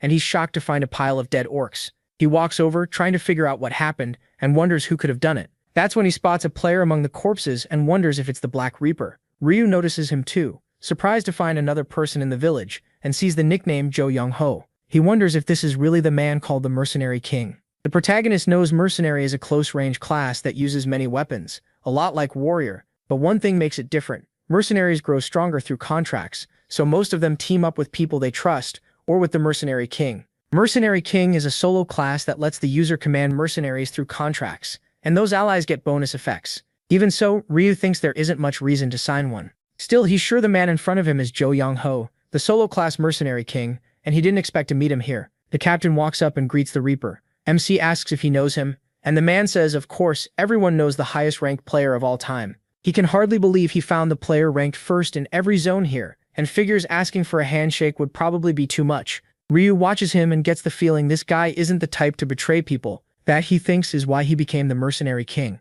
To get that class, you need a leader's mind and a kind heart. Jo Young-ho asks if he killed all the orcs here, and he says yes. Young-ho is impressed, saying the ranking fits him, then bows right away and thanks him. If the protagonist hadn't drawn the orcs away, they would have died. The protagonist says he didn't even know they were there. Young-ho says he understands, but Ryu still helped by wiping out the monsters. MC brushes it off, and tells him to leave with his team if they're finished. Every orc in the village is already dead, so they don't need to worry anymore. Surprised, Jo Young-ho asks how he knew he had a team with him. Before the protagonist can answer, Young-ho turns back and asks why they came when he told them to stay put. One of them says he got worried and thought Young-ho might have left them behind. The captain looks crushed and says he'd never do that. Ryu figures 4 mercenaries must be under contract with Jo Young-ho. He assumes they came because they were worried about their leader, which means Young-ho already has companions who truly care about him. Then the group finally realizes the man before them is the Black Reaper and asks, shocked, what he's doing here. MC says he just came for a quick hunt. The player says he gets it. Ryu tells them again to leave if they're done.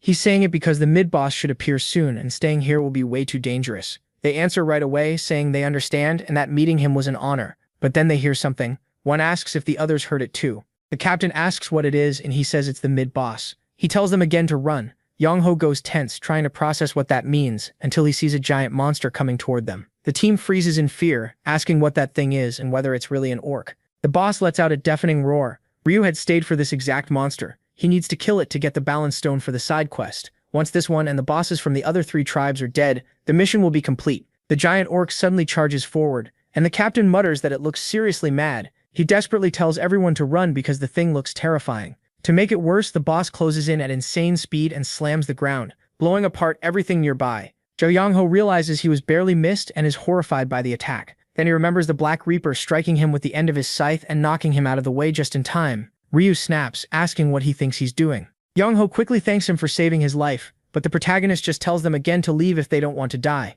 The boss lumbers closer with its huge body and starts laughing in a creepy way. Ryu attacks, asking what's so funny, and slams a heavy hit into its foot. That only makes the orc warrior angrier, and it lifts its sword to smash the ground. MC dodges with ease. The monster swings again, this time with the other sword, but misses again. Ryu almost laughs. What's the point of huge damage if every hit can be dodged? The boss glares to the side and grumbles while he gets into position and leaps. As he winds up, he tells the monster to quit whining, then drops a crushing strike. The blow sends it crashing down. Ryu doesn't pause. He jumps again and attacks once more. This hit cuts straight into the boss's neck. Enraged, it tries to counter with another ground-smashing attack, but it's pointless. Remy avoids every one of them. He realizes 2 hits still won't be enough to sever the head. The neck is too tough. So the protagonist charges in again, throws his scythe behind the monster's head and hangs onto it. Then he jumps, using the swing to spin the weapon harder. This time the cut goes so deep it tears right through the boss, sending its head flying. The monster is finished. Ryu stands atop the corpse and the system announces he killed the orc warrior.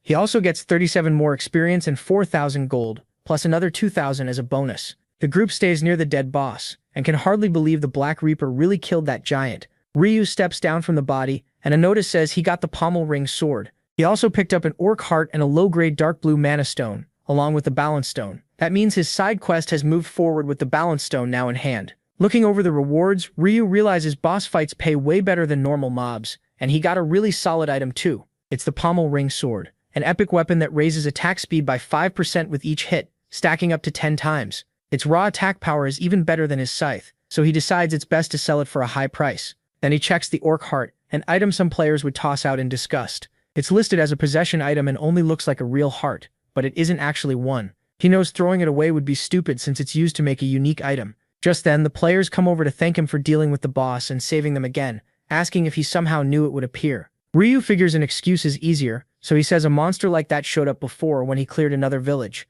They're surprised, finally understanding why he kept telling them to leave, and start thinking the Reaper is kinder than he looks. MC says he's leaving now that everything's done. The group says goodbye, thanks him again, and tells him to stay safe. Then the leader turns back and says they need to keep hunting. The others are fired up after seeing that fight, but Monkey suddenly collapses, and everyone panics, asking if he's okay. He says this is the end for him. He can't hold on anymore. The leader is shocked since just moments ago, Monkey said he was fine. Monkey admits he only said that so no one would worry, but he's hit his limit. Yongho begs him to hold on a little longer so they can survive and return to real life. Monkey says it's hopeless. He didn't make it in time, so they should leave him and stop carrying his burden. The leader refuses to accept that. There has to be a way, and he says they'll kill the orcs and clear everything. Monkey tells him that won't help. Even if they succeed, he doesn't think he can last that long. Then he starts groaning in pain. Watching this, Ryu is caught off guard. Yongho is supposed to become the leader of hundreds of mercenaries, yet right now he looks weak. Still, seeing how close the group is, he is reminded of his own brother.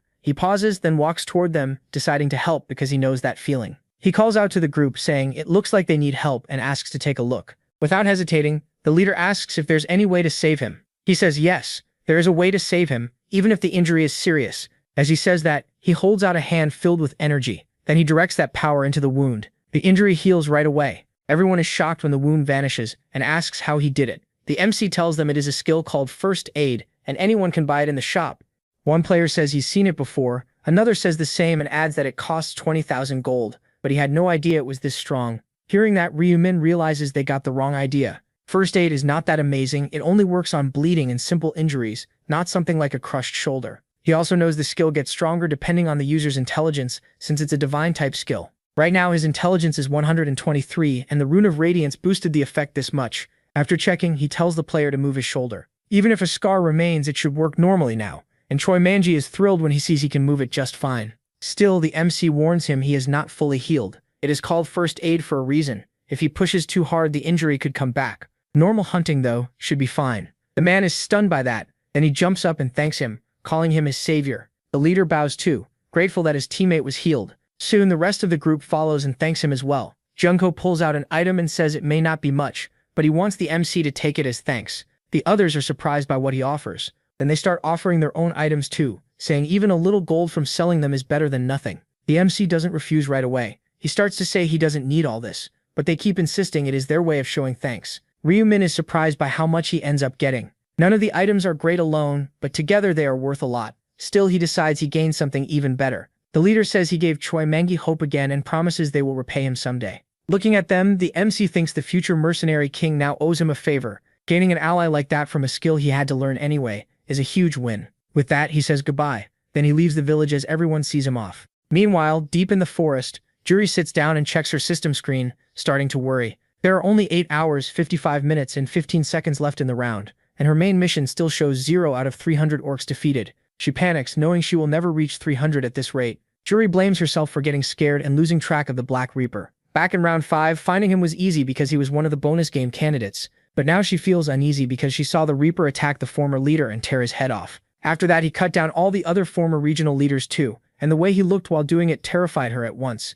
Even after the game ended, she knew she had to talk to him, but fear kept her frozen. She shut her eyes and tried to calm herself, telling herself the Black Reaper would not hurt her. She was sure he was not the kind of psycho who would kill her on sight, so she slowly opened them again, only to find he was already gone. That made her even more desperate, because now she had no idea where to find him. She also recalls Ryumin telling her in real life that she would need to kill 300 orcs, and admits that would not be easy, since they are tough and move in groups. He told her not to try it alone and to find the Black Reaper, because the zones would merge. He kept warning her not to face the orcs by herself, and if she couldn't find him, she should wait an hour before acting. Remembering that, she thinks she already waited the full hour just like her friend asked, and he is a prophet. Still, she worries there is no promise the Black Reaper would return to the starting point, so she gets up. She cannot risk the round ending before she finds him. She starts walking, guessing he went this way, when something suddenly catches her eye, a village, probably where the orcs live. That makes her wonder if the Reaper might be there too, but she also gets scared, thinking it could be dangerous, so she knows she should leave.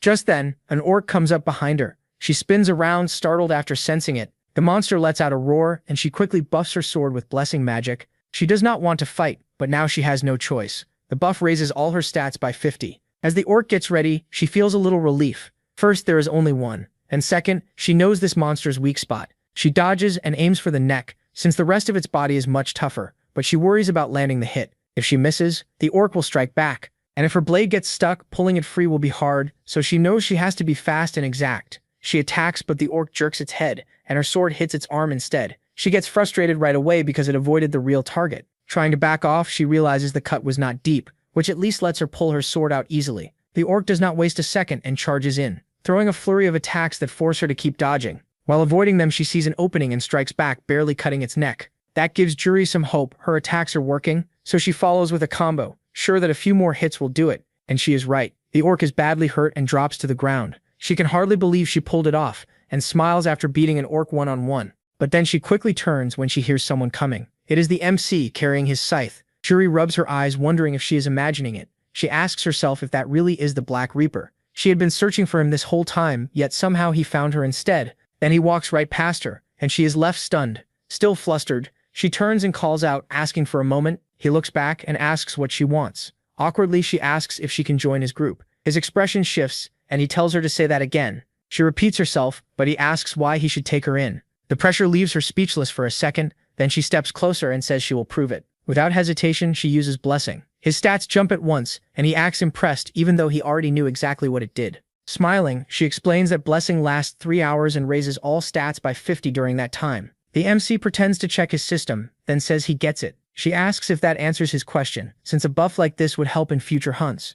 He asks if teaming up with her would just be for the buff. She says yes and begs him to help her. Still acting, Ryo-min says he is not sure. With the temporary ruler position, he could just keep her around as a personal assistant instead. She is shocked because she had not thought of that, and he is right. If he can force her help, there is no reason to add her to the team. Then he asks if she can promise never to betray him. She answers at once that she never would. Satisfied, he says fine, he will trust her. And he holds out his hand. He introduces himself as a level 32 Death Reaper with the nickname Black Reaper. She introduces herself too. Her nickname is Democracy. She is level 13, and she is a support class. Ryo-min then asks what kind of help she needs, since from what he saw, she handled that orc pretty well. Juri admits that was actually her first kill. He looks concerned and asks if she really got only 1 kill in 30 minutes. Embarrassed, she gives a small laugh and says yes. The MC says there is not much time left, so he will help her kill as many as possible. She is shocked by how easily he agrees. Then they start moving through the forest, and he tells her to stay close at all times. If she leaves his sight, he will not be able to protect her.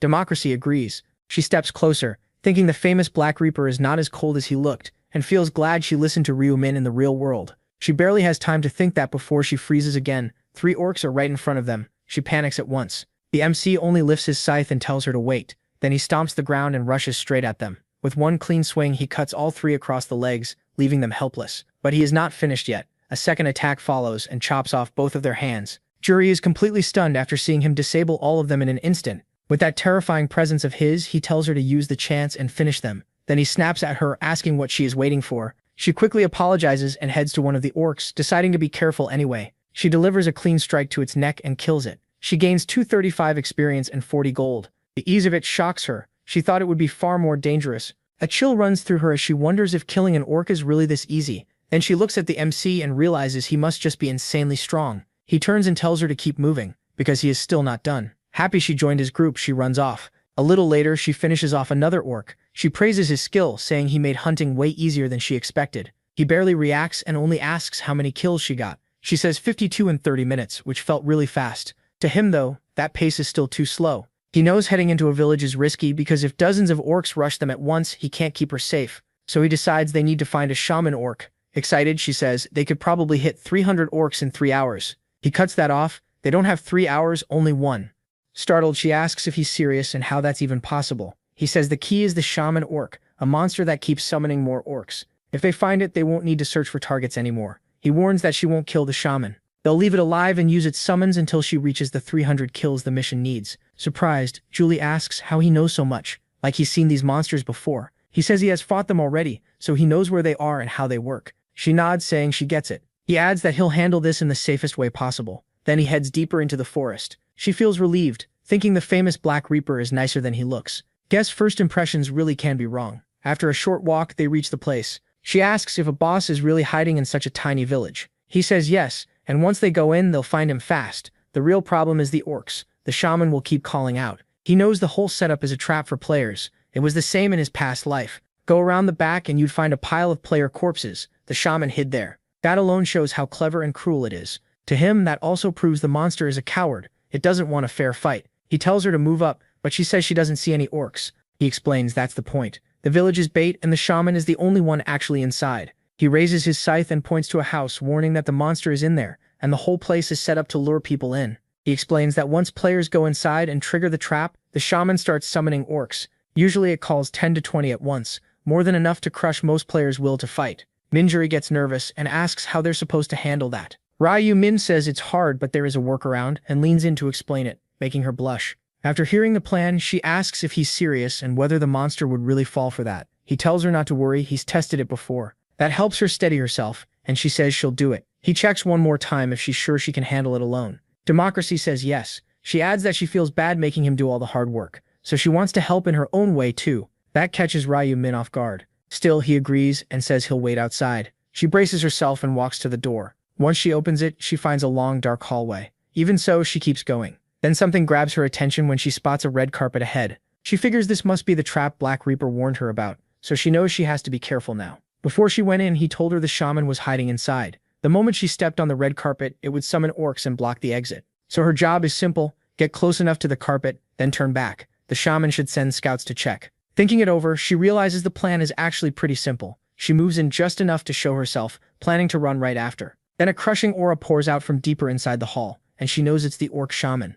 Realizing the monster noticed her, she bolts outside at once and shuts the door behind her. Only then does she let out a breath, her heart pounding hard. The MC asks if she's okay. She says yes, she got near the carpet and came right back like he said. Then she asks if the shaman will really send scouts. He says they'll know soon enough. A moment later, the door starts to open, and several orcs step out to look around. One of them starts to turn back, but they freeze when the protagonist is already on them, cutting through the group in one sweep. Once they're down, unable to move after losing their limbs, he calls her over and tells her to finish them. She does, and after a bit, Julie says she's done with all of them. He praises her and says they just need to repeat the same thing again. She asks if the shaman will really fall for that twice. He admits it's smart, but its memory is basically that of a goldfish. With a smile, he tells her not to worry. That reassures Julie, and she says she's ready. After repeating the process for a while, Julie says that last batch brought her total to 300. He's satisfied, and even more pleased they did it in just an hour. She gets emotional and thanks him again, saying he made the hunt fast and easy. He asks her level, and she says she's already at 19.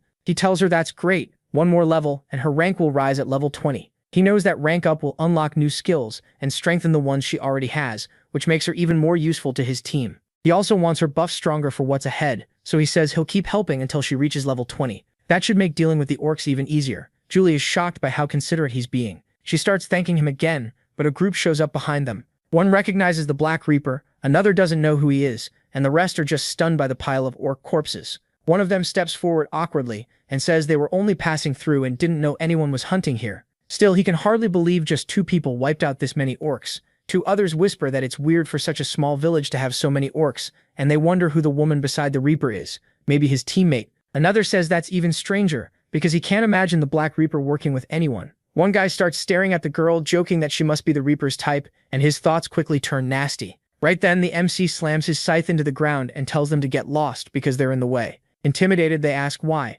After reading their thoughts, he decides they've crossed the line. Think what you want, but unless they have business here, they need to disappear. They protest, asking why he's talking like that and saying he's being rude. Julie can't believe it. They must be out of their minds to argue with the famous Black Reaper. Ryu Min swings his scythe and asks who wants to go first. One of them angrily starts shouting, then suddenly realizes his forehead was sliced without him even noticing. That is enough. Everyone turns and runs, apologizing and promising not to interfere again. But while retreating, they swear they won't just let it go. They plan to hide and watch. The MC finds that almost funny. Of course they'd slink off and spy, but he doesn't see weaklings like them as a real threat. Even so, they might try to steal the boss's last hit, so he wants to finish this fast. He still has to get Julie to level 22. The troublemakers stop once they're far enough away. One asks what the plan is, and another says he wants to know what that damn Reaper is up to. The chubby one says he's curious too, especially about where all those orcs came from, and asks if they should spy. Someone answers that if they keep their distance, they won't get caught. They start moving again and take up a spot near the orc village.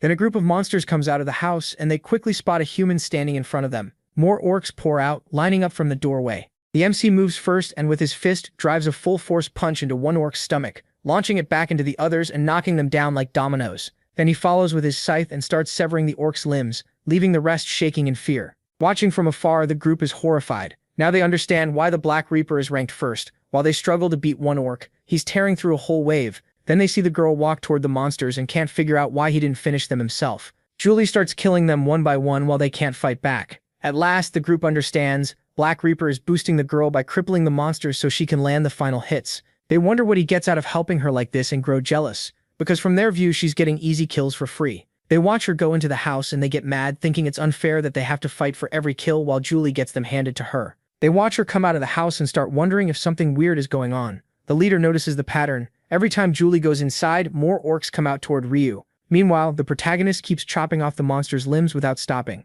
The gang can't believe one house holds that many orcs. They start guessing it might be where the orcs are spawning, and realize that's why the Reaper told them to stay away. From a distance, they wonder if they should just wait until the pair leaves and take the place for themselves. One agrees, though he admits they still can't beat the Reaper head-on. Just then, Julie checks the system with a big smile and says she finally hit level 20. Ryu congratulates her. She excitedly shares more news. Besides her blessing going from 50 to 60, she also unlocked a new skill. MC says that's great and asks her to try it. She says she'll use it right away and raises her hand. The skill activates, and an aura wraps around them, boosting all stats by 60% with 2 hours, 59 minutes, and 59 seconds left on the timer. Julie explains that her blessing got stronger too, and now she'll show him the new buff she learned. An aura drifts toward Ryu's scythe and spreads across his body until it covers him completely. The agile skill boosts his attack speed and movement speed by 60%. Its duration is 29 minutes and 59 seconds. Ryu says the skill is amazing, and Julie explains she can cast it every 30 minutes. He thanks her, but Julie says she's the one who should be thankful for all his help. He starts moving and says they'll go after the shaman now, since they don't need more regular orcs. Julie asks if she can do anything, and he tells her to just stay out of the way. Then he notices something nearby. Spotting those idiots still hiding there, likely trash-talking them, Ryu gets irritated and decides to try something. The area goes quiet, and Julie stays hidden. The troublemakers start wondering if the Black Reaper went into the house again. Then 2 slashes appear across the door, and Ryu bursts out, smashing through the entrance while a huge crowd of orcs pours after him. He keeps running because he's leading them straight to those fools. Julie is completely confused by this and can't figure out why he's running when this wasn't part of the plan before. The group is confused too. They don't get why the orcs are chasing the Black Reaper, or why he's retreating at all. Then another orc appears. It's the orc shaman holding a magic staff and giving off a creepy aura, and he attacks Ryu at once. The protagonist dodges it easily. That power starts bringing in even more orcs, and before long 5 more appear in front of him. The chubby guy panics because this new monster is way bigger than the rest,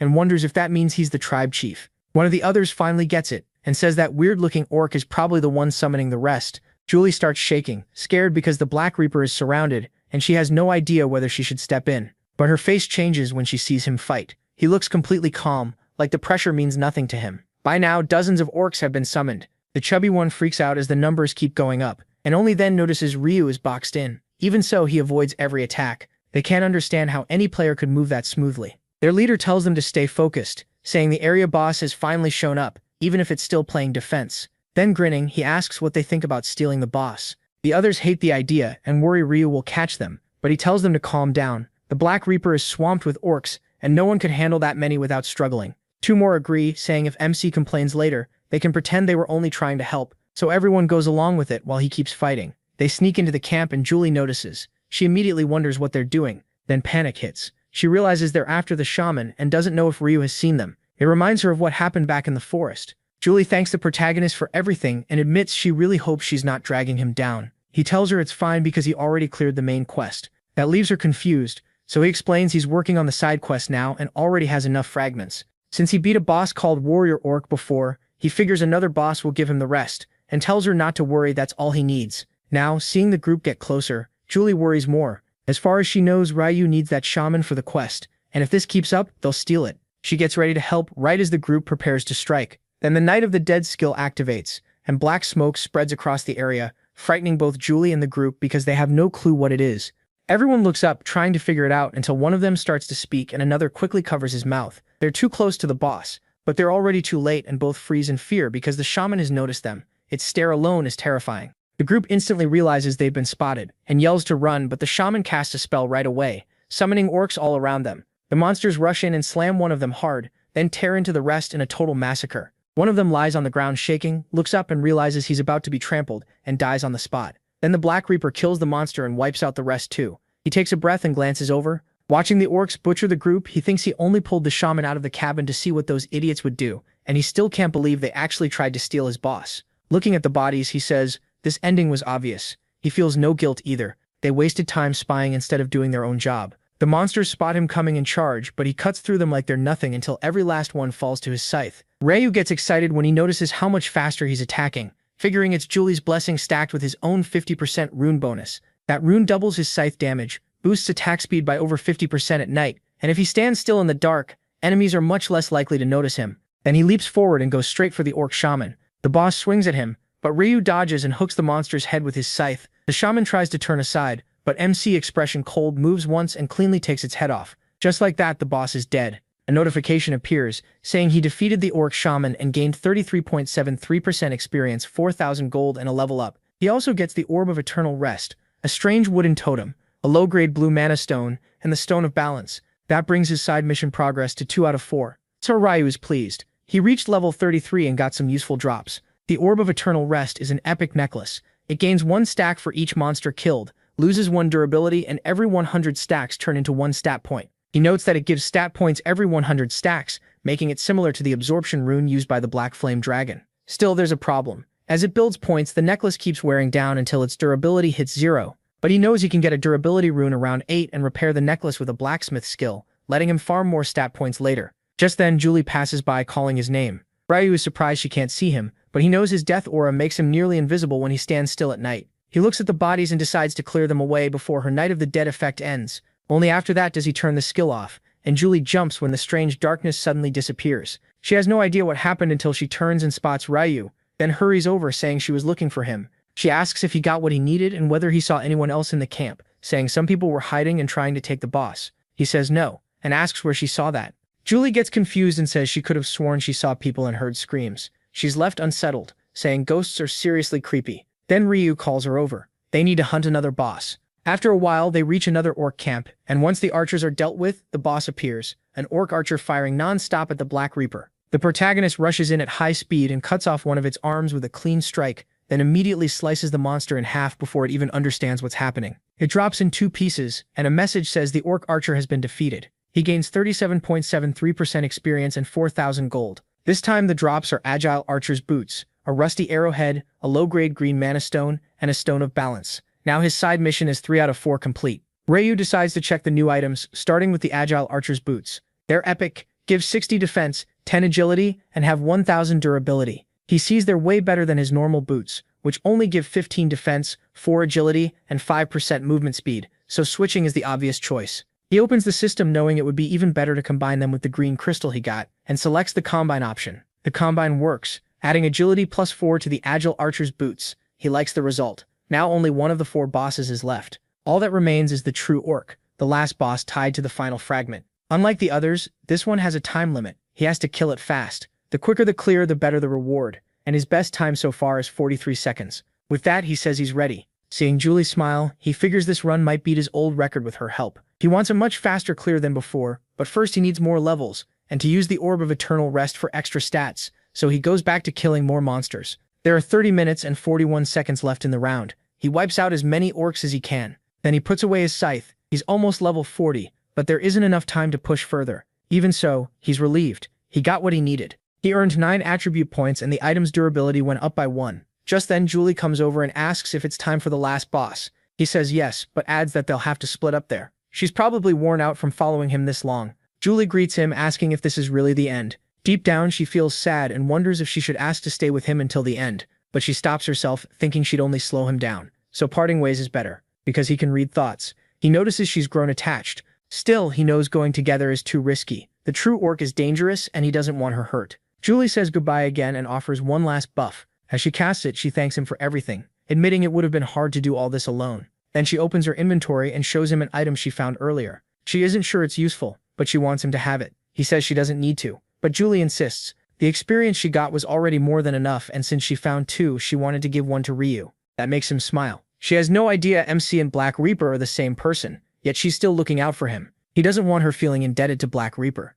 So he accepts it and tells her they're even since her buffs helped a lot. Then he starts walking away, saying he'll keep it and they'll meet again next time. She stays quiet, watching him go, unsure what to say. Then, using his direction skill, Ryu speeds forward until a notification marks the superior orc's location. It's 1,121 meters away from him. He relaxes a little. Apparently no one else has cleared that boss yet, and the same seems true for the others. Still, he knows the superior orc is on a whole different level. Compared to it, the other 3 bosses are like ants. Maybe 100 level 20 players working together would have a tiny chance, but he knows that won't happen. He's failed against this boss before, dying 4 times in past attempts. His best clear was 43 seconds. Now he's only 321 meters away, so he pushes even faster. Sure, he can set a better time, but once he gets close to the superior orc, his confidence drops because the boss is already holding a player in one hand. Several other players are fighting it too. The orc is slaughtering them one after another, while one player shakes on the ground, unable to grasp what kind of giant monster they're facing. A few minutes earlier, the whole group had gathered,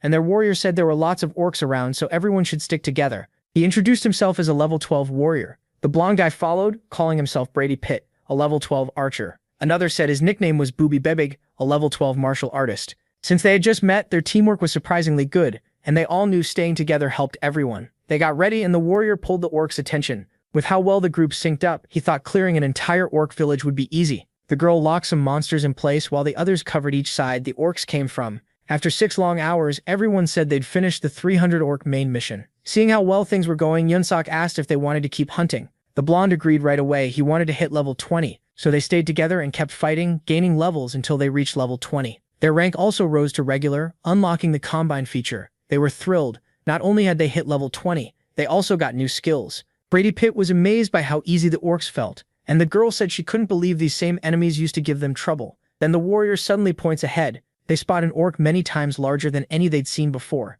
Shocked, they wonder if it's a boss. One of the women gets excited and says the 5 of them can probably take it down. The whole group gets fired up and agrees to split the reward evenly. But the superior orc, who had been walking calmly, turns toward them and lets out a terrifying roar that freezes every player in place. Then the boss bursts forward and jumps straight at them, slamming into the ground. It lifts one hand and kills the girl in a single strike. Then it turns and charges another player, crushing him before he can react. The archer can only tremble until the superior orc grabs his arm and squeezes, shattering every bone. The warrior watches in pure terror, able to think only one thing: death is standing right in front of him. The boss lashes out with its tail and snatches the martial artist, who can do nothing but scream for help before being slammed into the ground.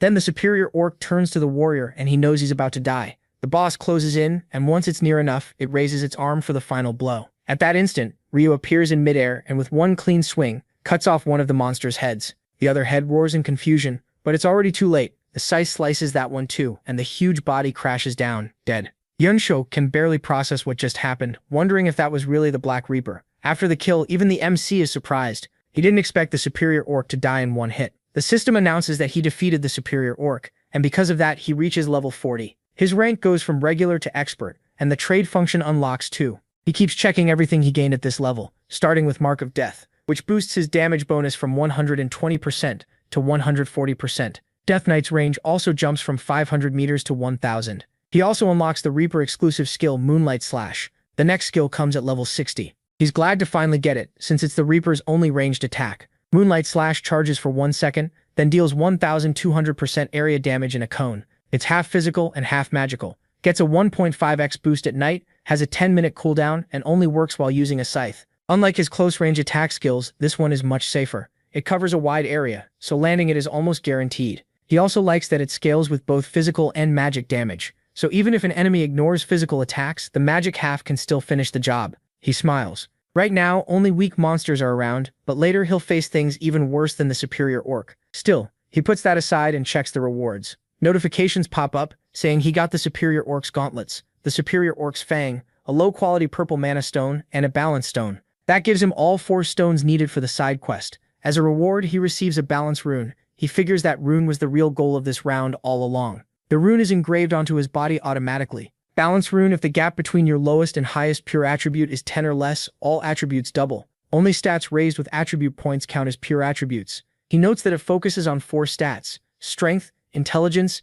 agility, and luck. Before this, his pure attributes were 27 strength, 18 intelligence, 26 agility, and 28 luck. He had already spread his points evenly because he expected to get this rune, so now he's eager to see the result. After opening his status window, he sees his strength rose to 374, intelligence to 614, agility to 518, and luck to 374. He's stunned. Every stat shot past 300. He knows the rune caused it, but even then, this is way beyond what he expected. He decides nothing beats the balance rune for getting stronger, then moves on to check the rest. The system reports that he defeated the superior orc of the 5th round in 1 second. Since the boss follows time attack rules, he also gets bonus gold. The notice says he earned the maximum reward 100,000 gold for beating it in under 10 seconds. He's thrilled. Last time, 43 seconds only gave him 23,000 gold, but this payout is enough to grab all the basic skills he still missed. Then the system announces he just broke the world record. It adds that the feat will be stored in the Akashic records.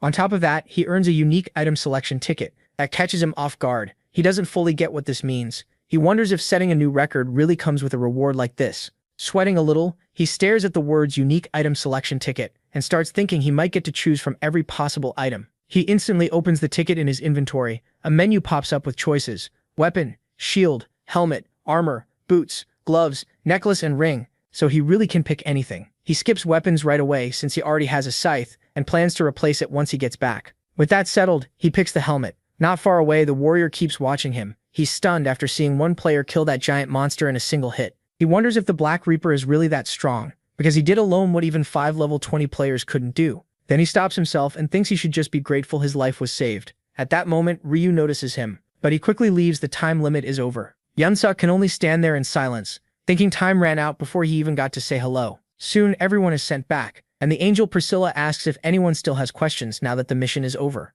Looking at how many are left, she wonders how so many died in just 10 hours. Did the orcs kill them, or did the players kill each other? Then she says she'll announce the results. First place is the Black Reaper, level 40, who cleared the main mission in 1 hour. Second is Idiotasia Stupidos, level 20, with 2.5 hours. Third is the Celestial Demon, level 24, finishing in 2 hours and 47 minutes. The players are shocked that someone already reached level 40. They can't believe anyone could wipe out 300 orcs in only an hour. Hearing all that, he just takes a breath. He wants his reward and wants out. The system congratulates him for ranking first in his zone and first across every zone. For that, he gets an intermediate epic necklace for winning his zone and a special reward box for taking first overall. It also confirms he placed first in all 5 rounds. That earns him a huge achievement. He receives the title, the one ahead of everyone else. He's pleased. Another title added to his collection. The title is only given to someone who ranks first in all zones through the first 5 rounds, and it boosts all earned experience by 1.5 times. That's exactly why he pushed so hard for first every round. Passing up that kind of growth would be stupid. Satisfied, he moves on to check the rest of the rewards. The system lets him choose one epic necklace: Skeleton Knight necklace, Java necklace, or Strength necklace. A normal player might grab the flashiest one, but he's used them before and knows the only one worth taking is the Java necklace. It's an epic item that gives +3 to all attributes, +35 resistance, and has 1000 durability. The stat boost isn't the main draw. The real value is that big resistance bonus. Items with high resistance cost a lot, and once he's done with it, he can always sell it. After that, he checks the special reward. The choices are a triple experience bonus for round 6 only, 6,000 gold, or information about round 6. He doesn't think twice. The experience boost is what he needs. Just then, the angel claps. Everyone's attention turns to her. She asks if they all checked their rankings in the system, messages, then congratulates the 1585 players who cleared the main mission. With the same cruel smile, she says goodbye to the 1211, who ranked too low and will now be eliminated. The players beg for mercy as they start disappearing, but it changes nothing. They're done. Priscilla enjoys the sight, thinking humans are pathetic worms for begging to live. He finds that amusing, because to him, that angel is just another worm. She checks the round stats and is surprised. She never expected anyone to finish the side mission. Then she looks toward the person who did it, and sees it was him again. Without much more to say, she dismisses everyone and tells them to rest before the next round. So round 5 ends with 19 million survivors across all zones. In his zone, only 1211 remain. After the game ends, he's back at his apartment with his brother. Now he decides it's time to try what he had in mind. He opens the fusion window and equips the Reaper's scythe, then adds the orc's heart, the mystical wooden totem, and the arrowhead from another boss. He figures combining all of them might give him an epic weapon fit for his level. Then he remembers the diamond he got from Yongho and thinks adding that might even push it to unique rank. He starts the fusion, and a message appears. The combination worked. He got the Scythe of Death. It's a unique weapon with +300 damage, +10 to all attributes, +10% skill damage, and 3000 durability. He can't hide how happy he is to finally replace his old weapon. His grin looks so weird that his brother has no idea what's going on. Next, he checks the skill list to see if he should learn more. First, he buys Search Around, which lets him view the nearby area like a minimap. He also takes Dynamic Visual Acuity to sharpen his vision. Then Basic Resistance, raising status resistance by 15. Last is Hand-Eye Coordination, which boosts skill accuracy by 20. Ryu figures he's bought all the general skills and still has 140,000 gold left, so saving it for epic items coming soon makes more sense. For now, that's all he can really do. So he opens his status window. He's level 40 with 4 hidden titles, and his current stats are 106 strength, 150 intelligence, 136 agility, and 106 luck. He now has 8 general skills, 3 class-only skills, 6 runes, and 3 extra skills already unlocked. The next opens at level 60, and the last at level 99. He notes these are his stats with the balance rune active, and if he adds the death rune effect, they'll double again. That's good enough for him. With this strength, he should be able to get through the abyss. After that, he'll use Yong-Ho for his plan. Still, he realizes he never saw him in round 5 and isn't even sure he survived, since he'd completely forgotten about him. So he activates tracking, using the player's name and face. The skill locks on, which means the guy is still alive. He feels a bit relieved. He can still use him. Then he says this will be the last time he uses that guy in real life. After that, he's done with him. The next day, Juri sits in a cafe, wondering why Ryu asked to meet her. Her mind runs wild, and she even imagines him confessing that he missed her so much he could die. That thought makes her blush, so she tries to calm herself down. Then he walks in. Seeing she's already there, he asks if she waited long. Juri says no, she only got there a little earlier. Still flustered, she offers to order, and insists she'll pay this time. He asks if she means it, then says he just wants an iced Americano with a double shot. After that, they keep talking, but she's still dying of embarrassment, wondering if it's because of what she imagined before he arrived. He reads her thoughts but awkwardly changes the subject, asking about round 5 and whether she happened to meet the Black Reaper. She lights up and says she did. They even hunted together. At first, she couldn't believe the top player would team up with her, but he agreed as soon as he saw her buff skill. Ryu says he figured that would happen, even the Black Reaper would want a skill like that. She thanks him, saying it was his idea, and because of that help she cleared the mission and even finished second for the first time. Smiling, he says that's amazing, and asks what reward she got. Excited, she summons the item and says she received an intermediate necklace that boosts her speed. Then she offers it to him. He's confused, but she tells him to take it since she only survived the round because of his advice. Ryu says she doesn't need to do that, she earned it herself, but she argues that she barely had to struggle because the Black Reaper made everything easy. He says that in that case she should give it to the player who helped her. Juri quickly answers that the top player in the game would never take a tiny necklace like this. He thanks her, but says the problem is he's barely at her level. That surprises her, and she asks what level he is. He tells her he's still level 19 and needed almost the full 10 hours to finish the orcs. Juri puts the necklace back in her inventory and feels bad, thinking life must be rough for a prophet in this game, since it isn't a combat class. To move past the awkward mood, she asks how a prophet even fights. He says he has a few spells, but he's too shy to show them. That makes sense to her. A speed necklace wouldn't suit a magic user anyway. He needs intelligence, not speed. So she pulls out a different item and tells him to take this one instead. She says it dropped while hunting orcs. She doesn't know what it does, but she feels like it could help him. The MC checks the item, then he accepts it and thanks her. When his hand brushes hers, Julie turns red and says it's nothing much, just her way of thanking him for all his prophecies. Then he tells her he'll give her something even bigger. That catches her off guard because he's talking about details for the 6th round. Julie admits she'd be thrilled if he really shared that, so they start talking about the next round. After hearing it, she says she's shocked because it sounds like she'll have to team up with the Black Reaper again. He says the top-ranked player probably won't refuse. Her buff in the 5th round already proved how useful she is. She goes quiet, thinking about seeing him again, and he can't tell if that's a good thing or not. Julie then says she actually thought he was nice, and not nearly as scary as people made him sound. Still, she admits he was a little arrogant, which fits someone at the top. Since she's talking about him, he has no idea how to react. She adds that the Black Reaper seemed really smart too, like he always knows what people are thinking. That makes the MC feel a little low, since he knows it's only because of the mind rune. Still, he knows he isn't some flawless genius. He failed 99 times before, and that round was especially hard because it needed 5 players. By then, they had already reached the boss room. The system had warned that at least 5 players were needed to enter. He knows this is his last chance, so he has to make it count no matter what, even if that means bringing Julie with him. Julie notices him spacing out and asks what he's thinking about. He tells her it's nothing, and not to worry. But she asks if he's nervous about the next round, and he admits he is, because he's still not very strong. Julie says that if they were in the same territory, she could help him. She feels bad because he's done so much for her, and she wants to repay him, but thinks she isn't that useful. That makes him smile, because she's completely wrong. Her buff was the reason he, as the Black Reaper, could kill the real orc in a second. So he tries to cheer her up, saying he's sure they'll meet again in the game someday. She jumps up, fired up, and says they just have to hold on until that day comes. He joins in. But deep down, he's worried. He has no idea how she'll react when she learns he really is the Black Reaper. Elsewhere, at the Q&Ma group, Sang-chul tells the president that major shareholder Ryu has arrived. Q&Rock gets up and says he's glad to see him. Then he tells the director to bring 2 cups of chamomile tea. Once they're seated, he asks if anything happened on the way over. He says the trip was fine, Kyung-rok says that's good, and if anything ever does happen, he should report it right away so they can handle it. The MC finds that funny, considering the president treats weekly executions like routine business, but he keeps that thought to himself. Just then, the director comes in with the tea. Kyung-rok wastes no time and asks if he can share anything about the next round. Ryu-min finds it interesting how direct he is. Picking up his tea, he says that's fine. It's exactly why he came. The president is clearly pleased that he's willing to tell him, but in return, he wants to call a general meeting. It's time to talk business too, since the company name and some of its operations need to change. Kyung-rok asks what exactly he needs. Ryu-min says it's simple. He wants the president's support for everything he brings up at the meeting. He says he hates delays, so he needs Kyung-rok to persuade the other shareholders too.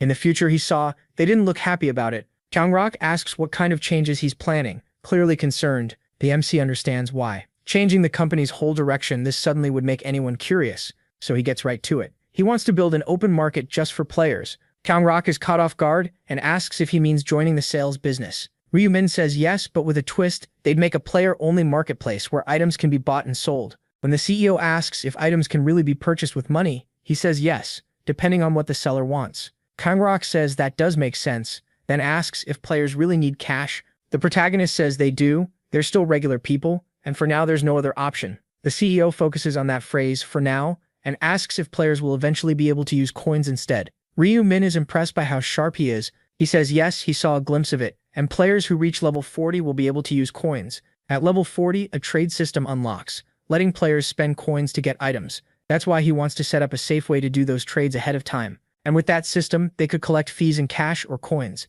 Kyung-rok thinks it over. A player-only open market is a strong idea, and if it works, they could dominate that whole field before anyone else even thinks of it. After a moment, he asks if people would actually use a market like that. MC points out they just cleared the 5th round. That means players have probably piled up plenty of items already. Everyone knows the system shop won't let them sell those items, so doing it in real life would be a huge draw. He adds that most players have reached level 20 and unlocked fusion, so they're all testing combinations. If there were a place to easily buy what they need, players would flock to it. The CEO admits it's a brilliant idea. He starts picturing how much money it could make later on. He even imagines an app for easy access, or an auction system where players can list items without extra fees. Hearing all that, the MC realizes his new partner is fully into the idea. Even if he's not a real prophet, he's sure this deal will work out great for both of them. He also knows item fusion is still mostly a mystery. If they get ahead now, they could control that market, and maybe even create unique, legendary, or someday divine items. Kyung-rok agrees they should move forward with the open market, then asks if he has a new company name in mind.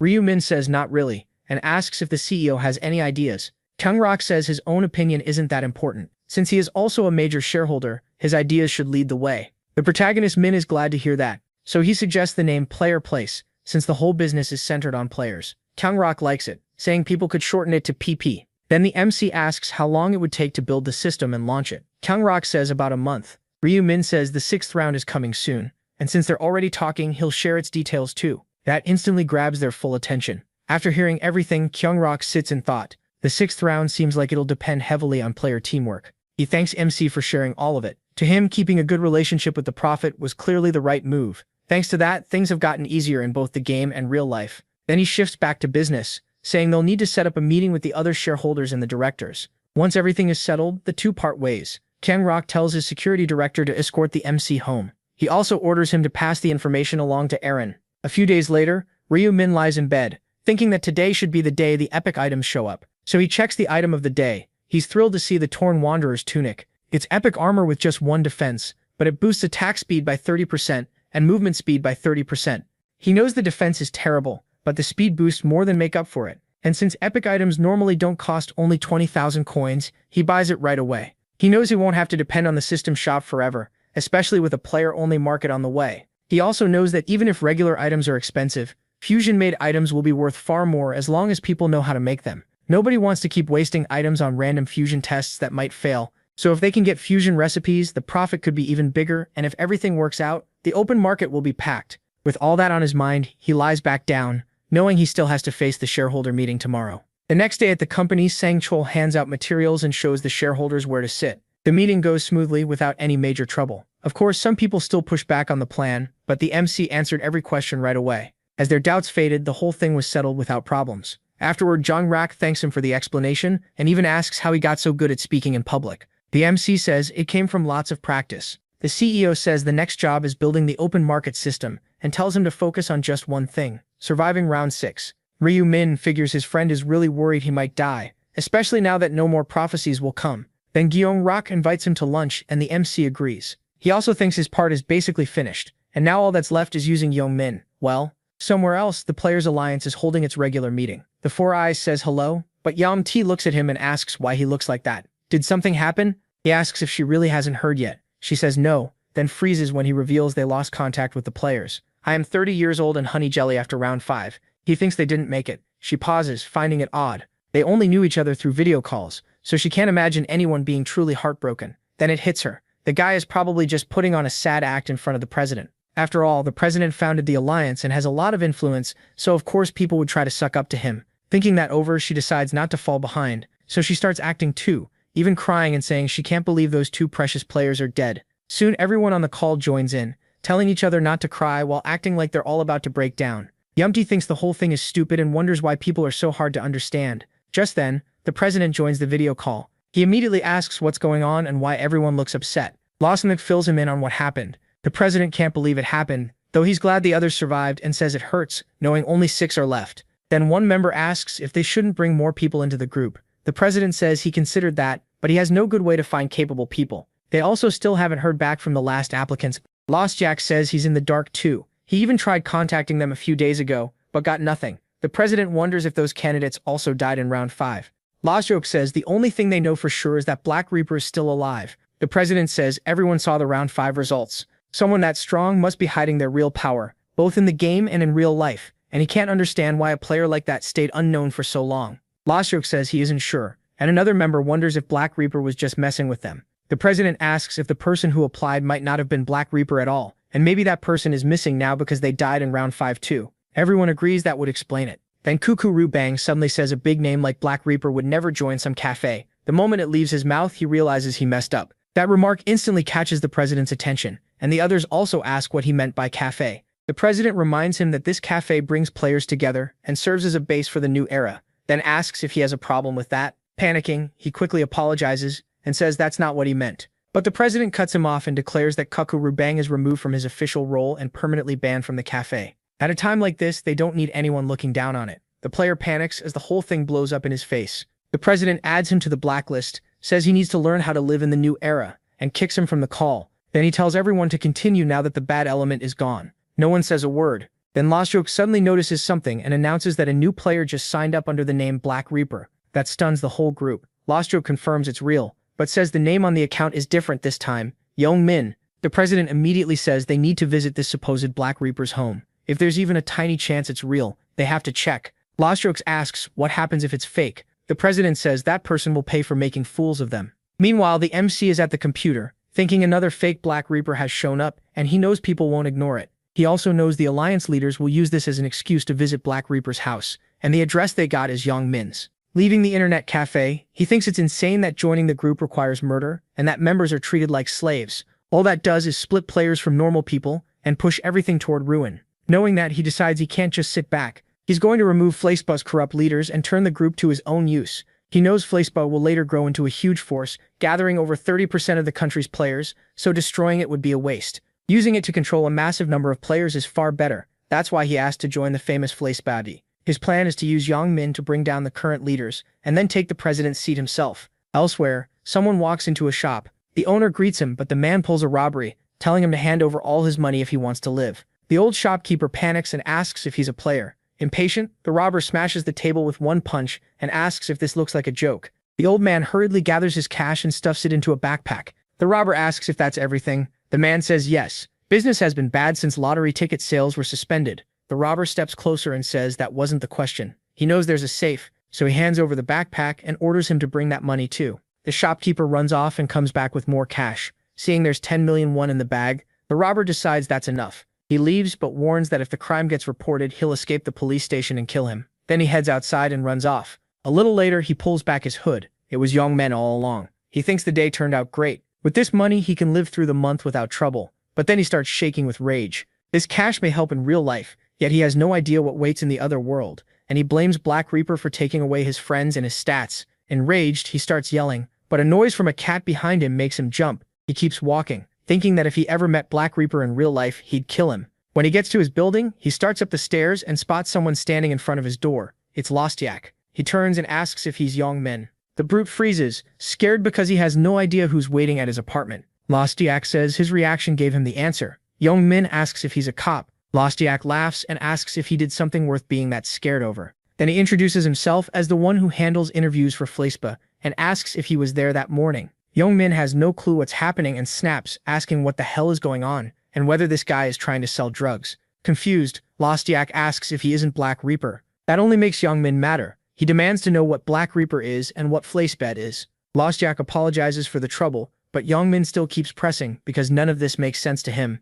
Lost Yak says it looks like someone who knows him played a prank, since the name and address matched. Young Min gets furious and wants to know which bastard did it. Right then, the MC shows up and says it was him. Then he greets Young Min. Young Min can't tell who it is because of the mask, so he demands to know who this bastard is and whether he knows him. The MC says of course he does. Then he starts summoning his scythe, and when it fully appears, he asks if that answers the question. Lost Yak is stunned to see a player carrying a scythe that huge and wonders if this is really the real Black Reaper. Still, something feels off to him. The figure is short and looks weak. It's nothing like the Black Reaper image he had in mind, so he struggles to believe it. Young Mouth panics. He's sure the real Black Reaper is standing right there. The body may look different, but the voice and aura are exactly the same. More than that, he recognizes that terrifying gaze he's seen so many times. He starts shaking, unable to understand why this is happening, and his mind races. Why did Black Reaper come after him in real life, and why use his name? As far as he knows, they had no unfinished business. Worst of all, he came armed. Lost Yak glances over and notices how badly Young Min is trembling.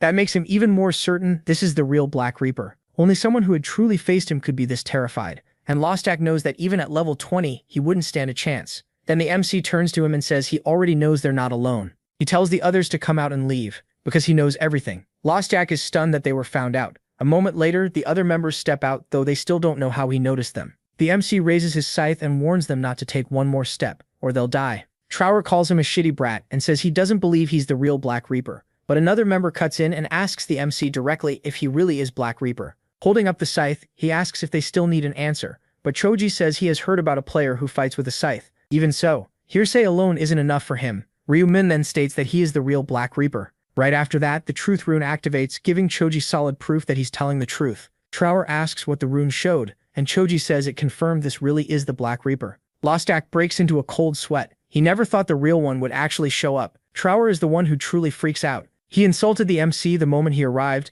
and now he thinks he's dead for sure, not even knowing if saying sorry will help. Even so, Trower quickly switches sides and says it's an honor to meet the legendary Black Reaper. Ryu Min says he didn't appreciate all their doubt, so he tells them to verify his identity with whatever skills they have. That only makes Trower panic, even more. He instantly bows and begs forgiveness for being rude, but the MC tells him to shove that apology after all their non-stop questioning. Choji steps in to smooth things over. He says no more proof is needed, that they already recognize his power, and explains he only checked because of his rune. The MC says he'll let it go if they can stop even one of his attacks. Trower panics again and starts apologizing all over. But in less than a blink, Ryu Min flicks his scythe once, and the man's head goes flying. Even Young Min is left horrified. Lost Yak also freezes in panic because he has no clue what just happened. He didn't even see the scythe move. Choji is just as stunned. His teammate was beheaded right next to him. Lost Yak starts yelling, asking what that was. The MC calmly says he just proved with skill that he is the real Black Reaper. Still, Lost Yak says that was unnecessary. He figures they came to recruit him, but bringing in a lunatic who chops heads off is a disaster. Choji agrees. Taking in someone like that is too risky, and if they can't control him, they'll have to kill him here. Both of them note that the MC is level 40, so a direct fight won't be easy. They decide to pretend to submit, earn his trust, then strike by surprise. But Ryu Min can read their minds, so he calls them out. He says it's pathetic how openly they're thinking about killing him. Choji denies it and says he has no idea what he's talking about. The MC says he already knew they planned to bow and fake surrender, then attack him when his guard dropped. He asks if they know why he signed up using Young Min's name, then answers it himself. It was to draw out the alliance leaders. Lost Yak asks what he wants from them. Ryu Min answers simply, he's here to kill every leader with his own hands. Choji realizes how bad this is, and thinks the only way out is to stall and talk him down. But before he can do anything, he's startled. Lost Yak gets killed in a single blow. That pushes him into full panic, because now it's obvious the Black Reaper really lured them here to wipe them out. He starts shouting, demanding to know what grudge he has against the player alliance. The MC lifts his scythe to Four Eyes' neck. He brings up how they murder innocent people and call it an interview test. Horrified, Choji asks how he knows that, Ryu Min says the test for becoming a chief is even worse. You have to kill an innocent person by yourself. Choji tries to justify it, saying the targets aren't innocent at all, just worms who dared to. But the MC cuts him off, saying hypocrites like them deserve to die. Then he asks what punishment Choji deserves, since he's a hypocrite too. Four Eyes gets offended and says Ryu Min doesn't know anything. He finds that annoying because he knows plenty. He already saw everything through his thoughts. Without another word, he cuts off Choji's head. Looking at the corpse, he sees nothing worth pitying, just another killer taken out. Then he turns and notices Hwang Yong-min shaking like crazy. Ryu Min tells him not to be scared, soon he'll be joining his old friends. That makes Yong-min snap to attention. He asks how the protagonist knows about his friends, and the MC says it's obvious they were always together, even if Yong-min was mostly dragged along by them. Then he removes his mask and asks if Yong-min really still can't tell who he is. It's Ryu Min, the same kid Yong-min used to bully. Yong-min is instantly stunned. He remembers extorting him for money and pushing him around, but he still can't accept that the guy he saw as a loser is actually the Black Reaper. In his mind, those two people can't be the same.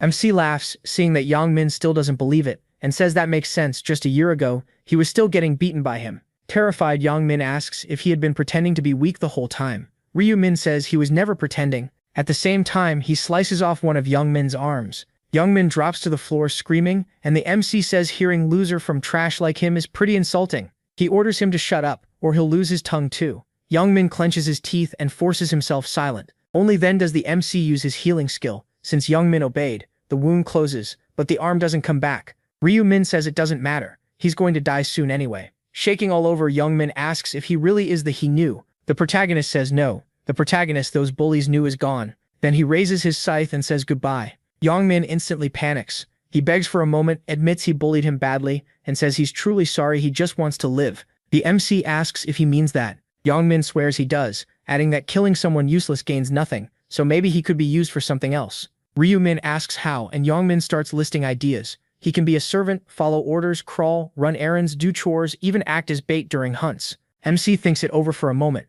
Then he says no. He can see Yong-min still plans to betray him, and that whole servant act is just a way to wait for a chance to kill him. Yong-min breaks into a cold sweat, wondering how the Black Reaper knows that, or if he just guessed right. Rinzua lifts his scythe again and says, a dog that tries to bite its owner can't be kept around, and Yong-min's use as a tool is over. Yong-min begs one more time, but it means nothing. With one smooth swing, the MC cuts his neck and drops him dead. He says Yong-min already got his chance in the previous regression. Back then, before he had the inner thoughts rune, he believed Yong-min's lies and spared him. Later during the game, Yong-min came up from behind and stabbed him in the back. With that, he says goodbye to the dead weight. He figures this is the end of that long, ugly connection. He'll never have to see Yong-min's disgusting face again. He takes a deep breath. First, he has to clean everything up, so he uses erase traces, a skill that burns away evidence like black flame. He turns it on the other bodies too, until nothing is left. After that, he decides it's time to check someone's house. Meanwhile, Yam-T from the Facebook group joins the video call and quickly greets the president. Choji asks if she's really there, and she says it looks like the Black Reaper interview is already over. Then she asks where everyone else went.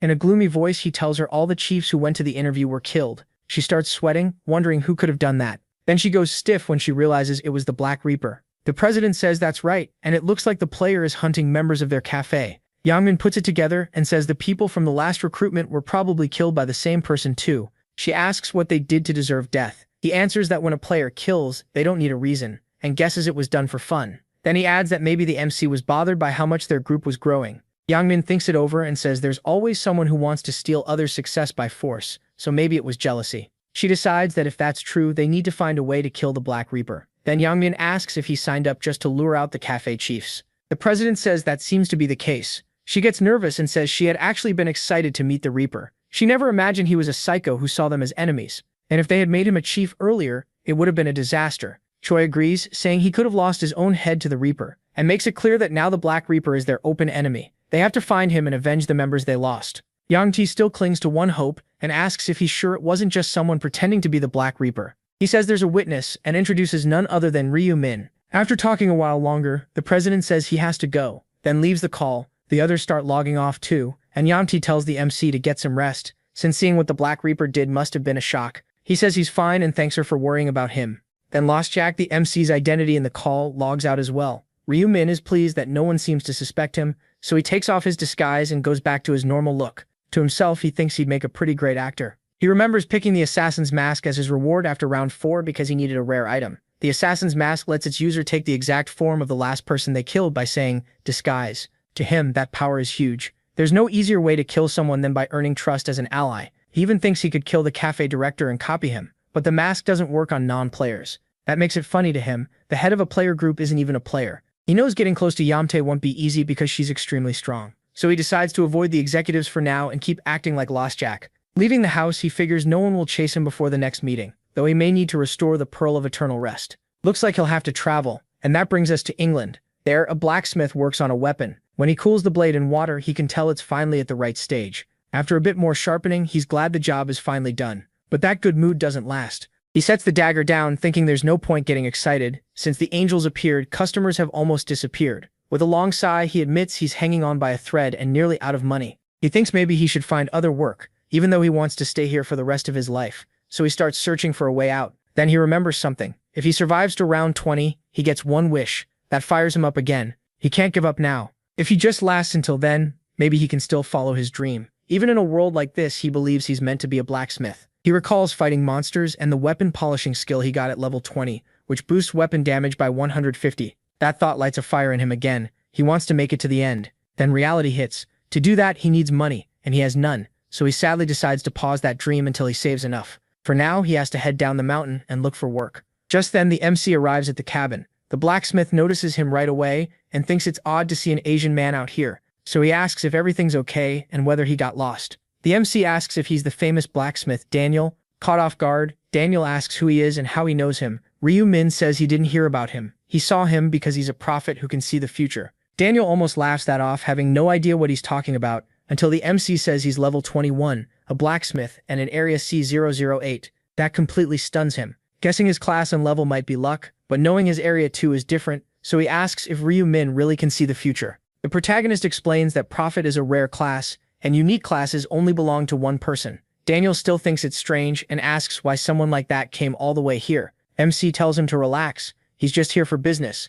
He only wants Daniel to repair an item with his blacksmith skill, and in return, he'll share valuable info about round 6. That shocks Daniel. If he really knew round 6 in advance, he could plan for it, but fixing one item for something that useful sounds way too good. So he asks if that's really all Ryu Min wants in exchange. He realizes Daniel is still the same cautious guy and thinks he'd actually be disappointed if he agreed too fast. So he says he also wants to know him better. That only makes Daniel more uneasy. And then Ryu Min says he saw a future where Daniel became the greatest blacksmith, surviving to round 15 without anyone's help. Still, he says that's as far as he could see, which is a shame. Then he offers help. If Daniel becomes his ally, he can grow much faster, get past round 15, and secure his dream of becoming the world's best blacksmith. That leaves Daniel's mind spinning, and he asks what the protagonist Min really wants. MC says it's simple, they can help each other. He knows Daniel is the only blacksmith who made it to round 15, so keeping him close is the smart move. Seeing Daniel hesitate, he decides to nudge him a little more. So he repeats that he only wants him to inspect some gear with his blacksmith skills,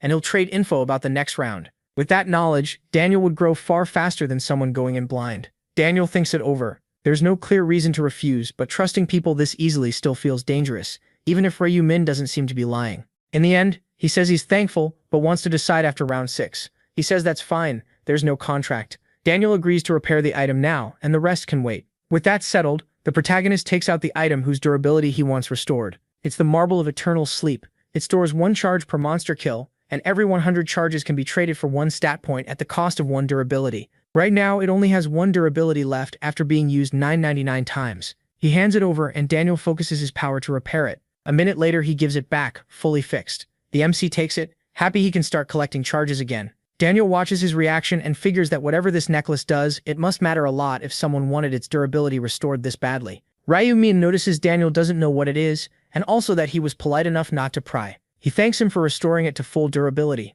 Daniel then asks about round 6, and MC says he'll explain. Once he finishes, Daniel starts thinking hard, already considering gathering strong people if the warning is true. Then he asks if he has anything to sell like black steel powder. That catches Daniel off guard. He never expected anyone else to know about it. Ryu Min asks to buy some, then correctly guesses Daniel was about to search for another job because he's short on money. He promises to pay well. That convinces Daniel even more. Since the protagonist knew about the powder and his money problem, he apologizes for doubting his seer class. MC tells him not to worry. He only says what he sees, and whether people believe him is up to them. Daniel thinks it over and says he'll give the black steel powder for free. Ryu Min starts to object, but Daniel says he's already received more than he gave.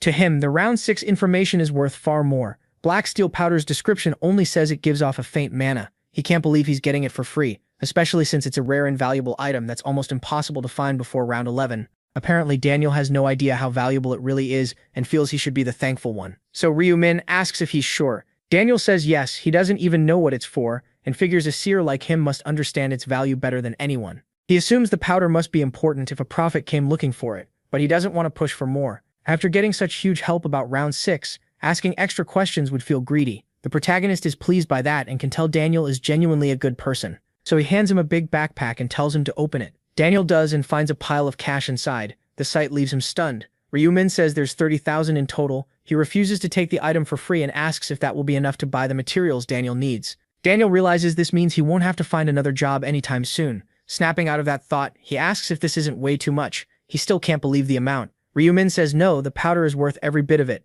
And the money isn't only for materials, which confuses Daniel. Then he tells Daniel to open an international investment account and put about half into Korean stocks. Daniel gets even more confused, but MC specifically tells him to invest in Player Place. He says it's only advice, not pressure, but the company will skyrocket soon, and if Daniel buys in now, money will never be a problem again. Daniel agrees right away. After all, the one telling him this is a seer. The two exchange numbers and say goodbye. Before he leaves, Daniel asks for his name. He answers, Ryu-min. After that, June 1st arrives. He's finally sent to round 6 with his new gear. Then the rest of the players arrive. People look around, wondering if they're in a desert and what the mission could be. Ryu-min checks the area and remembers round 6 is a team mission, so he starts looking for party members, starting with Julie. She's the only one he really needs, which leaves 3 empty spots in a 5-person group. Just then someone catches his eye. When he turns, it's Julie. She walks over, glad to see him, and asks how he's been. He says he's fine and mentions it's been a while. Julie laughs. It's only been a month. The people nearby stare, shocked that a woman is talking so casually to someone that strong.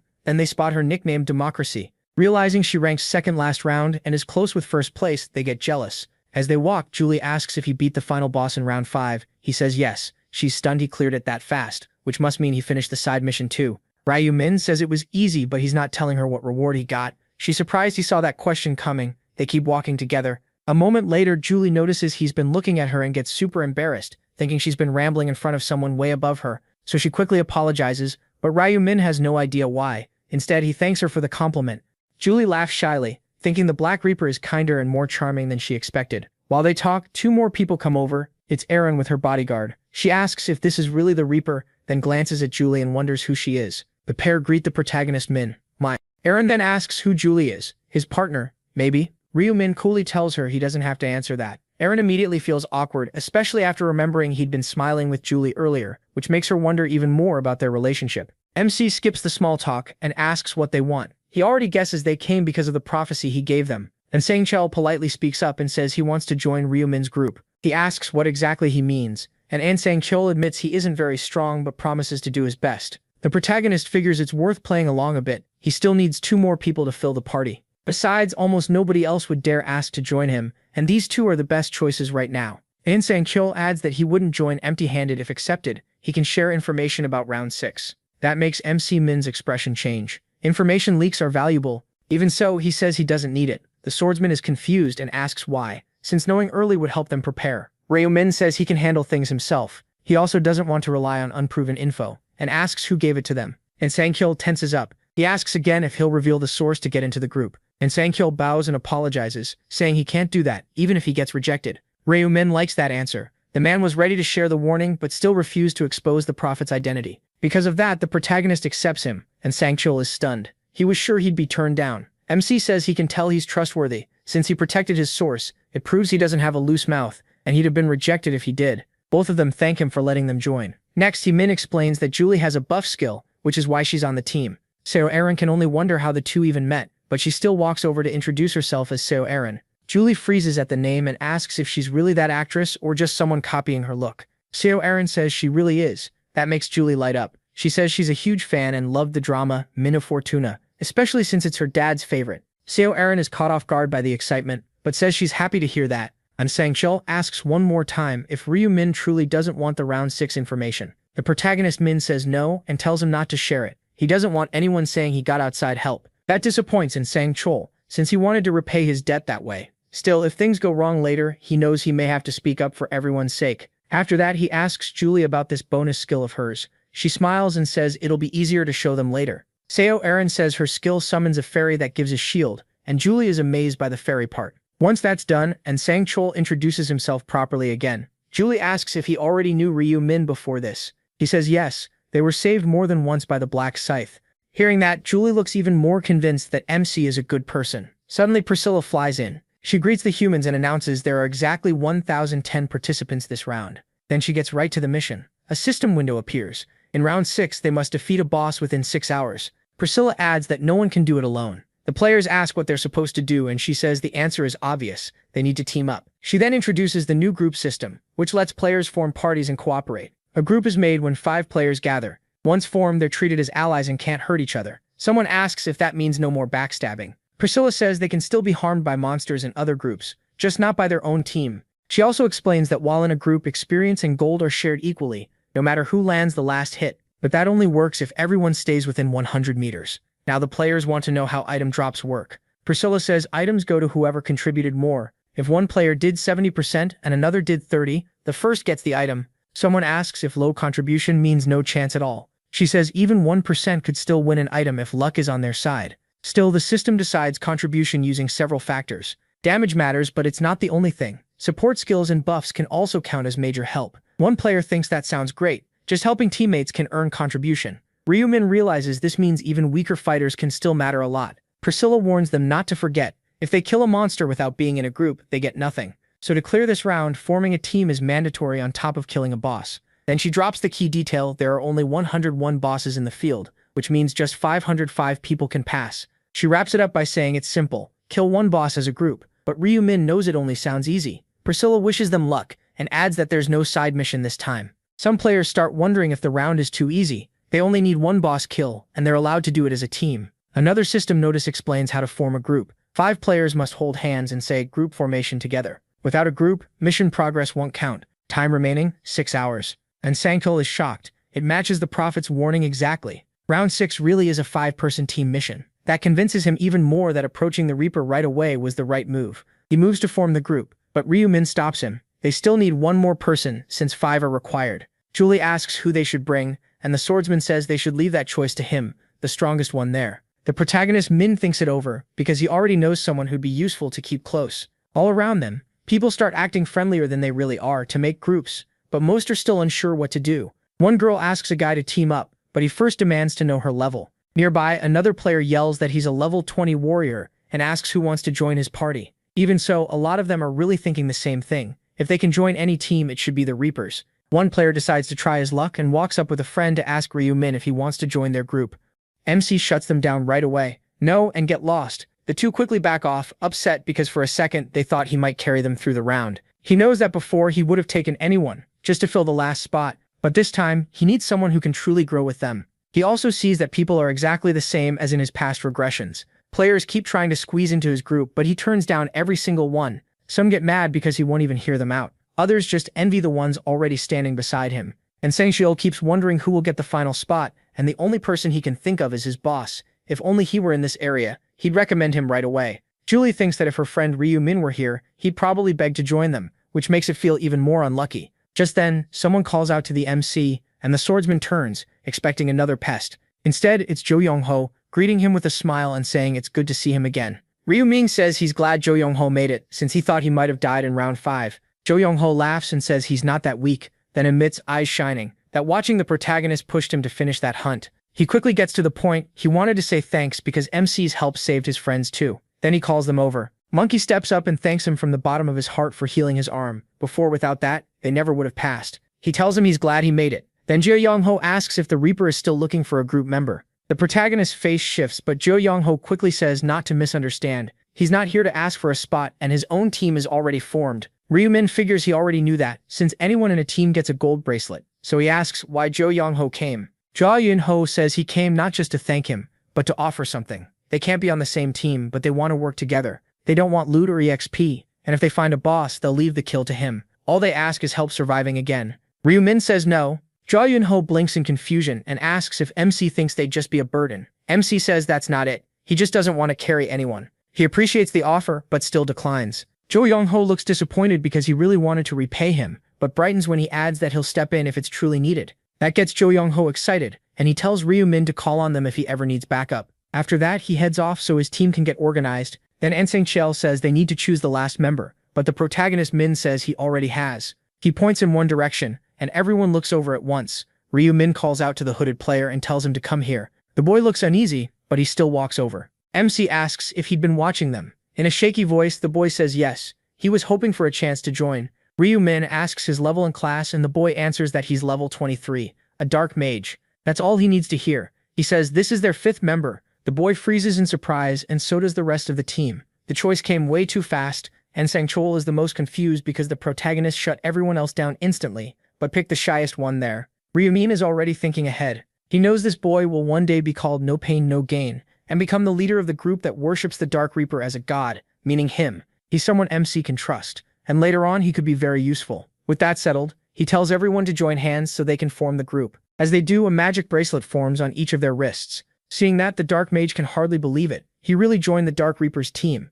His mind goes back to school where he spent his first year as everyone's target. The bullies mocked his face and kept asking why he always looked so miserable. They demanded money from him every day, and all he could do was shake and apologize, saying he lived with his grandmother and had no cash. They didn't care. They told him to steal it or figure something out, because if they were broke, that was his problem. They even threatened his grandmother, asking if he wanted them to bury her already. That made Taegyu snap with rage. He rushed at them to fight back, but only got beaten down until he hit the ground. In that moment, he thought dying might be easier, but if he died, his grandmother would be left alone and suffer for it. So he cried, forced himself to endure, and kept going for her sake, hoping to give her a better life. Eventually, he made it through high school. Then the angels came and the world fell apart. Finding work and living decently became even harder. Later, after round 2, he came home and found those thugs there with his grandmother on the floor asking where he was. The sight filled him with rage until his power burst out. A black arrow shot out at once and hit 2 of them. One took it to the face and couldn't even understand where it came from. The third tried to summon a sword,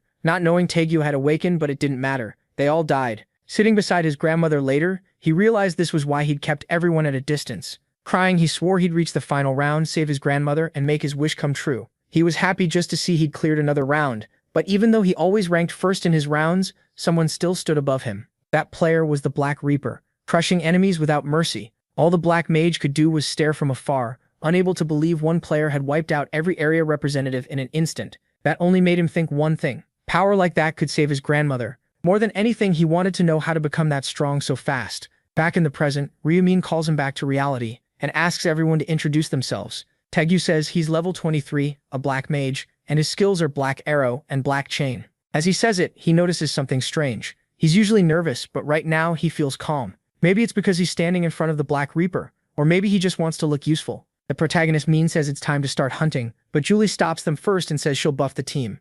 She uses a skill that raises all stats by 60, and it lasts for 3 hours. Then she casts another one that boosts attack speed and movement speed by 60, with a duration of 30 minutes. Everyone is stunned by the buff and even wonders if the system glitched. And Sang-chol says now he gets why she's with the Black Reaper. That skill is incredible. Julie thanks him for saying that. Then Ariel decides she should show her skills too, and summons her fairy spirits. The others are amazed, and she explains that the fairies were first meant for defense, but after level 20, she could summon 2 that use magic attacks as well. Next, she uses another skill and brings out a new golem she can summon. Julie is impressed, saying it works as both support and tank, and Ariel shrugs it off, saying it's nothing amazing, it just pulls the monster's attention. Even so, Ariel can't help wondering if the Black Reaper finally sees her as useful, but he hides whatever he thinks and simply tells everyone to move. Taegyu, meanwhile, can only think about how this group already has 2 people with amazing abilities, and he wants badly to help too. They keep moving until they hear something nearby. The Black Mage slips behind a rock and spots another team fighting a monster. That group thinks they got lucky finding the boss so easily, and they go all out.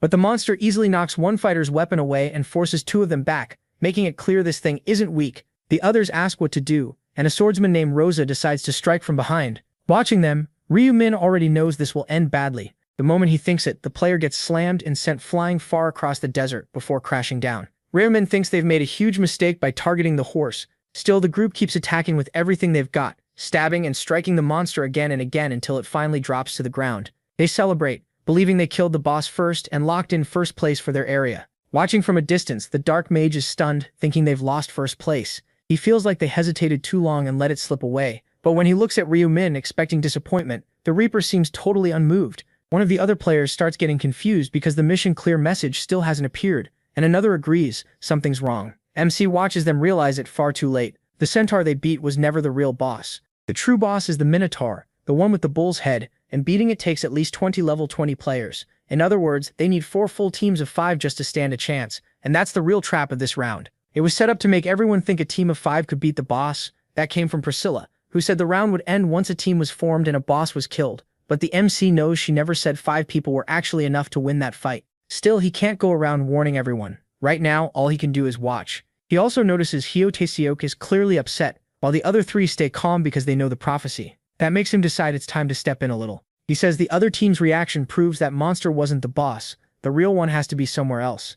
Then he lays out a plan. Ignore the boss for now and hunt centaurs until time runs low. The others are stunned, and the Dark Mage asks why. He says, 5 level 20 players barely took down 1 centaur. If that's just a normal monster here, then the boss will likely need 3 or 4 full teams. On top of that, they don't know how strong the boss is, so rushing in would be reckless, especially if more traps are waiting. He adds that beating the boss too early could trap them inside a pillar of light, leaving them stuck, so it's smarter to keep farming and watch what happens. And Karl is stunned. The Dark Reaper figured out the best plan without ever hearing the prophecy. The Dark Mage says he gets it, but asks if waiting might cost them first place. The MC says that doesn't matter. They'll earn tons of experience in 6 hours, and first place might not even go to whoever kills the boss first. That shocks Sang-kyul again. He can't understand how the MC keeps finding the right answer without a prophecy. Minjuri asks if they should start hunting, though they may want a quick plan first, but Ryu-min makes it clear he'll hunt alone. Sidecup Arin worries because even 5 people struggled before. The Dark Mage, though, fully trusts the Dark Reaper.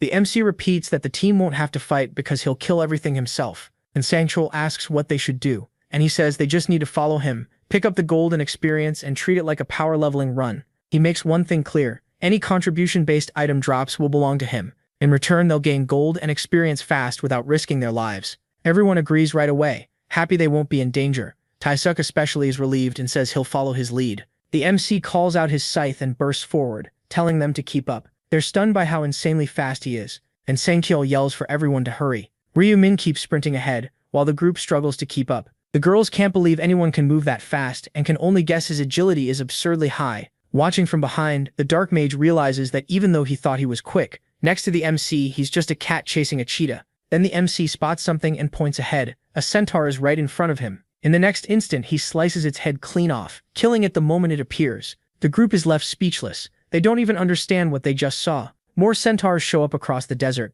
and the MC doesn't hesitate. He rushes in and cuts their legs one after another, then targets their heads and finishes each with a final strike. He doesn't pause for a second before moving to the next one. Then, using a monster's leg as a step, he leaps up and beheads another. The system confirms the kill, his triple XP buff is active, and his title adds 1.5 times more experience. He gets 0.89% XP and 60 gold. His kill count has already reached 172, and the Massacre rune is boosting his stats by 100. He realizes that in just 30 minutes, he's piled up a huge number of kills. There are 2,000 centaurs in the desert, and he figures he can take almost all of them within 6 hours, aside from the ones other teams already killed. Then he glances aside and sees his team dragging themselves toward him, completely worn out.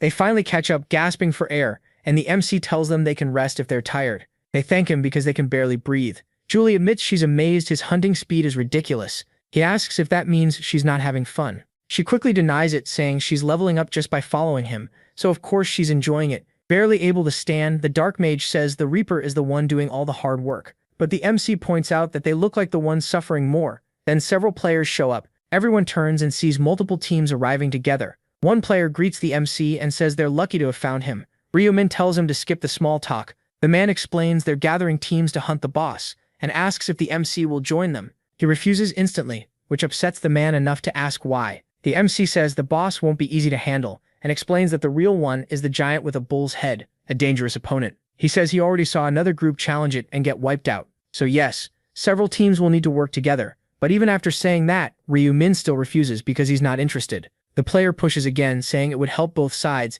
and even offers to let him take the final hit on the boss. Now annoyed, the MC warns that he won't stay polite if he has to say no a third time. That sends the guy running off with an apology. After returning, he shares the bad news. His teammates ask if he offered the last hit, but the captain says he did, and still got turned down. He admits he doesn't get it. As far as he can tell, even the Black Reaper should need help against the boss. Nearby, the boss keeps moving calmly, and the players begin trailing it. Up close, they get nervous because it's even bigger than they expected, but they try to stay confident since they have 20 players. Then the boss notices them, turns and lets out a huge roar that shakes everyone. With no better choice, they all charge in. The MC, watching from nearby, jumps onto a rock for a better look, and wonders how long they'll take, since the Minotaur isn't actually as hard as it looks. Its movements are slow, so its attacks are easy to read and dodge. The players manage that much, but their attacks keep failing because its hide is too tough. A heavyset player swings his sword and yells that even his blade can't get through. They panic at how thick the skin is, but decide to keep attacking. If they strike enough times, they might eventually hit a weak spot. The Minotaur starts feeling the pressure, and Ryu-min keeps watching from a distance, knowing they'll win eventually. The archer tells everyone to focus on dodging first. Then a teammate gathers energy and moves in for an attack, hurling his axe with all his strength. It lands cleanly and finally wounds the monster. Seeing that, the whole team attacks without hesitation, and one by one they strike the open wound. But even under all that pressure, the Minotaur grabs one player and crushes him in its hand. The mages, shaken by that, still manage to launch fireballs that make the boss scream in pain before it finally collapses. Everyone cheers. They killed the boss. Then beams of light fall on a few players and they celebrate surviving as the mission window pops up saying it was a success. But Yunki notices they didn't move on and gets annoyed, realizing they'll need to kill another boss. His partner agrees, since no pillar of light appeared. The players inside the light pillars wonder if they're stuck there until time runs out, and one of them guesses that's probably the case, at least they can rest. The captain tells his team to move out again until he notices the Black Reaper had been watching. He thinks about asking for help one more time, but gives up and walks away. Knowing it would be pointless, Ryu-min drops back down and says he was right. If they'd killed the boss at the start, the rest of the time would have been wasted. Julie is amazed that he predicted it exactly. The MC says the break is over and tells them to follow him. Then he takes off again using his tracking skill to find more centaurs. After a while, several other players clear the mission by beating the boss. One of them wants to know what rank he got, but the system doesn't show any placement. Another player doesn't care, she's just glad she survived. Then one of them notices something and realizes it's the Black Reaper fighting a centaur, dropping it with a single hit. They're shocked he can one-shot it, but they can't understand why he isn't challenging the boss instead. A woman agrees. To her, killing the boss and resting sounds way better, so she can't see why he's wasting energy. A guy says that wouldn't help much anyway. Even if he killed a boss now, he'd still be outside the top 50. So after losing his shot at the rankings, he's just farming now.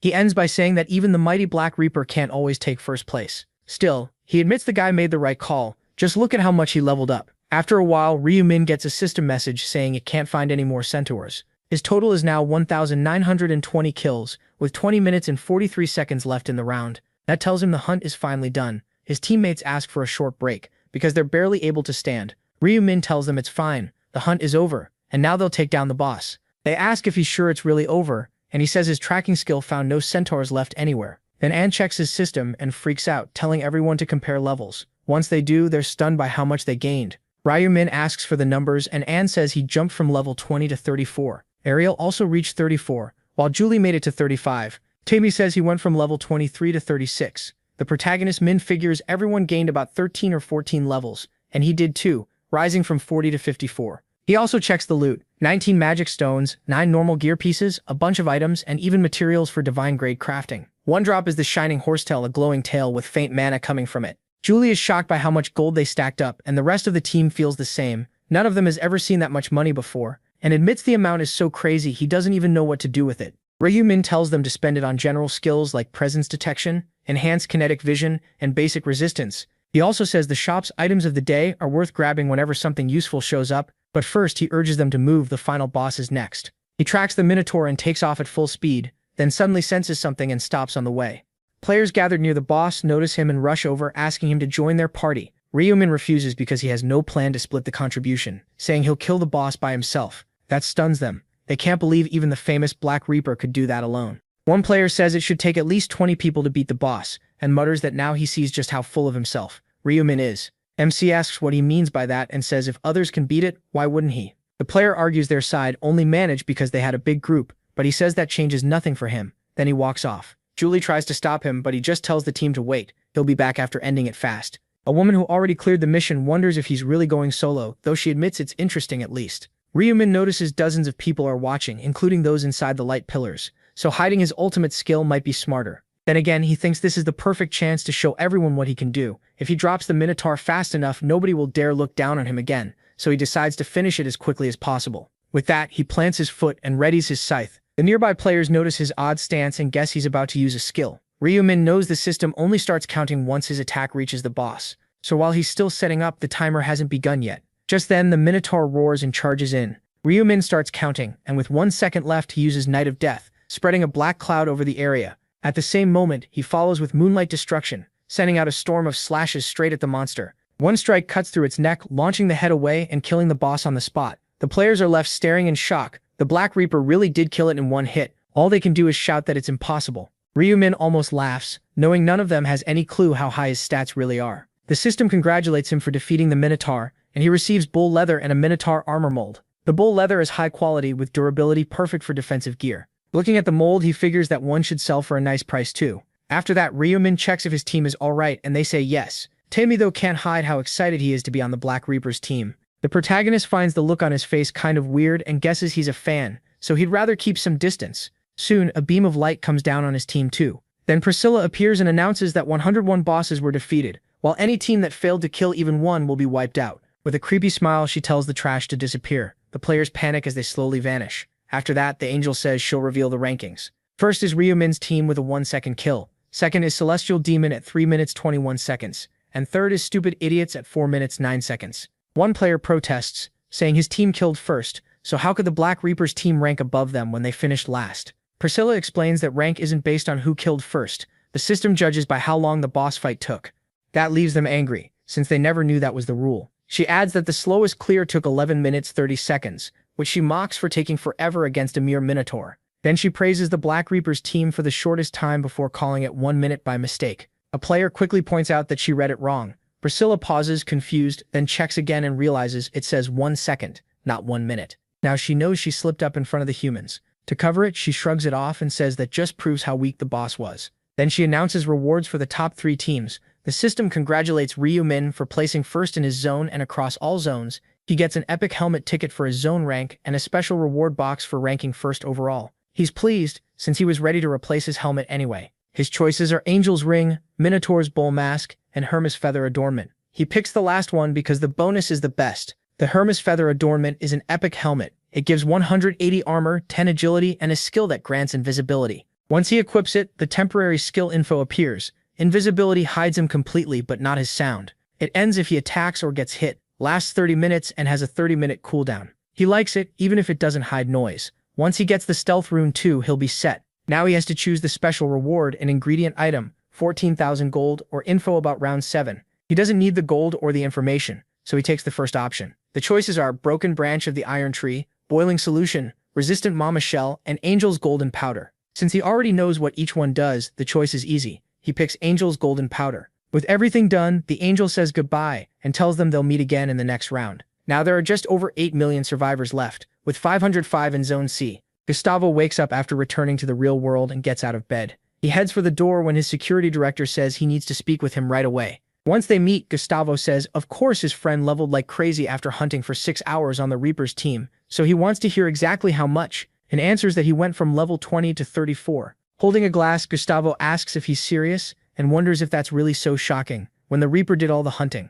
Anne says yes, the Reaper killed everything alone while the team just followed, and Gustavo figures that means the Reaper must have taken most of the loot. Anne confirms it, but says he doesn't regret a thing because he never expected to gain that many levels at once. Gustavo isn't happy at all. He says he's only level 29 and didn't expect to get past like this. That leaves the director stunned. Gustavo adds that Ariel is probably around his level too, and he can't stand being behind her, so he'll have to train harder. As he pours more whiskey, he asks if the Reaper really killed that fast, and says yes, the Centaur died in one hit. Gustavo says not even a 5-man team could pull that off, then asks if it's also true the Minotaur died in 1 second like the scoreboard showed, and says it is. He watched a shining skill slice the boss's neck off instantly, and he'd never seen anything like it. That worries Gustavo. The gap between him and first place is ridiculous, almost unreal. He knows the Dark Knight class is strong, but nothing like the Reaper, and he wonders if reaching level 40 will make him much stronger too. Either way, he knows he has to focus on leveling up. All he can say is that he'll work harder.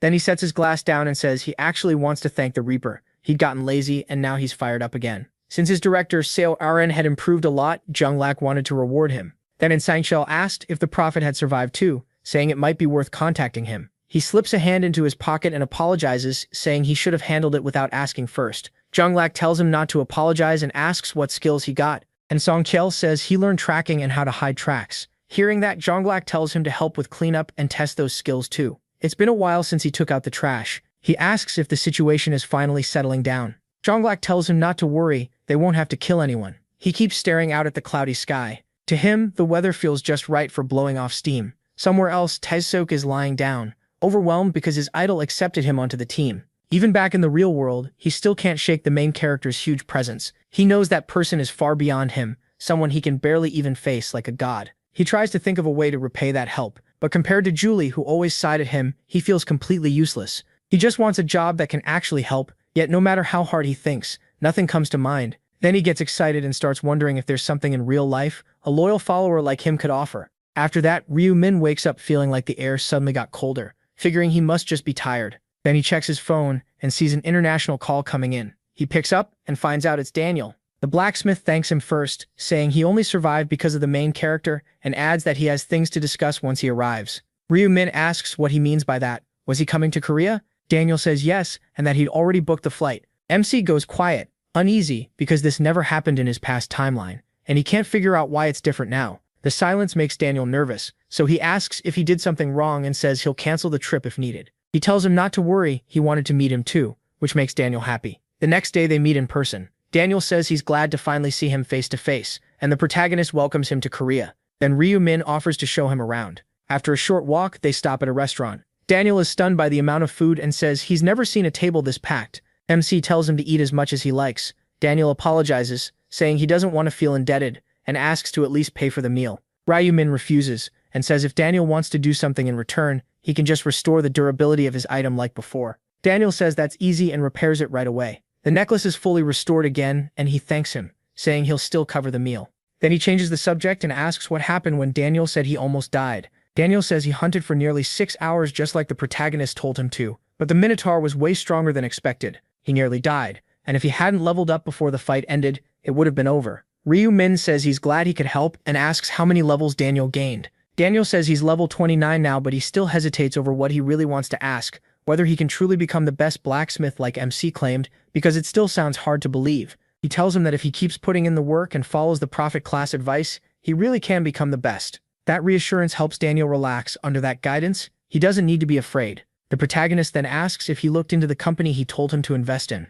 Daniel says he opened an account that same day and put in a little over half the amount the protagonist suggested. MC says that was a smart move because the money is safe. Curious, Daniel asks what kind of company it is and how it will grow into something big. Ryu Min, a little concerned, asks if he invested without even checking first, and Daniel admits he just trusted his word, so he decides to take him there and show him himself. As they get close, the protagonist thinks the setup is almost finished. Inside, Daniel asks if MC invested more than 70% of the company's assets. MC tells him not to worry about that and asks if something's wrong. Daniel says no, money is just a little tight, but he can handle it by cutting down from 3 meals a day to 2. Ryu Min says he'll pull out 10,000 for him once they're outside the company, and hopes that'll be enough for now. Daniel doesn't get what he means, then stares at him in shock and says he looks like an angel before correcting himself, since he's obviously not the angel from the game. He just laughs. They get on the elevator, but Daniel worries about entering without telling anyone first. The protagonist tells him not to stress. He may not be the CEO, but the company is basically his. He adds that the company recently changed its name and was fully reworked,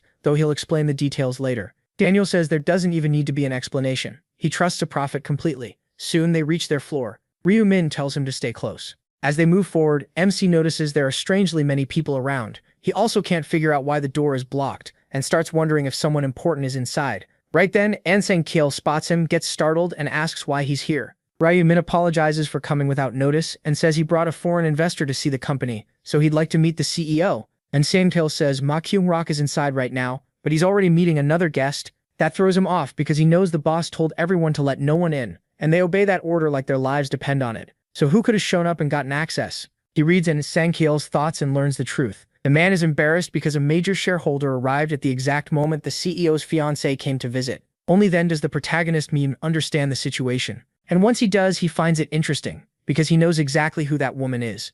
A moment later, Kimrock, sweating nervously, asks why the main character came by without warning. Ryuman asks if he now needs an appointment just to visit. Kimrock quickly apologizes and says he spoke badly. But MC knows there was no mistake. Kimrock simply thinks the prophet class isn't strong, that seeing the future is all it can do, and deep down he looks down on him for it. Kimrock apologizes again, saying an important shareholder can come whenever he wants. He laughs and turns to the side, noticing the woman. He recognizes her as Christine Craig, the only unique class priestess, a woman who survives all the way to round 15. Like buffers, priests are usually treated as support types. Their biggest advantage is resurrection, learned at level 60, an insanely strong skill that can bring someone back to life as long as they've been dead for less than 10 minutes. Even with that limit, it's basically an extra life. Ryumin realizes his reason for getting close to Kimrock was really to reach Christine. He didn't expect to meet her this early, and no matter what, he needs her as an ally until at least round 20. After that, the CEO introduces Christine and calls her his friend. That annoys the protagonist because she's his fiancée, and after all their talks, there shouldn't be secrets like this between them.